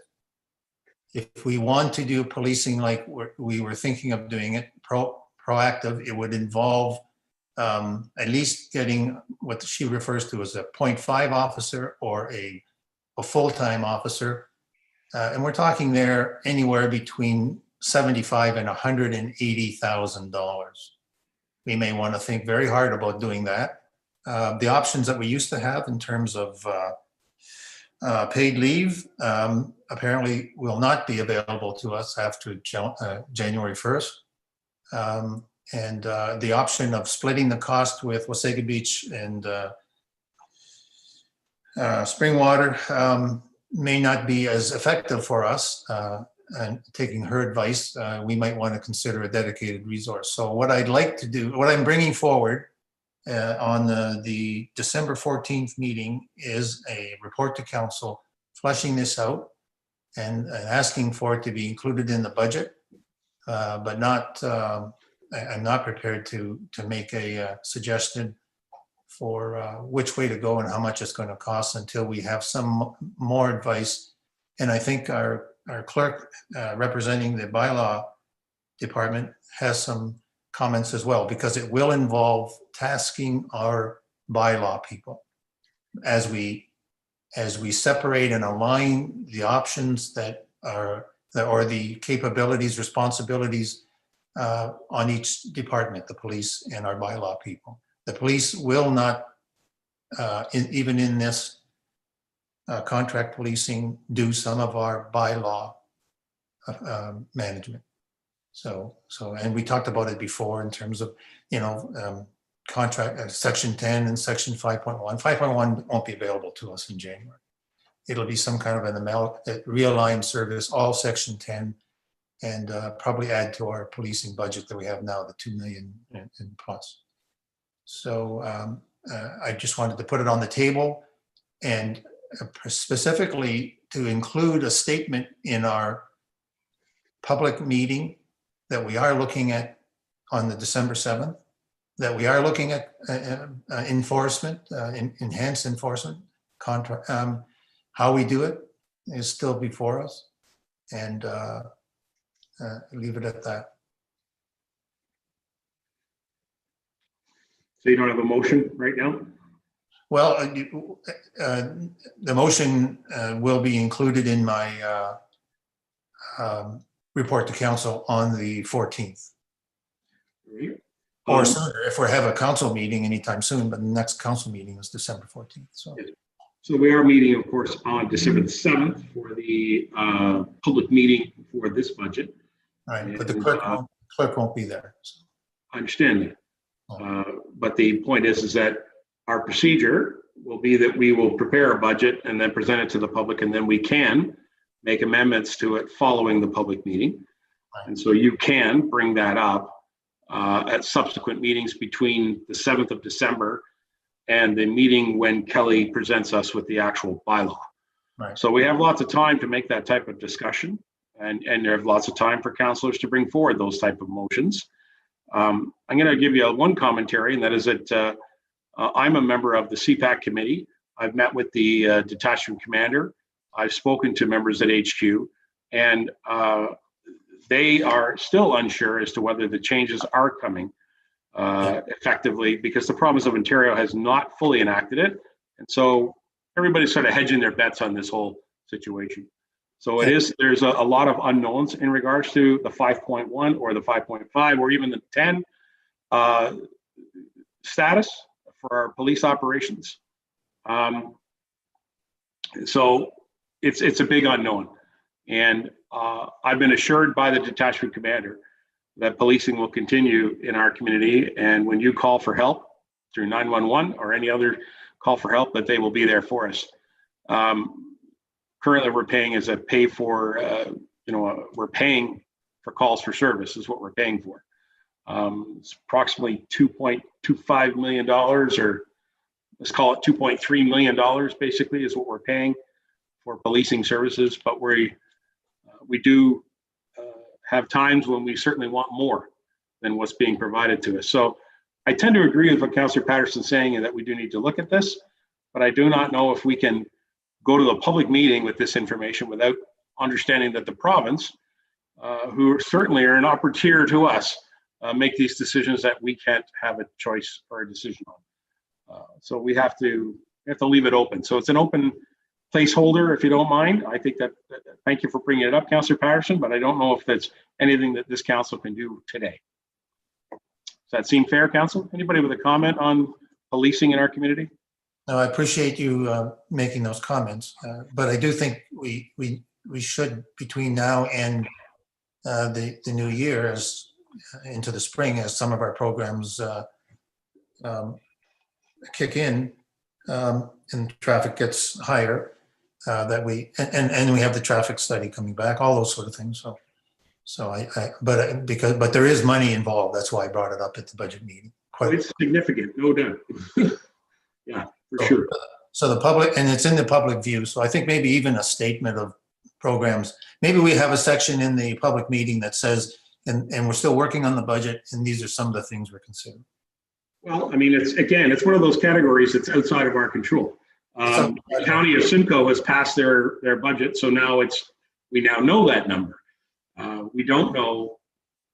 Well, the school board may make some changes yet too, so we may have some changes yet before we get to it. And certainly the policing is one of them. So it is an unknown. Councillor Lamers had his card up. Go ahead, John Lamers. Thank you, Your Worship. Yes, I agree with Tom. We do need to look at this, but it's going to take a lot more discussion. We need a lot more information to really finalize this and find out what we're going to do with it. But it is going to be a big hit to our budget to try to do something. I concur. Thank you. All right, Tom. Well, thank you for putting this statement out there. Great. Anybody else now? Councillor Deneen is next, and then I'm up again. Go ahead, Phyllis. Sorry, I sound like a bit of a broken record here, but my motion is that the parks, I don't think this has any monetary cost to it.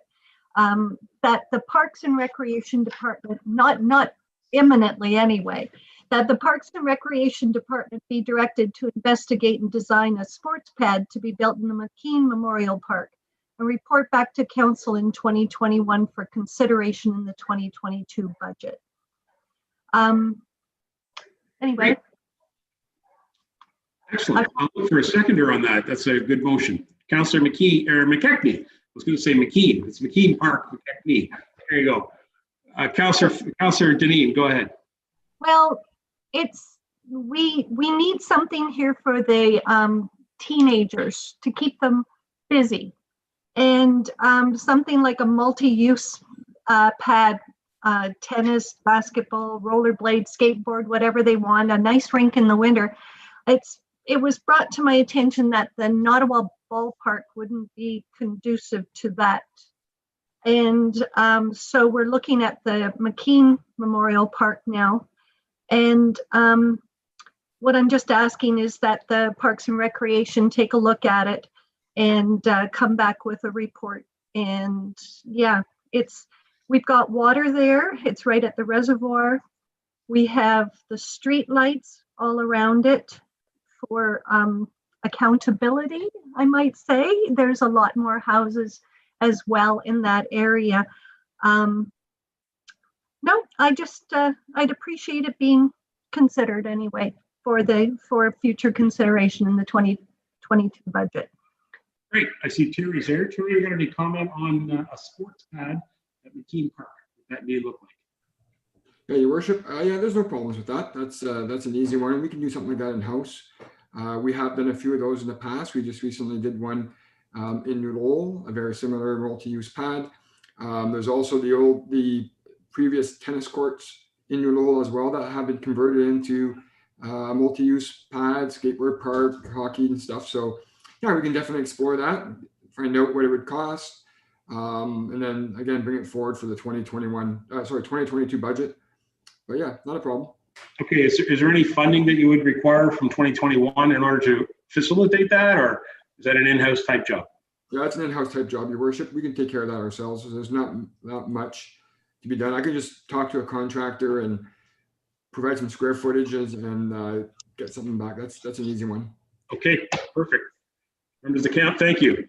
Council, anything further on that? Looking to Brenda to make sure she's got the motion covered. She knows what it is. Yep, thank you. Okay, council, I'm going to call the motion. All those in favor? And that carries unanimously. Thank you. All right, it's my turn. Let me see here. Yep, Deputy Mayor, you've got the floor. Thank you, Your Worship. Please present your motion, if you will, please. Thank you very much, Mr. Chair. This is going back to Dan talking about painting. So that council direct the treasurer to add $5,000 to the public works budget, road painting budget, to facilitate the installation of white stop bars and centerline yellow paint at rural intersections across the township, and that this funding come from taxation. This motion, do I have a mover? Do I have a seconder, please? I have a seconder. That's Councillor Lamers is the seconder. Thank you. And do you want to add anything to it, or? I based it on Dan's number saying approximately $400. So that would be just about 12 intersections, or that could have some work done on it. If he just adds it into the paint budget, so it looks like about 12 intersections. Some of them would be obviously the four-way stop intersections. Some of them could be the two-way stop intersections, which we need to bring people's attention to, and they see them. I think that this also fits into the category of our traffic calming as well, because it clearly brings, when you see it on the road, this is where you're supposed to stop, right? So put the damn stop bar up there. That's why I look at it. Anyway, there you go, Mr. Thank you, Your Worship. And Councillor Lamers, I believe you had your hand up. Thank you. Yeah, I'm not sure if that's enough, because we have a lot of intersections, and by the time we paint them this year, and in 4 years we come back, we're not going to be finished the first round. So are you suggesting you want to make an amendment to the motion? I'm sorry? Yes, to increase it some. So, well, give us a dollar figure if you're making an amendment. I think you're looking more around 10. So you're amending a motion. You're amending His Worship's motion from 5,000 to 10,000. Is that amendment okay with you, Mr. Mayor? I'm just doing the numbers on it myself here. That would be, Dan, do we have 24 intersections that would need that type of work done to it? Do you think, Dan? In a heartbeat. I'm sure we do. Councillor Dan, do you have a comment? Your Worship, and through the chair, probably have a list as long as, from my office to your office, probably as long as that we have intersections that would need it.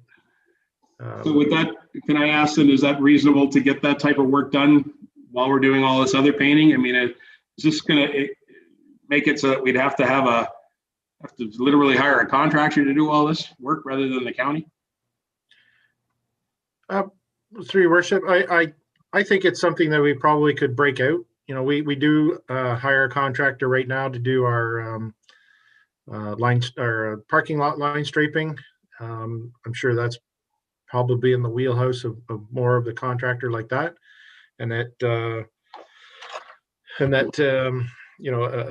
county or if they are available, or another contractor would do the striping, or a combination thereof. I know there are some bigger companies out there that do both. So. Thanks, Dan. So, your worship, are you accepting the friendly amendment? Absolutely. Okay, so we have a friendly amendment on the floor to change it from 5,000 to 10,000 for the painting of lines, thick lines and thin lines at intersections where stop signs are involved. Do we have any questions?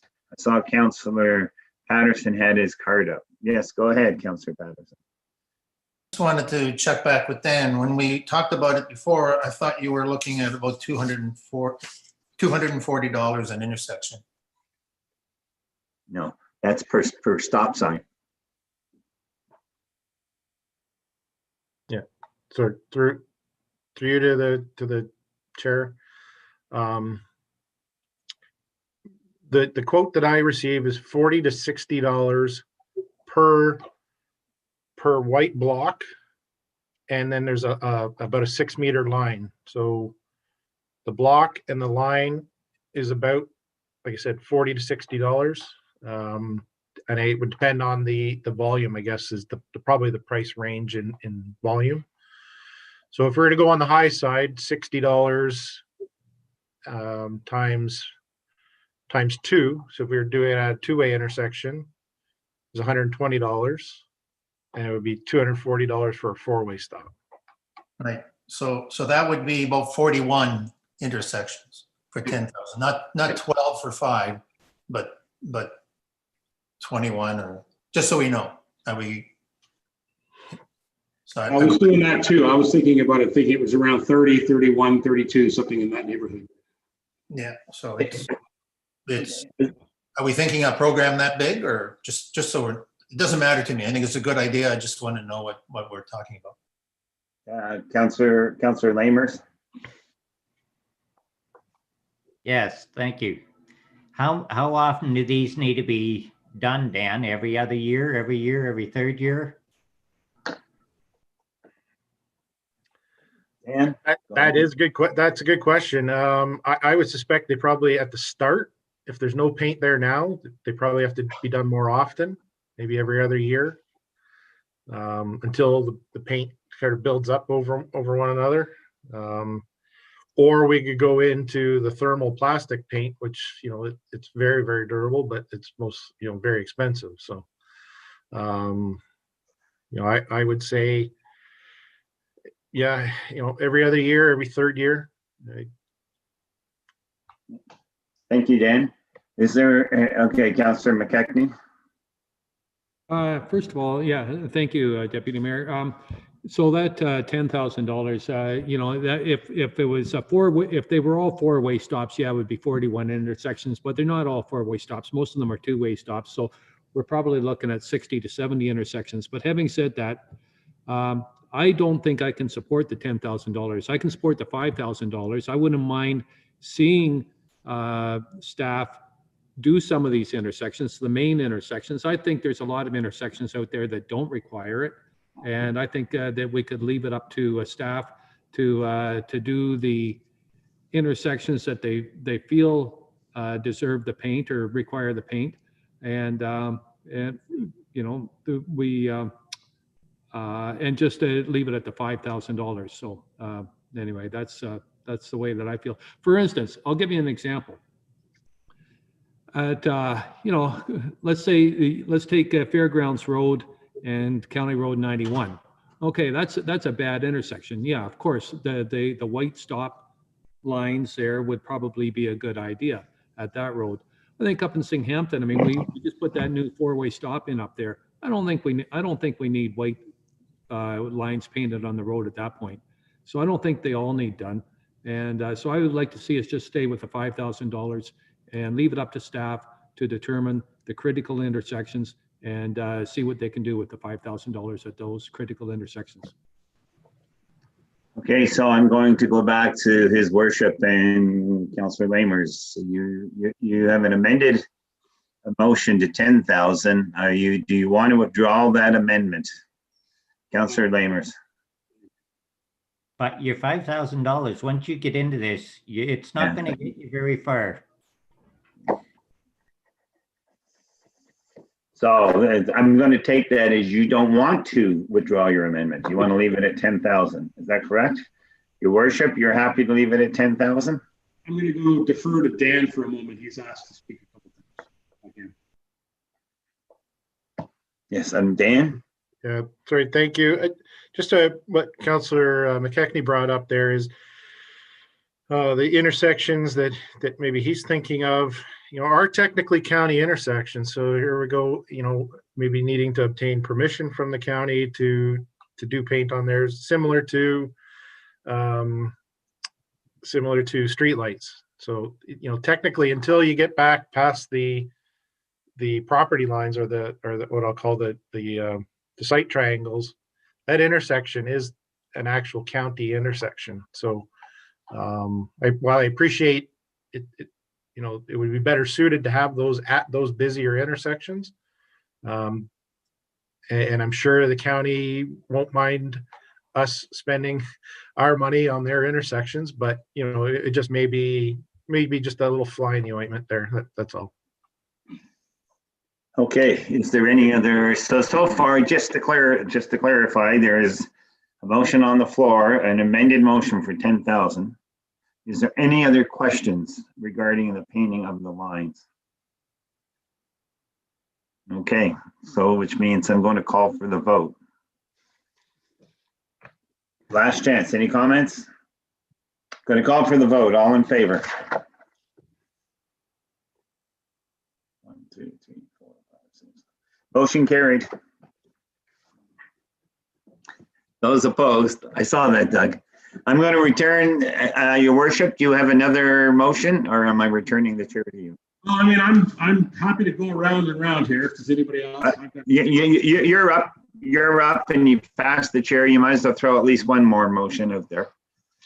All right. This one shouldn't cost us anything. I'd like to direct the Public Works Department to investigate the options for efficient use of funds and traffic management for the Collingwood Street Bridge Culvert project that we spoke about earlier, and report back to Council for consideration before the budget is passed by Council. I'll ask for a seconder, but I could speak about why I'd like to do this. Okay, is that Councillor Leishman? Are you seconding the motion? So we have a seconder. Okay, so your worship, go ahead and. My purpose for this is simple. Having looked at this intersection, having looked at this bridge, having looked at this structure, and I've considered that we may not need to actually replace this bridge, that maybe we need to just close this bridge because of all the other money we're going to spend up there on the 5th and on the Greasley Side Road and on Caroline Street and so on over the next little while. We may not need that bridge. And so as a result, I would like them to do a little bit of a study to advise us as to whether or not we could literally close that little portion. And that would then eliminate speeding going down that road because you can't go anywhere. And I think that would also then force the hand that would have to upgrade the Greasley and upgrade the 5th and upgrade the rest of those roads that all need some attention. That's my thought on it. I looked at it and I thought maybe we don't need to replace this bridge because there is a way around it. So that's my discussion on that. Anybody got a thought? Yes, go ahead, Councillor Patterson. So when you're talking about Greasley, you're talking about 6, 7? I guess that's what it is, isn't it? It goes to the west of Collingwood. Between the 4th and the 5th. Yeah. Okay. Well, that's always been the plan. I mean, I'm expecting, I was expecting to see the Collingwood Street Bridge be studied and approved by 2022 and then in 23. So now we're saying 23 and 24. So that must be based on some assessment of the bridge's integrity. Closure is an option. This is why we need to know. There'll be a preference not to close it, like closing the roads. But when you're talking upwards of $2-3 million on that traffic, you know, we have to make a tough decision. That would mean though, so if you're thinking the same way, I would like to see that study, but it means that we would then have to upgrade, which is something I was going to talk about when my time was tonight again, to upgrade the what you call Greasley, I'm calling 6-7, Sure. and northbound on the 5th to that eventually becomes Caroline Street, because that'll be the traffic route. So I thought this was being done, quite frankly. But if you need to direct staff to do it, then let's do it. If I can just comment, is that... Yes, go ahead, Your Worship. Thank you. My comment is that while the staff have not been directed to make this an option, although they know that closure is a possibility, I think we need to find out if we did close it, what benefit that would bring to the other roads where we have some serious road concerns there too. You know, the reality is we can spend $3.5–4 million on that project and still have to spend $4 million on other roads. Absolutely, I agree. That's so. I think that the reality is maybe we need to look at this for the traffic volumes that are actually on it, the users that use that road, and whether we can just redirect our taxes into serving us better in that area. That's my comment on it. Thank you. Yes, Councillor McKechnie. Thank you, Deputy Mayor. Your Worship, I like the way you think. I felt that bridge, the closing of that bridge should be an option as well. And I voiced that concern back a year ago. And, you know, I never got a very good reception about that.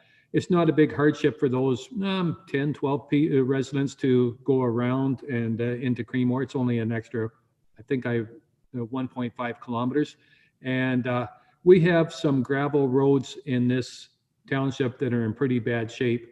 And I think that, you know, I'd like to see staff have a look at that bridge, consider that as being one of the options, and we can better use those funds then for some of our other gravel roads, including the ones in Ward 5 near that bridge where those residents would have to take to get into Creemore. I don't know, what's that called? You say the Greeley Road or Greasley Road or something like that. So anyway, I support this motion. Thank you. Any other comments? I see I see Dan Peroso. Let you speak first, Dan, and then Councillor Patterson. Thank you, Your Worship. Or sorry, thank you, Deputy Mayor. Just to speak on the item, if council were considering redirecting funds to improve the roads, I just might make note, and maybe through the treasurer, is, you know, I think currently we're about $750–800,000 a year goes into the bridge reserve, bridge reconstruction reserve. So I believe it was the thought that, you know, any type of bridge work, including the Collingwood Street Bridge, would come out of that reserve when the time comes. Certainly, if council were to move some funds ahead for a what I'll call a study from the bridge reserve for 2021, that may give council the option then in 2022 or 2023, whenever this does come up next, to redirect some of that funds or maybe additional funds into road reconstruction, road capital project. I just want to make that note that, you know, the reserve is set up for the bridge reconstruction, which that Collingwood Street Bridge would come out of. Any road improvements that were to subsidize, I guess, if you want to call it, if we were not to reconstruct that bridge, may need to come out of that reserve or, you know, from another source somehow. Okay, thank you. Was the Councillor Patterson had his card up, I believe? Go ahead, Councillor Patterson. You're muted. Thanks for mentioning that, Dan. The bridge reserve right now sits at, well, the proposed ending would be 2.1. We're going to continue to build bridges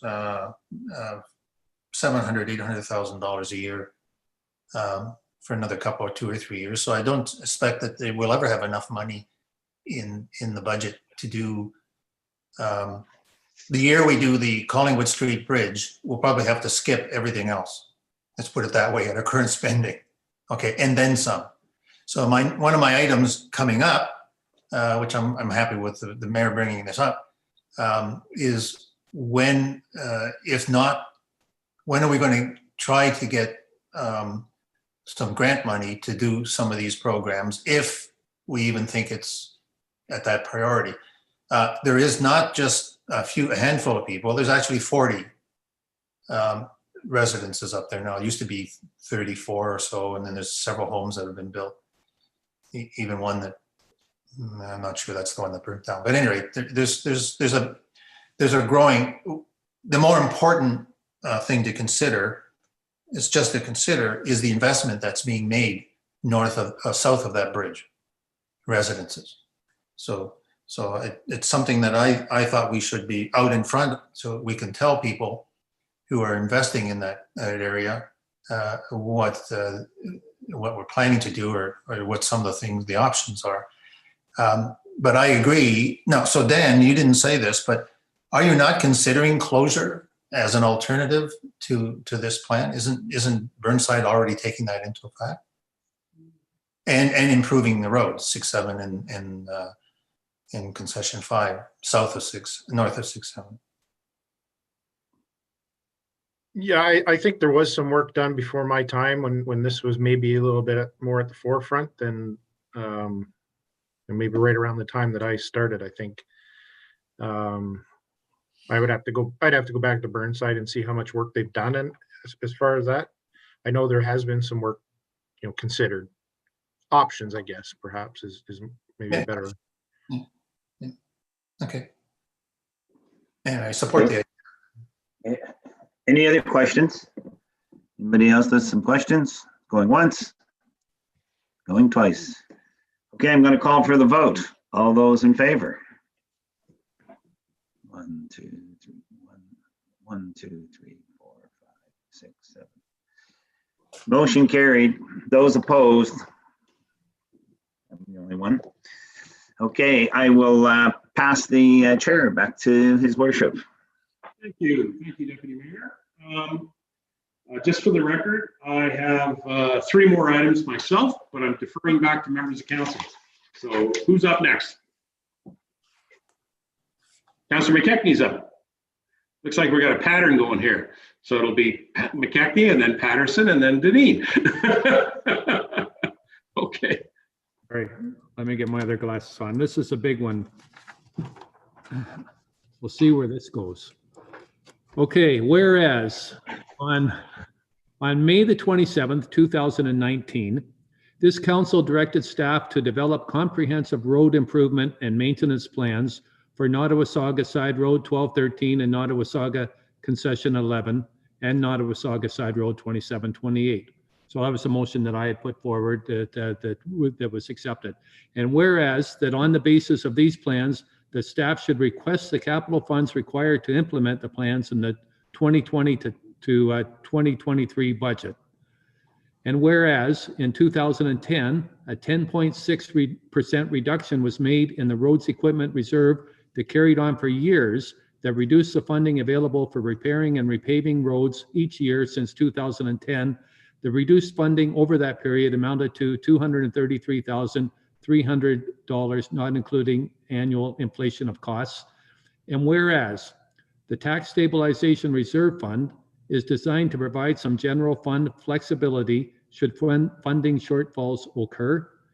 And whereas the gravel roads in the entire township, so not just in my ward, but in the entire township, are a critical part of infrastructure and are showing signs of wear. Now, therefore, be it resolved that $200,000 be transferred from the Tax Stabilization Reserve Fund to the roads to the roads construction fund or equivalent, to be used to expedite repairs to the worst parts of the gravel roads in the township as determined by staff. So basically, in a nutshell, folks, all I'm doing is we have about $700,000 in our tax stabilization reserve fund. I'm asking that 200,000 of that be moved over to the roads construction fund so that staff can get working on our gravel roads wherever they deem that work needs done. And I'm not specifying whether it be my ward, it could be Tom's, Connie's, Councillor Lamer's, any ward. So anyway, that's the motion. Okay. So as I understand it, Councillor, you're looking for $200,000 to come from the tax stabilization fund to go into road repair for gravel roads. Exactly. Yeah, 200,000 from the tax stabilization reserve fund to the roads construction fund, just so that staff can, they've got some money there that they can get working on. Trying to get the motion understood. Look for a seconder. Is that Councillor Patterson seconding? I presume. Okay. Patterson. All right. Wow, it's going to be a good discussion. Let's start with Dan as a staff member. Dan, $200,000 into road repair for gravel roads. Can you outline, what we're doing right now and how you would utilize that money?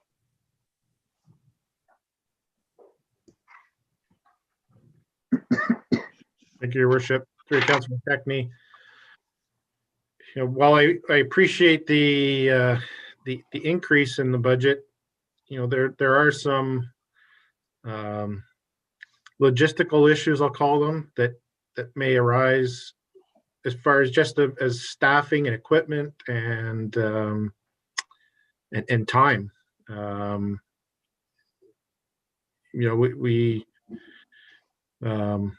Yeah, it's a lot. We already spend about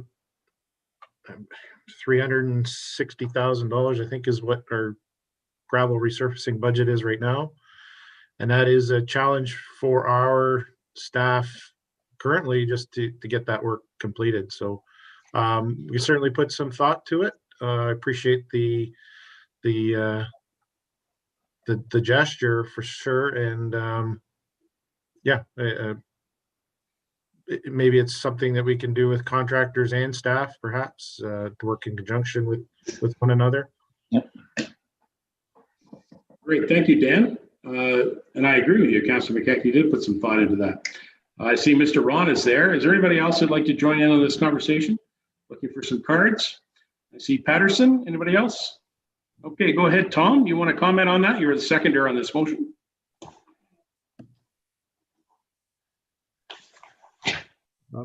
You're on mute, Tom. Try again, Tom. Yeah. We're transferring it into the reserve. I didn't hear there was to be spent on 2021 alone. No, that's right. So I think it's a matter, if that answers the concern that Dan has. Yeah. You phase it in. What I think it is, and it's not my motion, but I'm supporting it, thinking that I think we have to upgrade the level of service on some of our main gravel roads. We just have to do a better job on some of them. Not all of them. Not all of them need to be, it's traffic dependent. So I like the way that Councillor McKechnie said, at the discretion of the staff. So it's there for the increased service level, and it's long overdue. I mean, where our traffic is going up, there's no question about it. So. Okay, Mr. Perot's there, and I see Mr. Ron as well. Go ahead, Dan. Yeah, thank you, Your Worship. So maybe I misunderstood the motion. And staff worked, like I said, staff worked on a plan this year to basically have a 5-year rotation on our gravel roads as far as dig outs and resurfacing, and so perhaps with the increased funding from the reserve, we can lower that to a 4-year, perhaps. Yeah. It's like a 4-year rotation instead of 5-year, and we can rework those numbers to increase that amount So sorry, I misunderstood originally. I thought it was a full $200,000 this year. So. No, sorry. Go ahead, Doug. Yeah, no, Councillor Patterson, he clarified it pretty well. Yeah, no, I'm not expecting it. If you don't have the manpower or the staff or whatever, then I'm not expecting anything to be done this year. I'm just thinking, let's move some money over from the stabilization fund over to the road construction fund so that you've got it.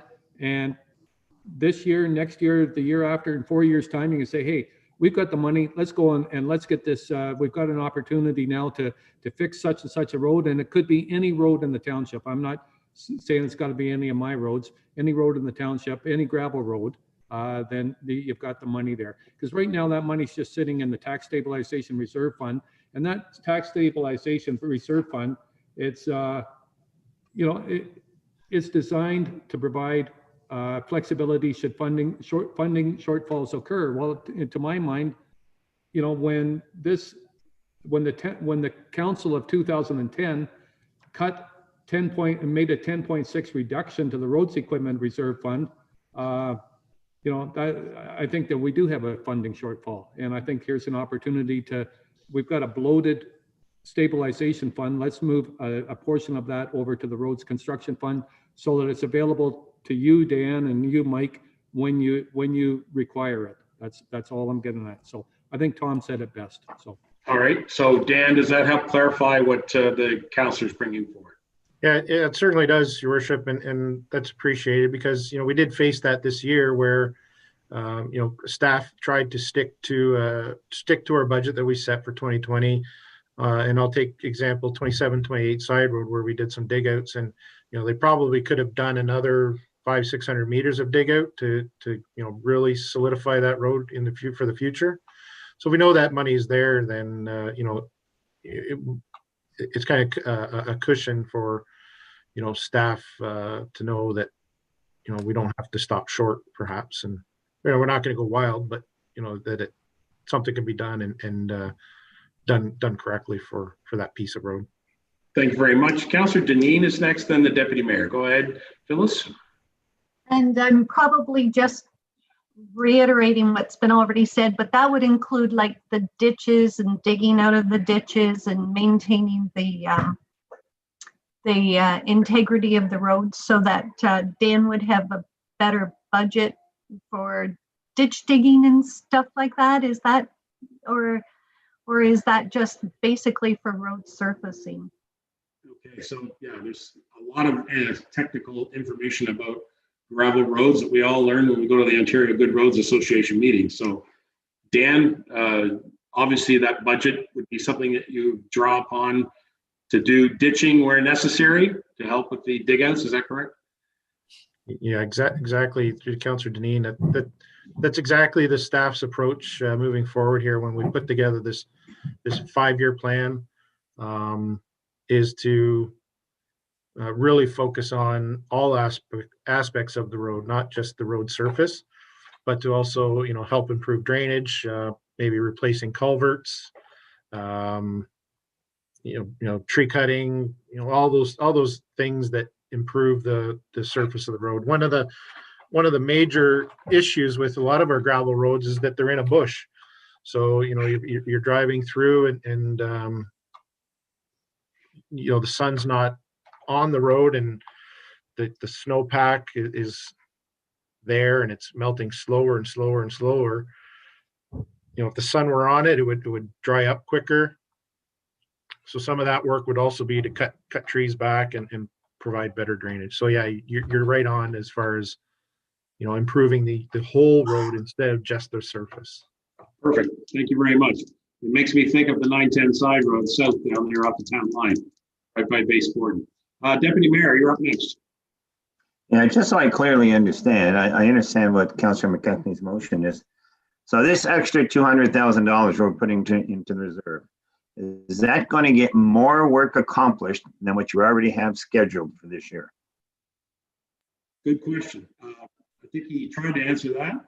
Mr. Perot did by indicating that time and management of time and resources, perhaps we'll have to bring in some contractors to do more work.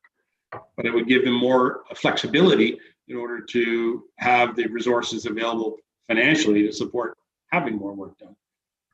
Does that make sense, Mr. Deputy Mayor? You're muted again, and I see Doug wants to speak. That's your, that's how you recognize what he's saying, but I just would like to confirm that from Dan, that it will give us more work will get done as a result of this money. You know, I just want to be clear that we're not just putting money into reserve and it's going to get spent down the road. I want to know it's going to help somewhat. I'm not saying it's all going to get spent this year, but some of it is going to get more work done for the 2021 year. Mr. Peru and Mr. Ron, go ahead. Yeah. So I think I originally had interpreted Councillor McKechnie's as $200,000 all in one shot, which while appreciated, it's it's probably a lot more than we can chew off here. But in the operating budget for resurfacing for this year, I have asked for an additional 15,000. So perhaps some of that can come out of the reserve that's being moved over, so it's not affecting taxation. And maybe we increase that to 50,000, and that will get us an extra kilometer, a couple of kilometers of road to resurface. So that now that I've kind of mulled it over in my head, I think a little bit more, I think just I took the example of 27-28 side road where staff were going along. We had a budget amount. They stopped because the excavator was out of time, and we took it off the road. And instead of completing that extra 500 meters, I think a little bit more flexibility. That's all, I think. Okay, is that helpful there, Deputy Mayor? Okay. Yes, thank you. Okay, any other members? Because I'd like to have a conversation with Councillor McKechnie. Anything else? Okay, Councillor McKechnie. Yes. Hearing what Mr. Perot just said, I think what might be in order here to take $200,000 out of our tax stabilization fund, to use that $200,000 to fund the $15,000 increase that Mr. Perot is asking for, which would reduce taxation by $15,000. Would then further support Mr. Perot by directing an additional $35,000 into the road surfacing account from the tax stabilization account, which then leaves $150,000 being deposited into the road reserve account. You follow where I'm going? Because right now Dan's asking for 15 from taxation. Right. So let's say we fund that from tax stabilization. We top it up, the tax stabilization in this year's budget, making $50,000 in that budget that Dan is now direct access to it immediately. And 150 would then go into the road reserve. I see. That'll help change the plan from what Tom was saying to go from 5 years to 4 years. Right. In our project. How does that sound? So I think, yeah, so basically all you're doing is you're just taking 15 plus 35, so 50,000, and just saying, here, Dan, like use that right now. But the other 150, that's still going to go into the road construction fund, right? Confirm? That's that's the purpose of your motion right now, is to put 200 into that account. Yeah. So okay, that's fine. Like I don't mind that as long as the roads department gets access to that full 200,000 in order to give them the flexibility to do the job properly. And in the long run, it'll save us money. For instance, as Dan mentioned there, 27-28 side road, they had to stop about 500 meters too soon because they didn't have any more money and for that project. Whereas if they could have kept going, they could have done the job. They could have finished the job. And so anyway, so yeah, I don't care how it gets given to that department as long as it gets moved over from our bloated tax stabilization reserve fund. Okay, well, anyway. Bloated is a good word to use in budget discussions, but anyway, look, I think the plan would work out well for Dan because to Barry's point, he wouldn't have the manpower to handle $200,000 worth of work. We wouldn't have the staff. Yeah. So he couldn't do $200,000 worth of work.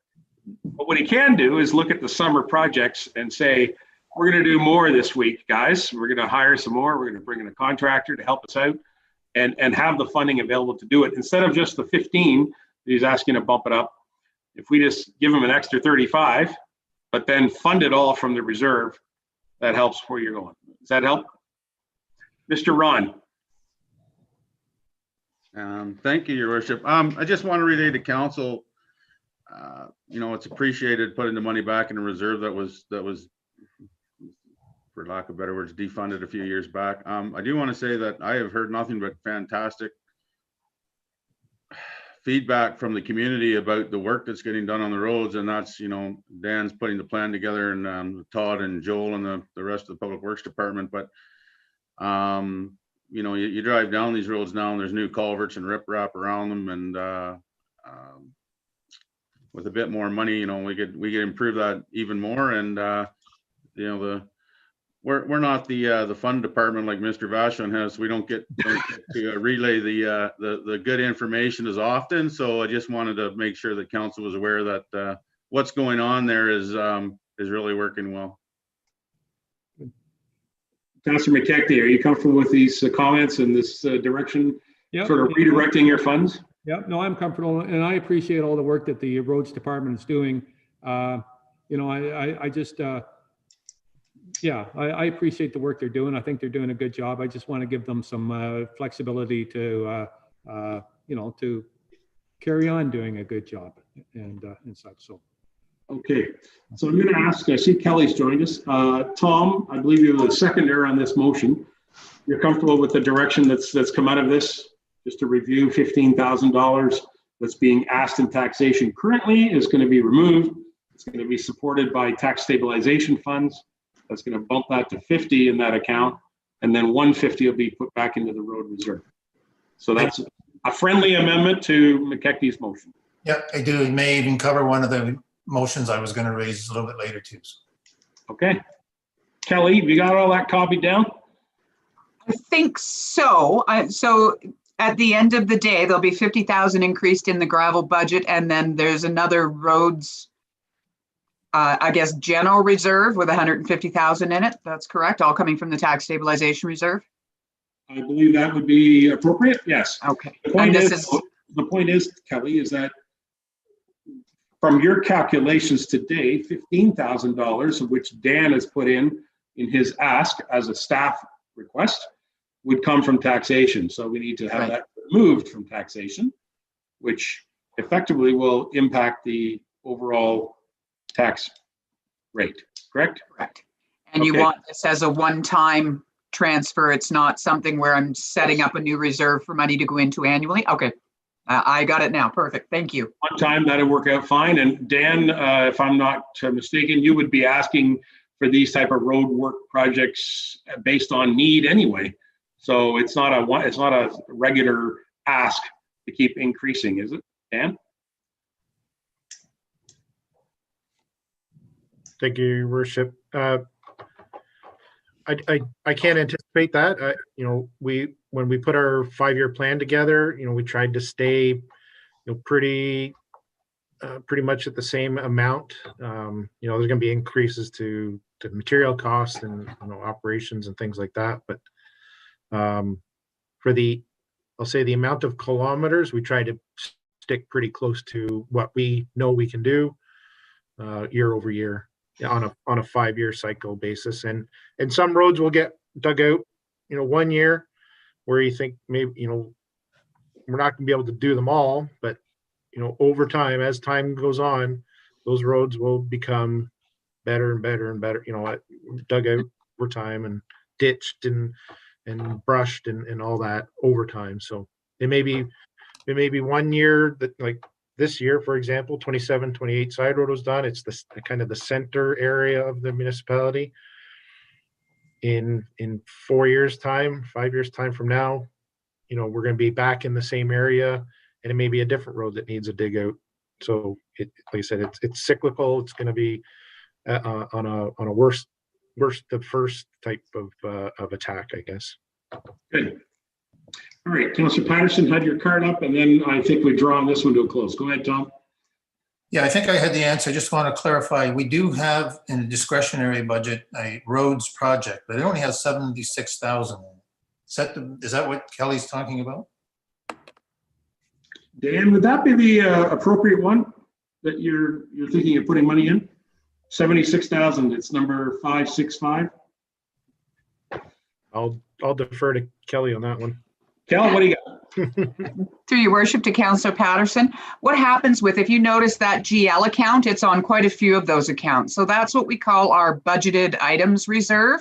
Yeah. So any project that is either carried forward or didn't get started this year, we'll move it into that reserve and then pull it back out the following year when the project does get done. Very likely, I will create a line item in that budgeted items reserve and call it gravel reserve or whatever makes it easier for Dan to recognize it. Level of service reserve. Okay. Okay, thanks. Good. Sounds good. We're all comfortable? Oh, it's getting to be a long day here, guys. Okay, so we got a mover and seconder. It's been amended. I appreciate all the input, particularly that from the staff to help us with this one. Nothing further on this item, councillors. I'm going to call the motion. All those in favor? All right, and that motion carries. Thank you very much. Councillor Deneen, you're up next. My last one, promise. Okay. My motion is that the treasurer be directed to assign $20,000 to the COVID relief fund for future requests that may arise during the continuation of the COVID-19 pandemic, and that this be funded from the tax stabilization account. Okay, seconder on that, or there's a request. Go ahead, Councillor Leachman. Oh, she's seconding it? Are you seconding it? Councillor Leachman is seconding it. Thank you very much. Excellent point. I would like to go to Councillor Patterson. Tom, when we established the COVID relief fund, just to be clarity, it was only for the 2020 budget year. So it is not continuing next year. So what Councillor Deneen is suggesting is that we reestablish that fund for 2021. So Tom, you agree with that when we established the first fund, it was only for 1 year, correct? Yeah, I do agree with that. And if I may, I was going to raise another item that says that we do a COVID fund, a COVID recovery and business plan. And and it can be a separate thing, but I would assume that if we didn't need all of the 20,000 just for the relief because we're in the pandemic, but in 2021 starting to recover from it, that fund that Councillor Deneen is suggesting could be used for that too. Well, I would suggest that Councillor Deneen's motion is supportive of the goals and objectives of the current fund that we have established. Is that correct, Councillor Deneen? Which did include back for 2020 because we didn't think we'd be here this long. Correct. A recovery plan to help the chamber and, for example, the BIA, our businesses to get back on the road. Well, that's exactly right. But mine isn't so much business related as personally related to our constituents. I agree with that. Just helping. I agree with that, but to answer the question, if the understanding is that one of the possible things we could look at is recovery plan for our businesses too. Separately, yes. I'm just looking at as well, Tom. Connie and I believe the deputy mayor did a really good job of looking after the last one, and we gave the food bank $10,000 twice. So I just think it would be a nice chunk to have there if somebody needed it again. And I wasn't thinking more business minded, but definitely something separate for business recovery, if that be what you wish. Well, it's your motion. I'm just saying that that's possibly, but if you thought we'd separate, then I'll bring it up separately. I think you need to bring it up separate. Yeah. I think it's two different things, but somebody correct me if I'm wrong. No, I'm comfortable with it. Councillor Leishman, you want to speak? Go ahead, Connie. Thank you. I'm suggesting we take the money out of the community grants.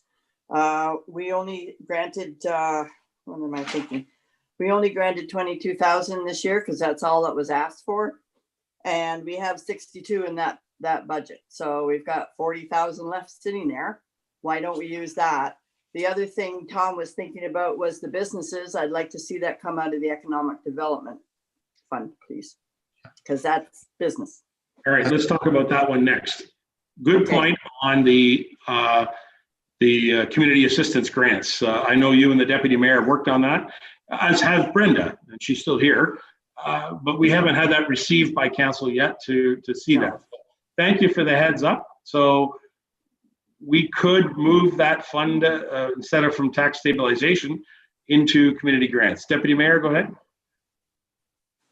I would support what Connie is saying. Yes, let's take it. I support Councillor Deneen's motion, but I agree with her. It's more personal use rather than business use. Yes. Also, correct me if I'm wrong, was not the foundation going to match us dollar for dollar on the, and have they donated their dollar for dollar? Yeah, so we'll go to Brenda first. Brenda received notification from a benevolent member of our community. Brenda, can you just confirm that we did receive some money? Yes, I believe so, Kelly. We, I think we determined that back just shortly after the COVID grant was established, and they did match that. Just a little bit of an added bit.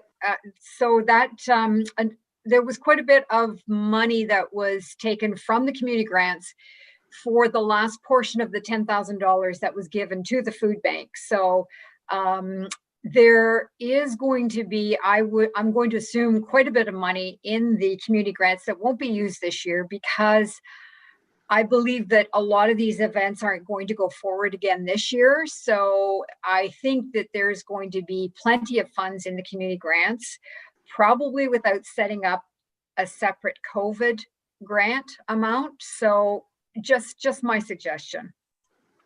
Good idea. All right, go ahead, Deputy Mayor. I'm going to make a friendly amendment to Councillor Deneen's motion that the funding comes from the community grants reserve. Okay, so she's agreeable to that, and it's kind of nice that Councillor Leishman suggested it there too. We're getting all this confirmation that we have some funds available that's already in the budget, and so it's not going to impact our budget line. So that's very supportive for me. So I'm happy that that's the way it's going. Go ahead, Phyllis. So if it's already in the community grants, it's available to us. If we felt we wanted to put it forward, put some money out there forward out there for some sort of relief, once again, just as an example, to the food bank.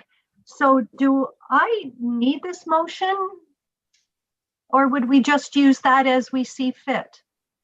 Well, if I can go to the deputy clerk, we established the fund because we already have procedures and policies in place for the community assistance grant.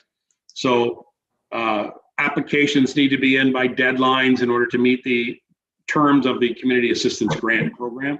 The COVID relief fund was set up as an emergency fund for social services, and as you said, to help individual people that have social service problems, and those social service agencies that are, as a result of COVID, being overwhelmed or having no opportunity to create any fundraising. So that's why we created the fund in the first place.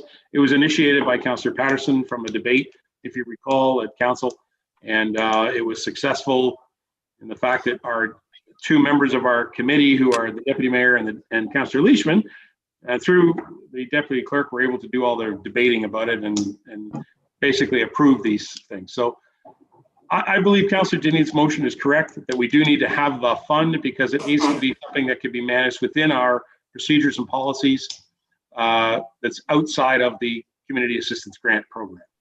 So I think it's a valid motion. We should have it. Anybody with a comment on that? Barry, you had your card up? Yeah, I had my card up. Yeah, to me, they're two separate funds. They should remain two separate funds. So respectfully, Councillor Denis, just leave your motion as it is. Keep it as a separate fund. Yeah, thank you.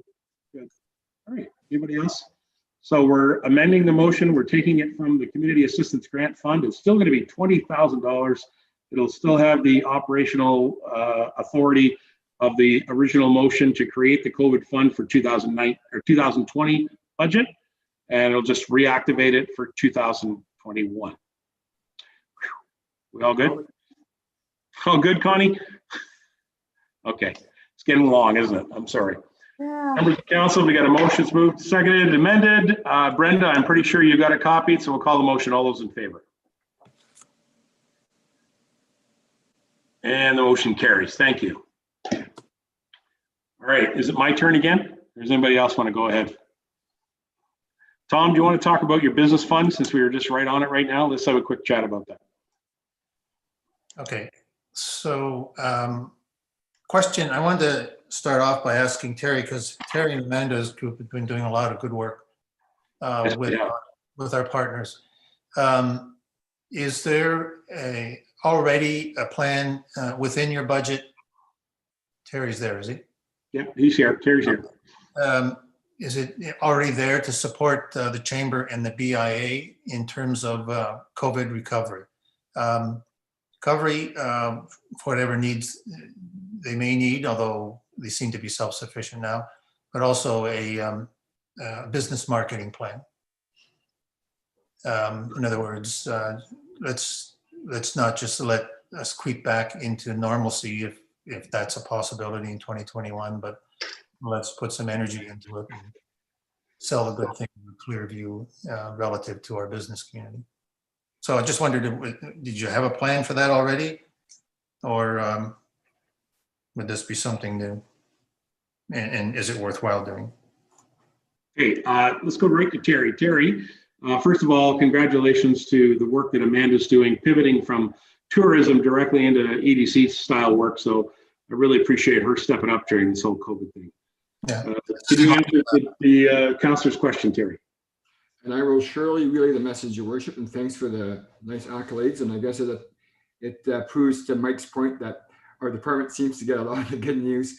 So through Your Worship to Councillor Patterson, we don't have a plan in effect yet for 2021 with the Chamber or the BIA.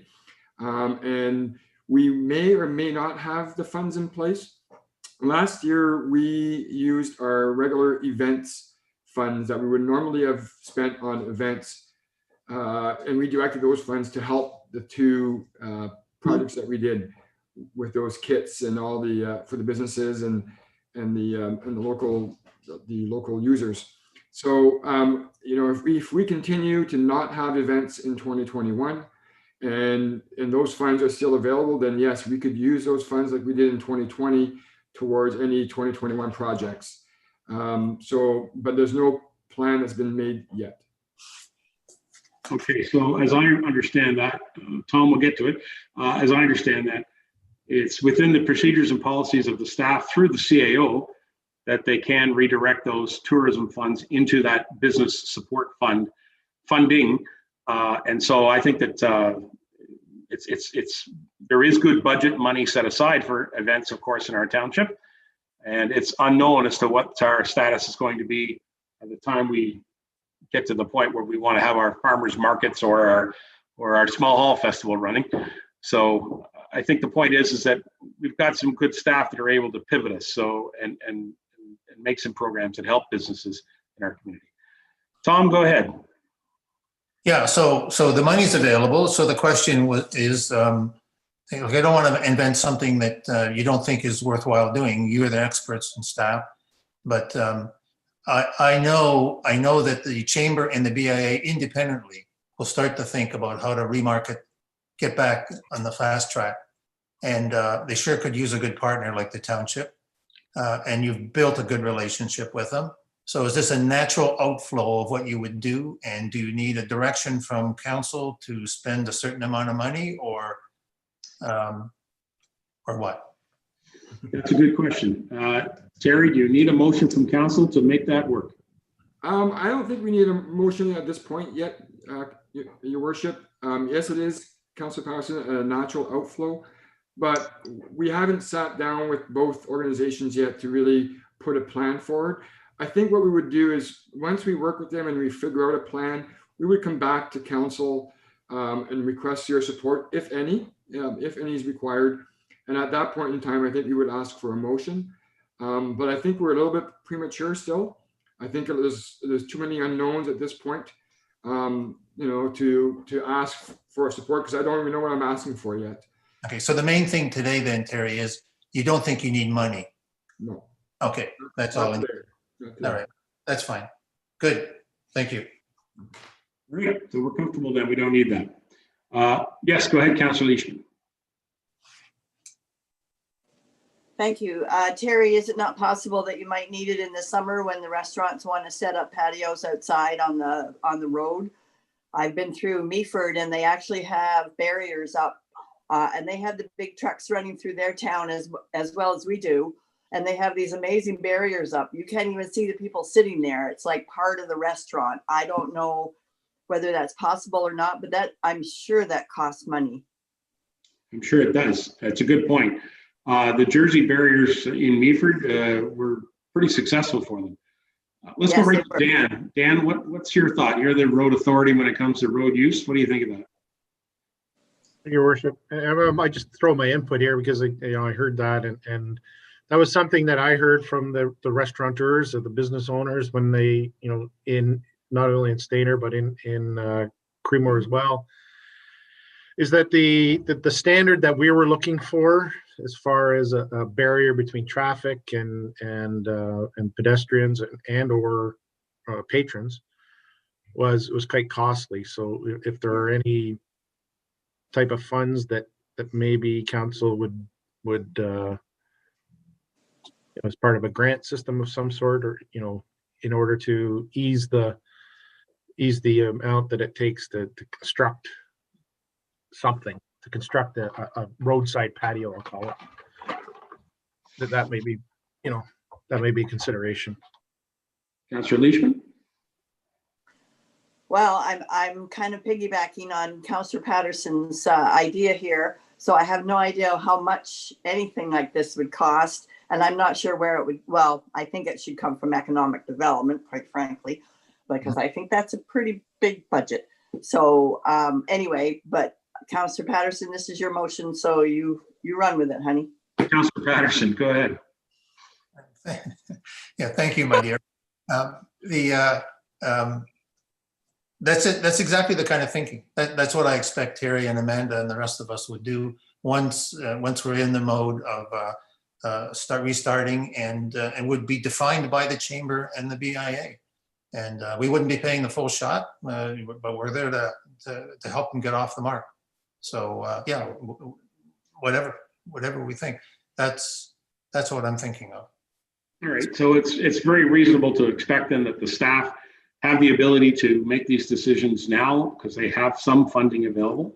And again, through the office of the CAO, they can work with the senior managers to be nimble enough to make those decisions. And through the road authority, they can make those decisions about the road authority. So Terry, you want to say something? Go ahead. I did. Thank you, Your Worship. Yeah, I never thought about road barriers, and I don't know what that would cost either. I have to rely on Dan to perhaps provide some preliminary numbers. But just for council's sake, I would say 90% of the support that we've been providing to the local businesses or towards the chamber or the BIA is mainly marketing.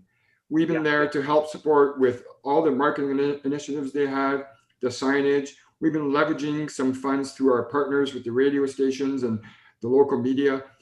That's where we really, Amanda and her team really strive, is leveraging those dollars mainly for marketing purposes. So I was answering again to Councillor Patterson based on marketing. I wasn't really thinking of the infrastructure such as barriers and that kind of stuff that Councillor Leishman proposed.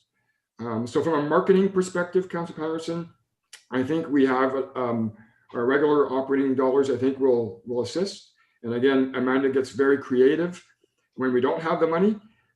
We can find it through different grants or different outlets that the county provides. So again, from a marketing perspective, I feel confident we're good. From an infrastructure perspective, such as barriers and that kind of stuff, I would have to rely on Dan to provide his feedback on that one. Okay, go ahead, Tom. So Dan, do we need to put aside a specific fund for you, or find out other pots like we've been doing today to do that? Good question, Dan. Dan, do you need some funds put aside to do that type of work? I think, Your Worship. So yeah, I don't know what that dollar amount's going to be and how much interest there is going to be. I know there was quite a bit of interest in the Creamore area, 1 or 2 restaurants in the Stayner area.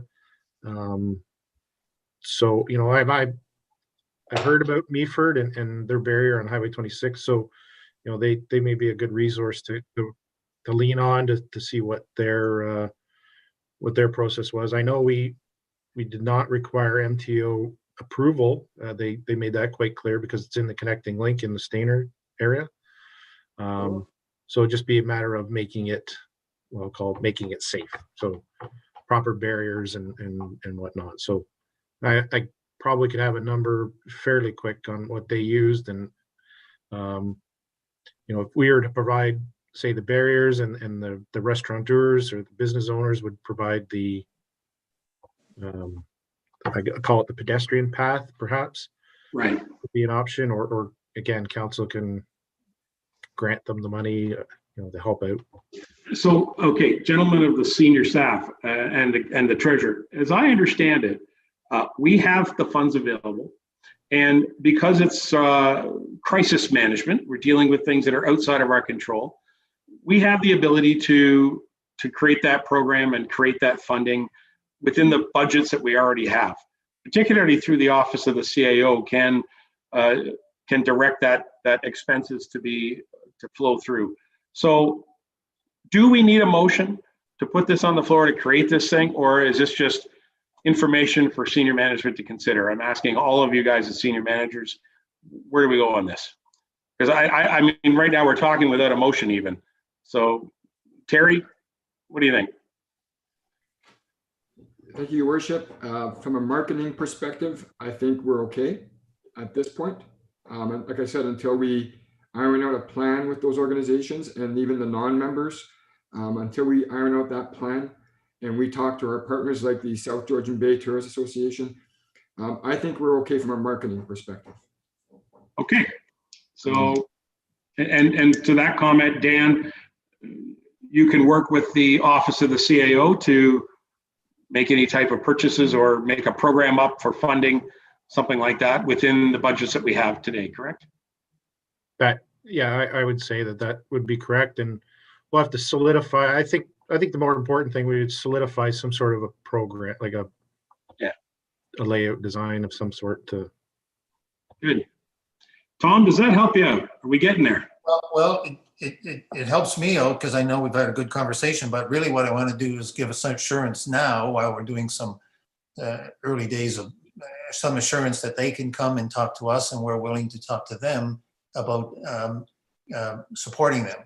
So as long as there's a clear path there, it's so I think even during this time when there's no end in sight, I think it would be at least a comfort, if not reassurance, to them that we've got their backs, and when it's time, and we can flesh out what that means. So I'd like before this end of budget cycle is done, that we make a statement to that effect, is what I'm saying.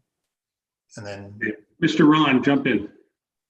And I will apologize, I did step out of my office for a brief moment to discuss a legal matter with the treasurer. Yeah. At the start of this discussion, start with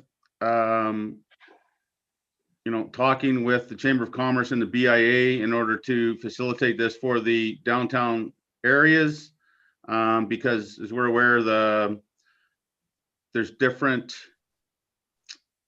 priorities amongst the store owners in Creamore. For an example, some would like more parking, some would like more room for patios. I think we really need to bring them in as a group so that we're not disrupting or causing a rift somewhere in that kind of area, if you know what I mean. That's it. That's exactly what it is. We're not doing this and saying, here, take it or leave it. We're saying, we recognize the fact that you will need to do this on your own. We'd like to support. Thank you. So do we need, okay. In a motion, that's what I'm trying to get to. I've heard the senior staff say that we don't, because they're comfortable with where we are, so. All right, so do we not, I will defer, and I know Dan's probably going to talk and to get a quick update from the BIA and the chamber, just to sort of flesh it out. And I'll bring it back at the end. I'll do the same if there's any need for it. But good to know that we don't need it, as long as we're thinking about it and committed to doing it. Fair enough. Okay, senior staff, you guys are comfortable with that kind of information, and we're going to signal some indication to the BIA and to the Chamber of Commerce and any other business actually that if they're having struggles, they need to reach out to our staff, and we'll get this solved for them as best we can. Fair enough? Okay. Anybody else? Got some other items? I got some items. Okay, it's getting late, guys. You ready? Deputy Mayor, you have the chair. I have a motion. Thank you, Your Worship. Go ahead, please. It's pretty simple. Terry, don't go away. This one's for you. Direct the treasurer to assign $5,000 for works to be done at the Elm Street, Brock Street property for tree maintenance and property maintenance, and that this be funded from the Park Project Reserve account. It's in regards to the little piece of property that we own that's right adjacent to the Elm Street Bridge. I was speaking to Dan briefly about that bridge and about that property, and there's some property owners in there that have asked for that to be cleaned up. So that's the motion I'm asking for. Thank you, Your Worship. Have we got a seconder for that motion? Councillor Lamers, thank you. Did you want to add anything to it before I go to questions, Your Worship? Just to be aware, it does qualify as a park, although it's not really a park. That's why I asked Terry to keep joining us. It also qualifies as public works for the project because it's adjacent to 2 roads and a bridge structure. So it's kind of both departments. So Terry, can you give me any comment about that little property and what type of maintenance we should be doing there? I will try my best, Your Worship. Again, CAO Sage would know a lot more. Yes. So I don't know the full history of that corner. To my knowledge, it's not a park. It's property that the township has inherited. And for the work that's required there, Your Worship, I mean, we have been cleaning up some trees. There was a tree this summer, for example, that was got hit by lightning or a windstorm, and we had to clean it up. So I'm not exactly familiar on what all the neighbors are expecting, but I'm sure $5,000 will cover that corner for whatever expectations is required. Understood. Thank you. Great. Councillor Walker. Thank you, Deputy Mayor. We're talking the property in the corner Elm and Brock in the northwest that we inherited. Yes, there has been a bit of work completed there. I'm not sure we'll ever meet the standards that the neighbors seem to want us to have on that chunk of property. So I think, we've done a fair bit of cleanup there. We've also had that property used as a dumping ground by some of the neighbors of some of their brush. So I'm not sure as to what extent, how much more we need to do to that property to satisfy. So this is my comments. Been around through there, been through that process with that a few times, and I just think that 5,000, yeah, but I don't know to what extent we need to do any more to that property. It is a wooded lot that has had some cleanup done considerably with a stream flowing through it. So as I said, I don't know how much further we want to go with that chunk of property other than removing everything from it and putting it in the grass. Thank you, Councillor Walker. Was did you want to respond to that, Terry? I do, and thank you, Deputy Mayor Burton. Just one more note is that the neighbors actually, in the last 3 years that I've been here, have actually done a pretty good job cleaning it up themselves. So every spring they pile up the broken brushes and they pile up and we pick up those brushes. So they've been doing a pretty good job themselves. Again, we don't know what their expectations, perhaps Mayor Measures, they've shared with you what their expectations are of that corner. But I think every year we've been tidying it up and hopefully over a course of time, we'll have it, as clean as we can possibly get it. And again, being very sensitive to the stream that's there. It's in the springtime, it's very high, and in the summertime, it's very low. But we have to be careful that we don't affect that stream because it's part of the NVCA grounds there. So, but like I said, I just want to be on the record to say that they've been doing a pretty good job. They do dump their stuff sometimes, but they do clean it up as well. So it's kind of a team effort. Thank you, Terry. Does anybody else have any other comments on this? Your Worship, go ahead. Yeah, thanks. I bring it forward because the residents have approached me about it. I visited with the residents there. Yes, they have been doing, as Councillor Walker points out, they have been doing some of their own maintenance on the property. I guess because they're neighbors to the property, they feel that they want to make it look nice. But I think I also support what Councillor Walker says, and we may never be able to satisfy what it is that they're expecting. On my personal visit to the site, I've been there twice with residents. I observed that there was some concrete that's been left there. I don't know where the concrete came from. As I pointed out or spoke to Mr. Perot about it, it may be pieces of some former foundation of something, but it appears to have been dumped on the site. So for the residents' sake, it's not something that they can take away to help clean up the site. They don't have payloaders and manpower available to do it.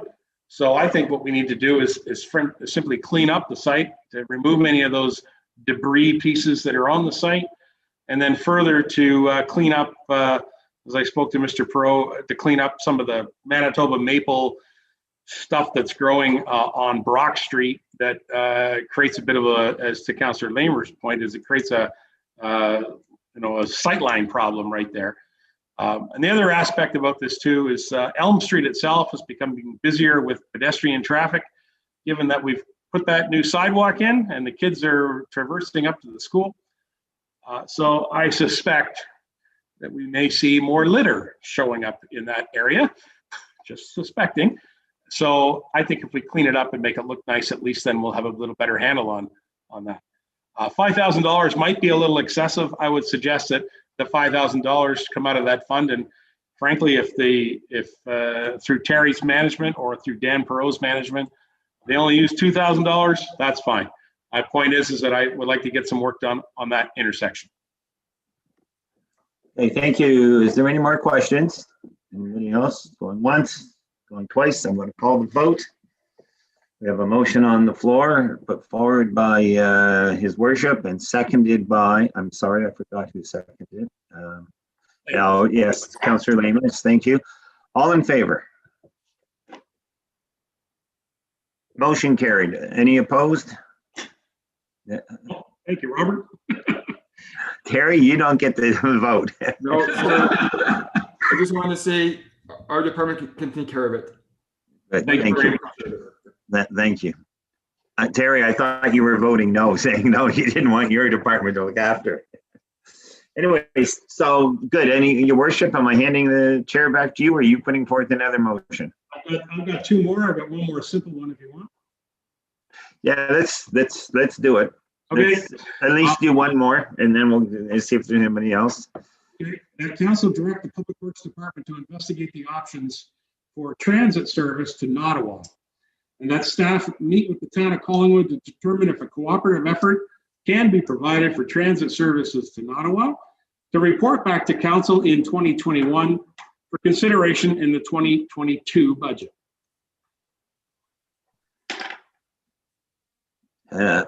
Good motion. Have we got a seconder for that motion?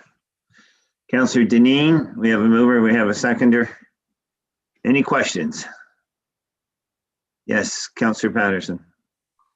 Would the mayor accept a friendly amendment to add Creemore? Like, we're going to do the same kind of look? I'm not sure how the town of Collingwood will impact Creemore. I mean, my ask is to direct some transit work with the town of Collingwood to bring transit into Ottawa. I thought you meant just in general to bring it forward. Okay. Yeah, that would be my hope, because I know that Collingwood, as I mentioned earlier, are doing their own realignment of their transit service. And if you heard in Mr. Perot's presentation earlier, we may have to look at our transit service in Stayner. So I thought this would be something for our staff to bring back, something for us to consider in 2022. Thank you. Councillor McKechnie. So just to be clear, so this is running like Collingwood Transit out to Ottawa. Is that right? Possibly, if I may. That's where I'm hoping that it would go. Only because Collingwood is realigning their transit system, and the residents of Ottawa have demonstrated over and over and over again that they want to have a transit opportunity into Collingwood. And you know, in this economic times that we have, owning and operating a car can be quite expensive, when transit could be an option for persons to find a way into work. Right. No, I support that. Yeah, no problem. Any other questions? Anybody else have any other questions? I'd be interested to hear what Dan has to say. He's online here. If I may, Barry. Dan, did you want to speak? No, Deputy Mayor Burton, I was just on for answering questions, so I'll take the direction from council and report back sometime. Thank you. Again, any other questions? Going once, going twice, I'm calling the vote. All in favor? Motion carried. Okay, is there anybody else who has questions other than his worship, or has motions to put forward? So I am going to pass the Councillor Patterson. Would you mind if I let the mayor put forth his last motion, and then we don't have to keep switching back and forth? Is that okay? On to go, for sure. My motion is very impactful, so I want to make sure that everybody has an opportunity to speak. Okay, I'll bring forward mine at the end. Okay. So I'm ready. So I gather I'm passing the chair back to you then, Your Worship. Thank you. All right. Tom, go ahead. You've got a motion? Yes. Can I just cover a few, there are more or less questions to staff on projects like small halls and Creemore waste treatment plant, whether or not the money is in the budget. Like, for example, small halls. Do we have any capital spending on it in 2021? Mr. Vachon? Yeah, thank you, Your Worship. In other words, if I can give you my reason, because we're coming to a public meeting, there'll be questions on it, so I want to know. So again, for you, Your Worship, to Councillor Patterson, we do not have any extra money for small halls repairs. Is it the AODA that you're referring to, Councillor Patterson? Yes. Yeah, so we do have an existing reserve, as you know, but we have not asked for any other monies yet until council completes the workshop to find out how we're going to be spending the existing reserve and or any other funds if required. But we haven't asked for any more than what's already in the reserve at this time. Okay, and when are we going to do the workshop anytime soon? I think the hope was, perhaps Mayor Measures has a better answer. I think the hope was to have it face to face at its earliest opportunities. We thought that the workshop like that would really need to be sitting in a room together to really iron out the issues and provide council all the options.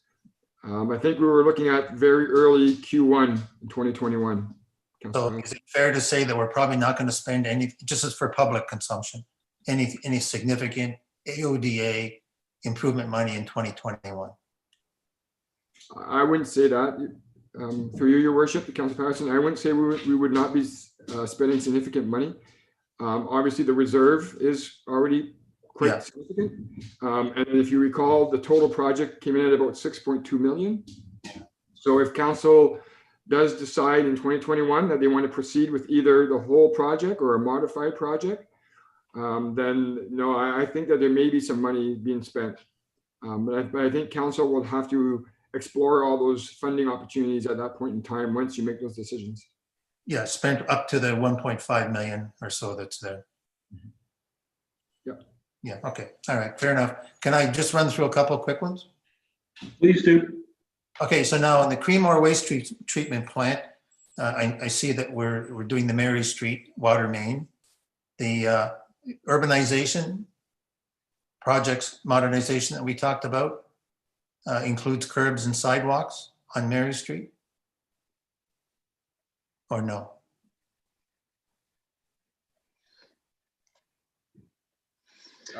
So the urbanization reserve would be for adding sidewalk and drainage on existing streets where it is lacking, but we would not be talking about urbanizing Mary Street.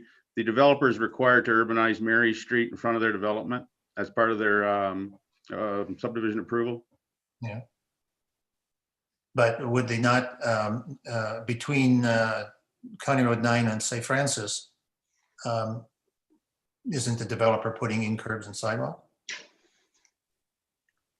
Yes, the developer is urbanizing that road, yes. Right, for the portion that we're paying for from Edward Street down to the waste treatment plant, because the water line continues down. Are we putting in curbs and sidewalks? We hadn't discussed putting in curb and sidewalk for the section. So between Francis Street and Elizabeth Street. There's sidewalk on the west side. Sidewalk on the west side. So in front of the new development, former Macintosh, that property owner is required to build all the infrastructure you're talking about. So we're missing a block between Edward and Elizabeth, you're saying? No, we're missing a block, yes, there, and then a piece between Mary and the plant. Between Mary and which, sorry? And the waste treatment plant. South of George Street? So the dead end, we were not intending on putting any sidewalk. George Street. I understand. So from the treatment plant to George Street, extremely low traffic. We were not considering putting a sidewalk in on that road. All right. Okay. So that's just a question answered. Thank you. And then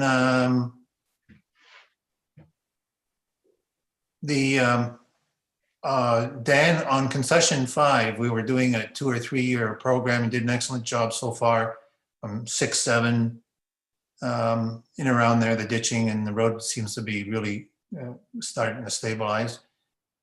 Is there any money that's going to be put into concession 5 as it joins with Caroline Street down the hill into Creemore, north from 6-7? I didn't see it in your program. Through your worship,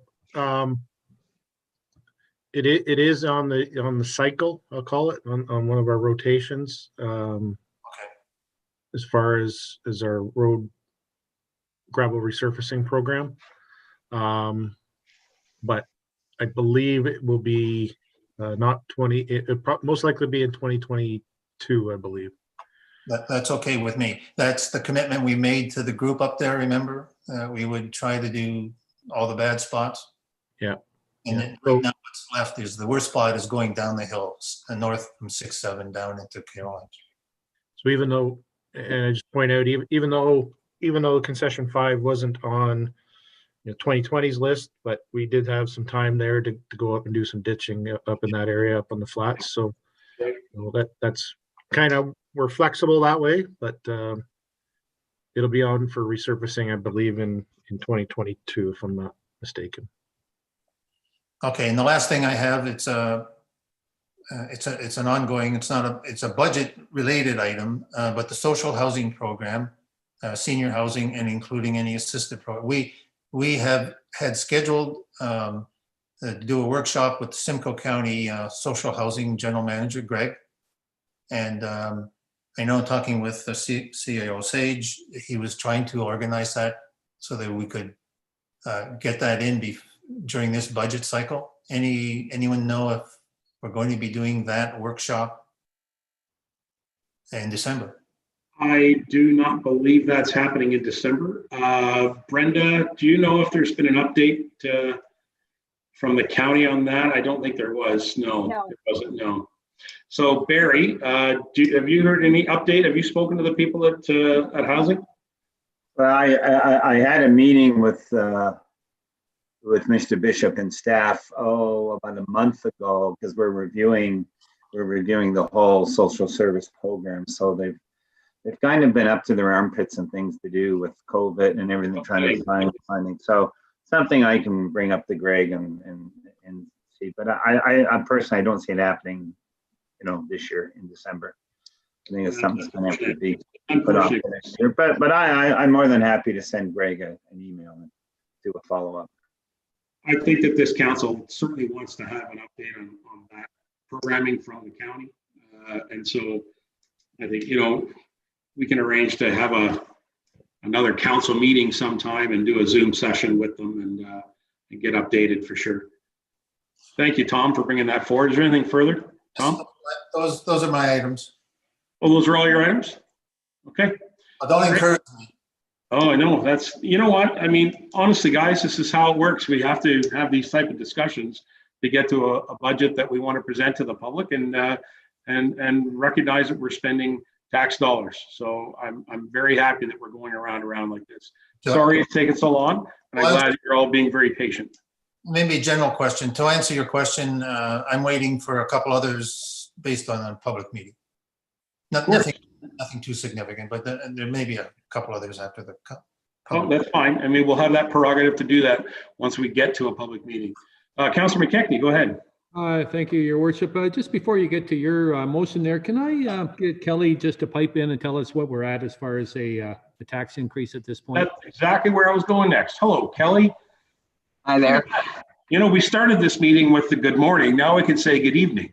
Go ahead, Kelly. Through Your Worship to Councillor McKechnie, we are currently at a net tax increase of 2.16. Okay. Thank you. Kelly, if you come back on board for me, because I do have a motion I'd like to discuss. Can you bring up the chart? And I'd like you to take a look at your spreadsheet. And I'd like you to remove $100,000 from taxation for this year. And I want to demonstrate to you and the public what it looks like, just simply to remove $100,000 from taxation.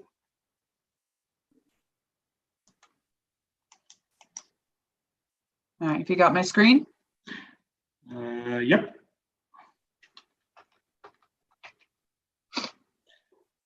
So that drops it to 1.8.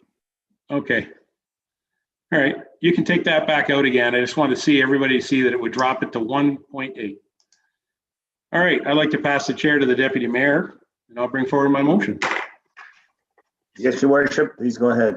Thank you. I would like to direct the treasurer to hold the 2021 taxation contribution to the Senior Affordable Housing Reserve at $150,000. It will be increasing to $250,000 if we move this budget forward. So I'm asking for council to hold it at $150,000, and I'll speak to the motion further.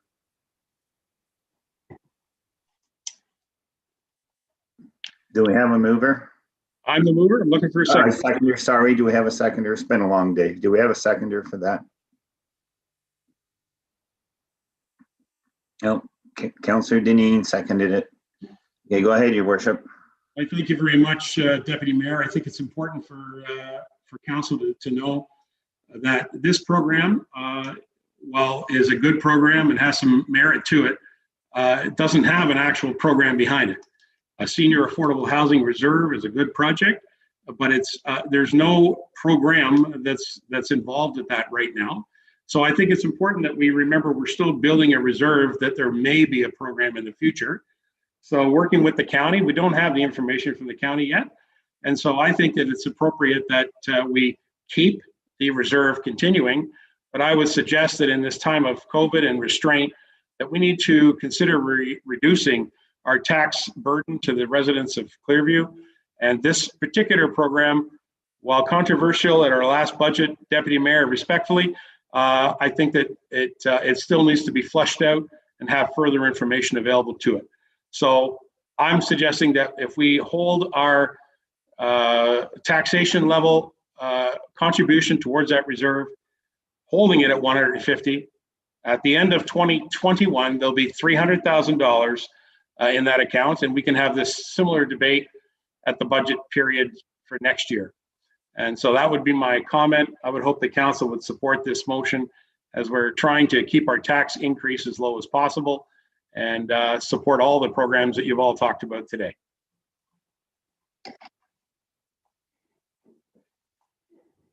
Mr. Chair. Any comments? Any questions? Any comments? Councillor Patterson. Well, this the deputy mayor and I have talked about this before, and I said to him, and I'll say it to you, while I agree with the what the mayor is saying in terms of having more of a plan behind the program. I think the deputy mayor did present an outline of where we were going, and that prompted my June 8th report to say, well, then let's get down and sit down with the county and have that discussion, which we just went through on my side. That's why I wanted to have the workshop done.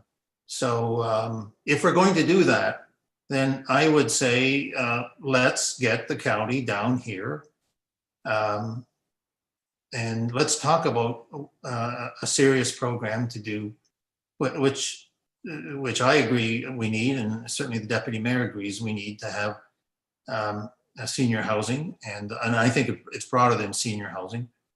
I'm not sure it's necessary at this stage, at this meeting tonight, to make this decision. If we can get a discussion with the county, ring a bell, tell them to come down. I mean, other people have gone on Zoom. I mean, why can't we have this discussion and then come up with what we actually need to do? Other municipalities have given land, as you know, and didn't put in a lot of money. The deputy mayor's plan is to incent the developers with money. I also think we should be looking at possibility of discounting with community benefit in mind, our DCs. There's a lot of good ideas around it. Let's get a program going and decide what we need to do it. So I'm kind of in between here. I think I opposed the deputy mayor when he put it out because I didn't know what we were doing. I basically have said, look, I support senior housing. Let's just decide what instruments we want. And I don't want to make a final decision, quite frankly. I want to make a decision that moves us forward to senior housing, and we need to talk to the county. So I would ask the mayor to defer his motion until we've had the meeting with the county, if we can meet with them in December. Do you want to respond to that, Your Worship? Sure. Barry, you've disappeared off my screen. I hear you anyway. My response would be that, yeah, go ahead. Well, I appreciate Councillor Patterson's concern, and he's absolutely right. We do need to hear from the county on this. But I'm looking at how this is impactful to our residents this year. This budget that is being presented to our council here and to the citizens is coming at a time when there are some pretty tough decisions being made in individual households and business households, small business, large business, everybody. And I would suggest to you that our township remains very, very frugal in our spending. you can see through the work that's gone on today, as well as the staff from this meeting and our previous meeting, they presented a very good budget. There's nothing extravagant going on here. And I think that it's appropriate that we do continue to offer those services that the residents are genuinely looking for and asking for and require. And so while this program, the Senior Affordable Housing Reserve, was established at a budget meeting without any previous programming that's been designed to offer those services or any design as regards to partnership. We have no commitment from the county. We have no commitment from development community. We have no commitment, from us as far as Councillor Patterson points out, land availability. We have nothing other than, frankly, a good idea and a good dream of a project. And I support the Deputy Mayor on that ideal alone. We're politicians here. We're trying to do the best we can for our residents, and I think that's excellent. The point is, it's 2021 budget, and we're asking for our residents to increase the amount of money that they're going to contribute to help us run this township. I'd like to see us stay under 2%. That's where I aimed us to be under 2%. And we've basically come to the conclusion of our discussion without hearing from the public. We will hear from the public, in the coming days when we have our public meeting. And so we can make further decisions. But I think we need to go to our residents and show them that we're prepared to offer a reasonable budget and ask for that very small increase. Keeping it under 2%, I think, would be reasonable. And it also keeps the spirit of what the Deputy Mayor's initial intention 12 months ago to establish this account would be there. I'm asking for a $100,000 deduction from taxation. That's all I'm asking for. Yes, Councillor Lamers. Yeah, I'm up in the air on this one. We put 150,000 in last year, and this year we're supposed to be putting in 300,000. 250. So if we don't touch it, that puts it up to 400. And otherwise, we'll be at 300.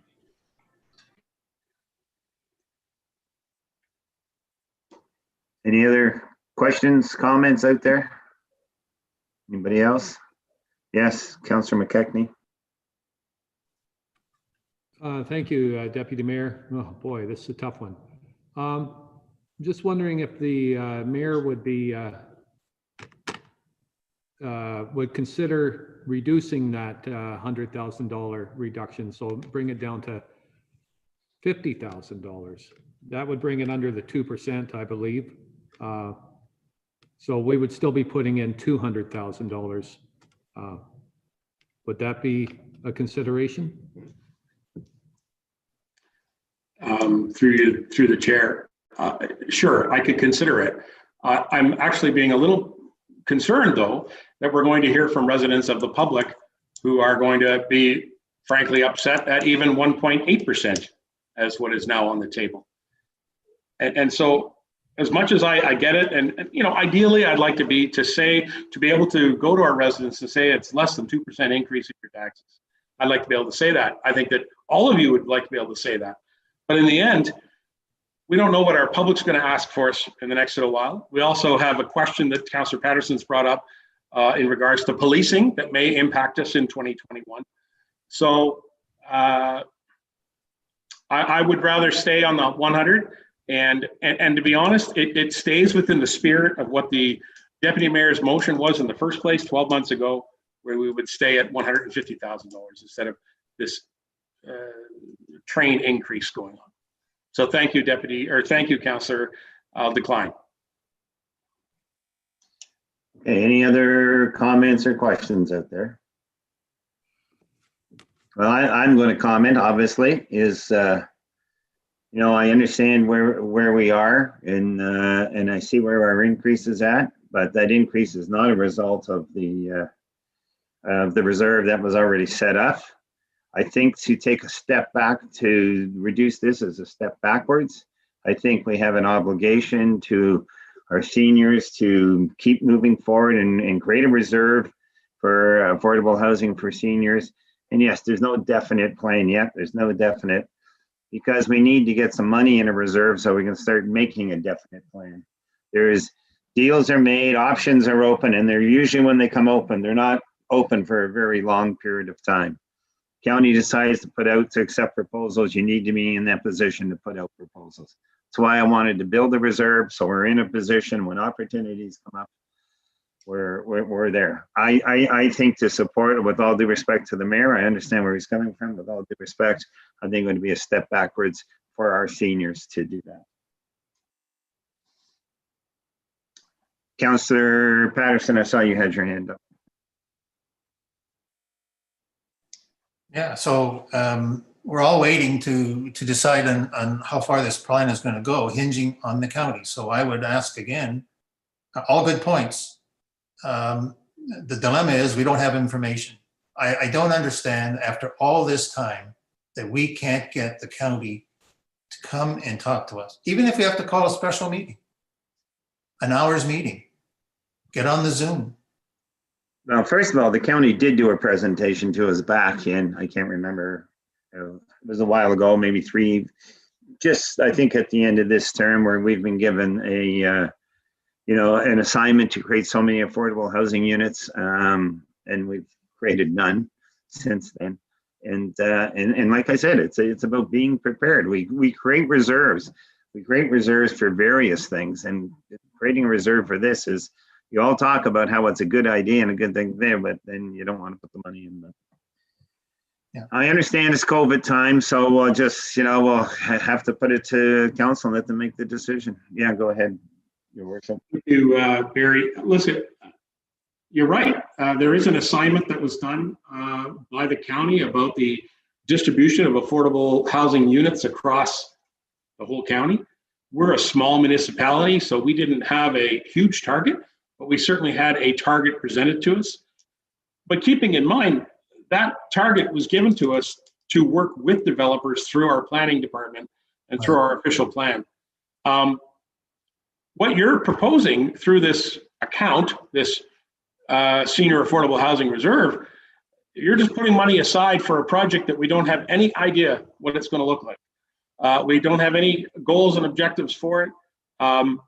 We don't even know if it's simply an affordable housing project rather than a senior affordable housing project. And so I think the bigger problem with housing, if you talk to any real estate agent, it's not about affordable, it's about attainable. Because the trouble is that the number of units available to purchase or to rent are so low right now. The town of Stayner is underneath a huge amount of pressure for growth with the developers. We've just got an agreement going about water servicing, and you heard some information earlier about some of our developers that are questioning some of that water servicing plans.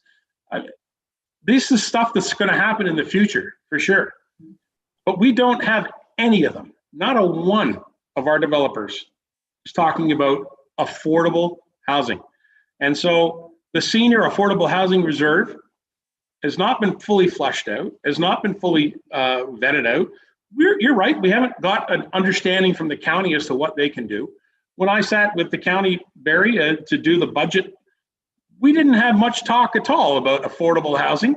There was a couple of presentations that were made, but there's very, very little talk about that. There's no projects on the go that are standing out in our neighboring municipalities. Now, certainly the town of Wasaga Beach recently, or within the last 10 years, put aside a piece of property and partnering with the town, with the county to create the unit that they've got down there. That's fantastic.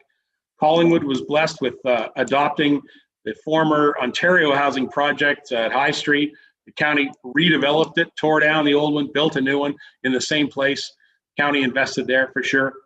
I want to point out those are urban centers. The community of Clearview is very much a rural community. And we don't have those. And we don't have the developers. We don't have the partners. So I think it's good that we've got this program. I just don't believe that it's going to be the time to be spending tax dollars right now to pop up an account that doesn't have a goal. So I agree with Councillor Patterson. We got to hear from the county if there's going to be some type of program. But that doesn't change the fact that we're not building anything in 2021. So let's continue to build this reserve. I'll concede that we need to continue to build it. I could have brought forward a motion to eliminate it. And so I'm at a stage where I want us to keep us under 2% tax increase. And I'm demonstrating to you that, we're at the end of this event today. And we now need to take this to the public and have a public meeting and hear some of their goals and objectives that they have, and they may bring further changes. So there you go. That's as far as I want to go on this. Thank you, Mr. Chair. Any other comments from anybody else? Going once, going twice. I'm going to call for the vote. All in favor of the motion? 1, 2, 3, 4, 5. 1, 2, hang on. 2, 4, 5. Motion carried. Thank you, Council. I just should ask those opposed. I should ask those opposed since there was more than.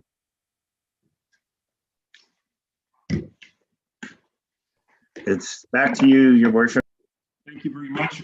For the final time, is there anything further from Council for this budget discussion? All right, can I have a friendly motion to direct the treasurer to prepare budget information for a public meeting, which will be scheduled on the 7th of December? Motion by McKechnie, seconded by Broderick. Any questions? All those in favor? Thank you. That motion carries. Council, we're just about to wrap up. I gotta find my agenda. I've moved stuff around on my desk so much. Oh, here it is. Got lots of things on my desk. Okay, so we got a bylaw and a motion to adjourn. I just want to have a couple of quick discussion points, if I could, though, before we disappear. We're going to have a public meeting on the 7th. It will be a public meeting, and it's a budget meeting. Now, we are going to do it in a Zoom format like this. The deputy clerk is with me, and so they're with us here right now. So I just want to review with everyone that there will be an opportunity for the public to join us in this format right here. But we were not going to have 45 people all show up on our screen at once. What we're going to do is that you'll have to apply as a member of the public to participate. You'll then receive an email with a link to the Zoom meeting. And the operator of the meeting, in this case today, is Sarah. The operator of the meeting would be able to activate you and bring you in from the waiting room into the meeting to be able to participate. So it's the best way we can do a public meeting in this format. Madam Deputy Clerk, do you have any comments about that? No, you're correct. I was just going to, I came on before you closed the meeting off just to ask anyone that did have motions for today, just to send them to me. I do have them down here, but I just want to get the correct wording of what you had said. But no, you're absolutely correct regarding the budget meeting for next Monday. Anyone wishing to attend can go through the proper procedure and be participating in that meeting. So yeah, that's all. Yeah, I just want to help it out for members of the public as well as our council. Our communications department will be working to create a little page with a link to create the application so that person can fill out the correct information, and then they'll be contacted by email by our clerk's department to get a link to join the meeting. So is that understood? Look for that to pop up on the website, and it's actually be kind of exciting, to be able to try this technology in a public meeting format. I don't know how it's going to work, so we'll see. Members of council, anything further? Okay, then I'm going to read the bylaw. I'll look for a motion, mover and seconder. Recommendation, be it resolved that bylaw number 20-84, being a bylaw to confirm the proceedings of the November 30th, 2020 council meeting be presented and read a first, second, and third time, and finally passed on the 30th day of November 2020. I have a mover and seconder on the bylaw. That'd be Deneen and Broderick. You've heard the bylaw. All those in favor? And that bylaw carries. And the motion to adjourn. This one is a recommendation, be it resolved that council be adjourned at 6:33 p.m. I'm looking at Councillor Leishman for the mover. Is that good with you, Connie? And Mr. McKechnie as the seconder. Anything further, council? All those in favor? Oh, Thomas, where are you going? What a guy. All right. I think, is Barry gone? Yeah, I think he's disappeared. Okay, then. Members of council, thank you very much. Members of the public, I know it's been a very long meeting. All the best, and we'll see you all later. Please stay safe, and please continue to shop local and support your local merchants.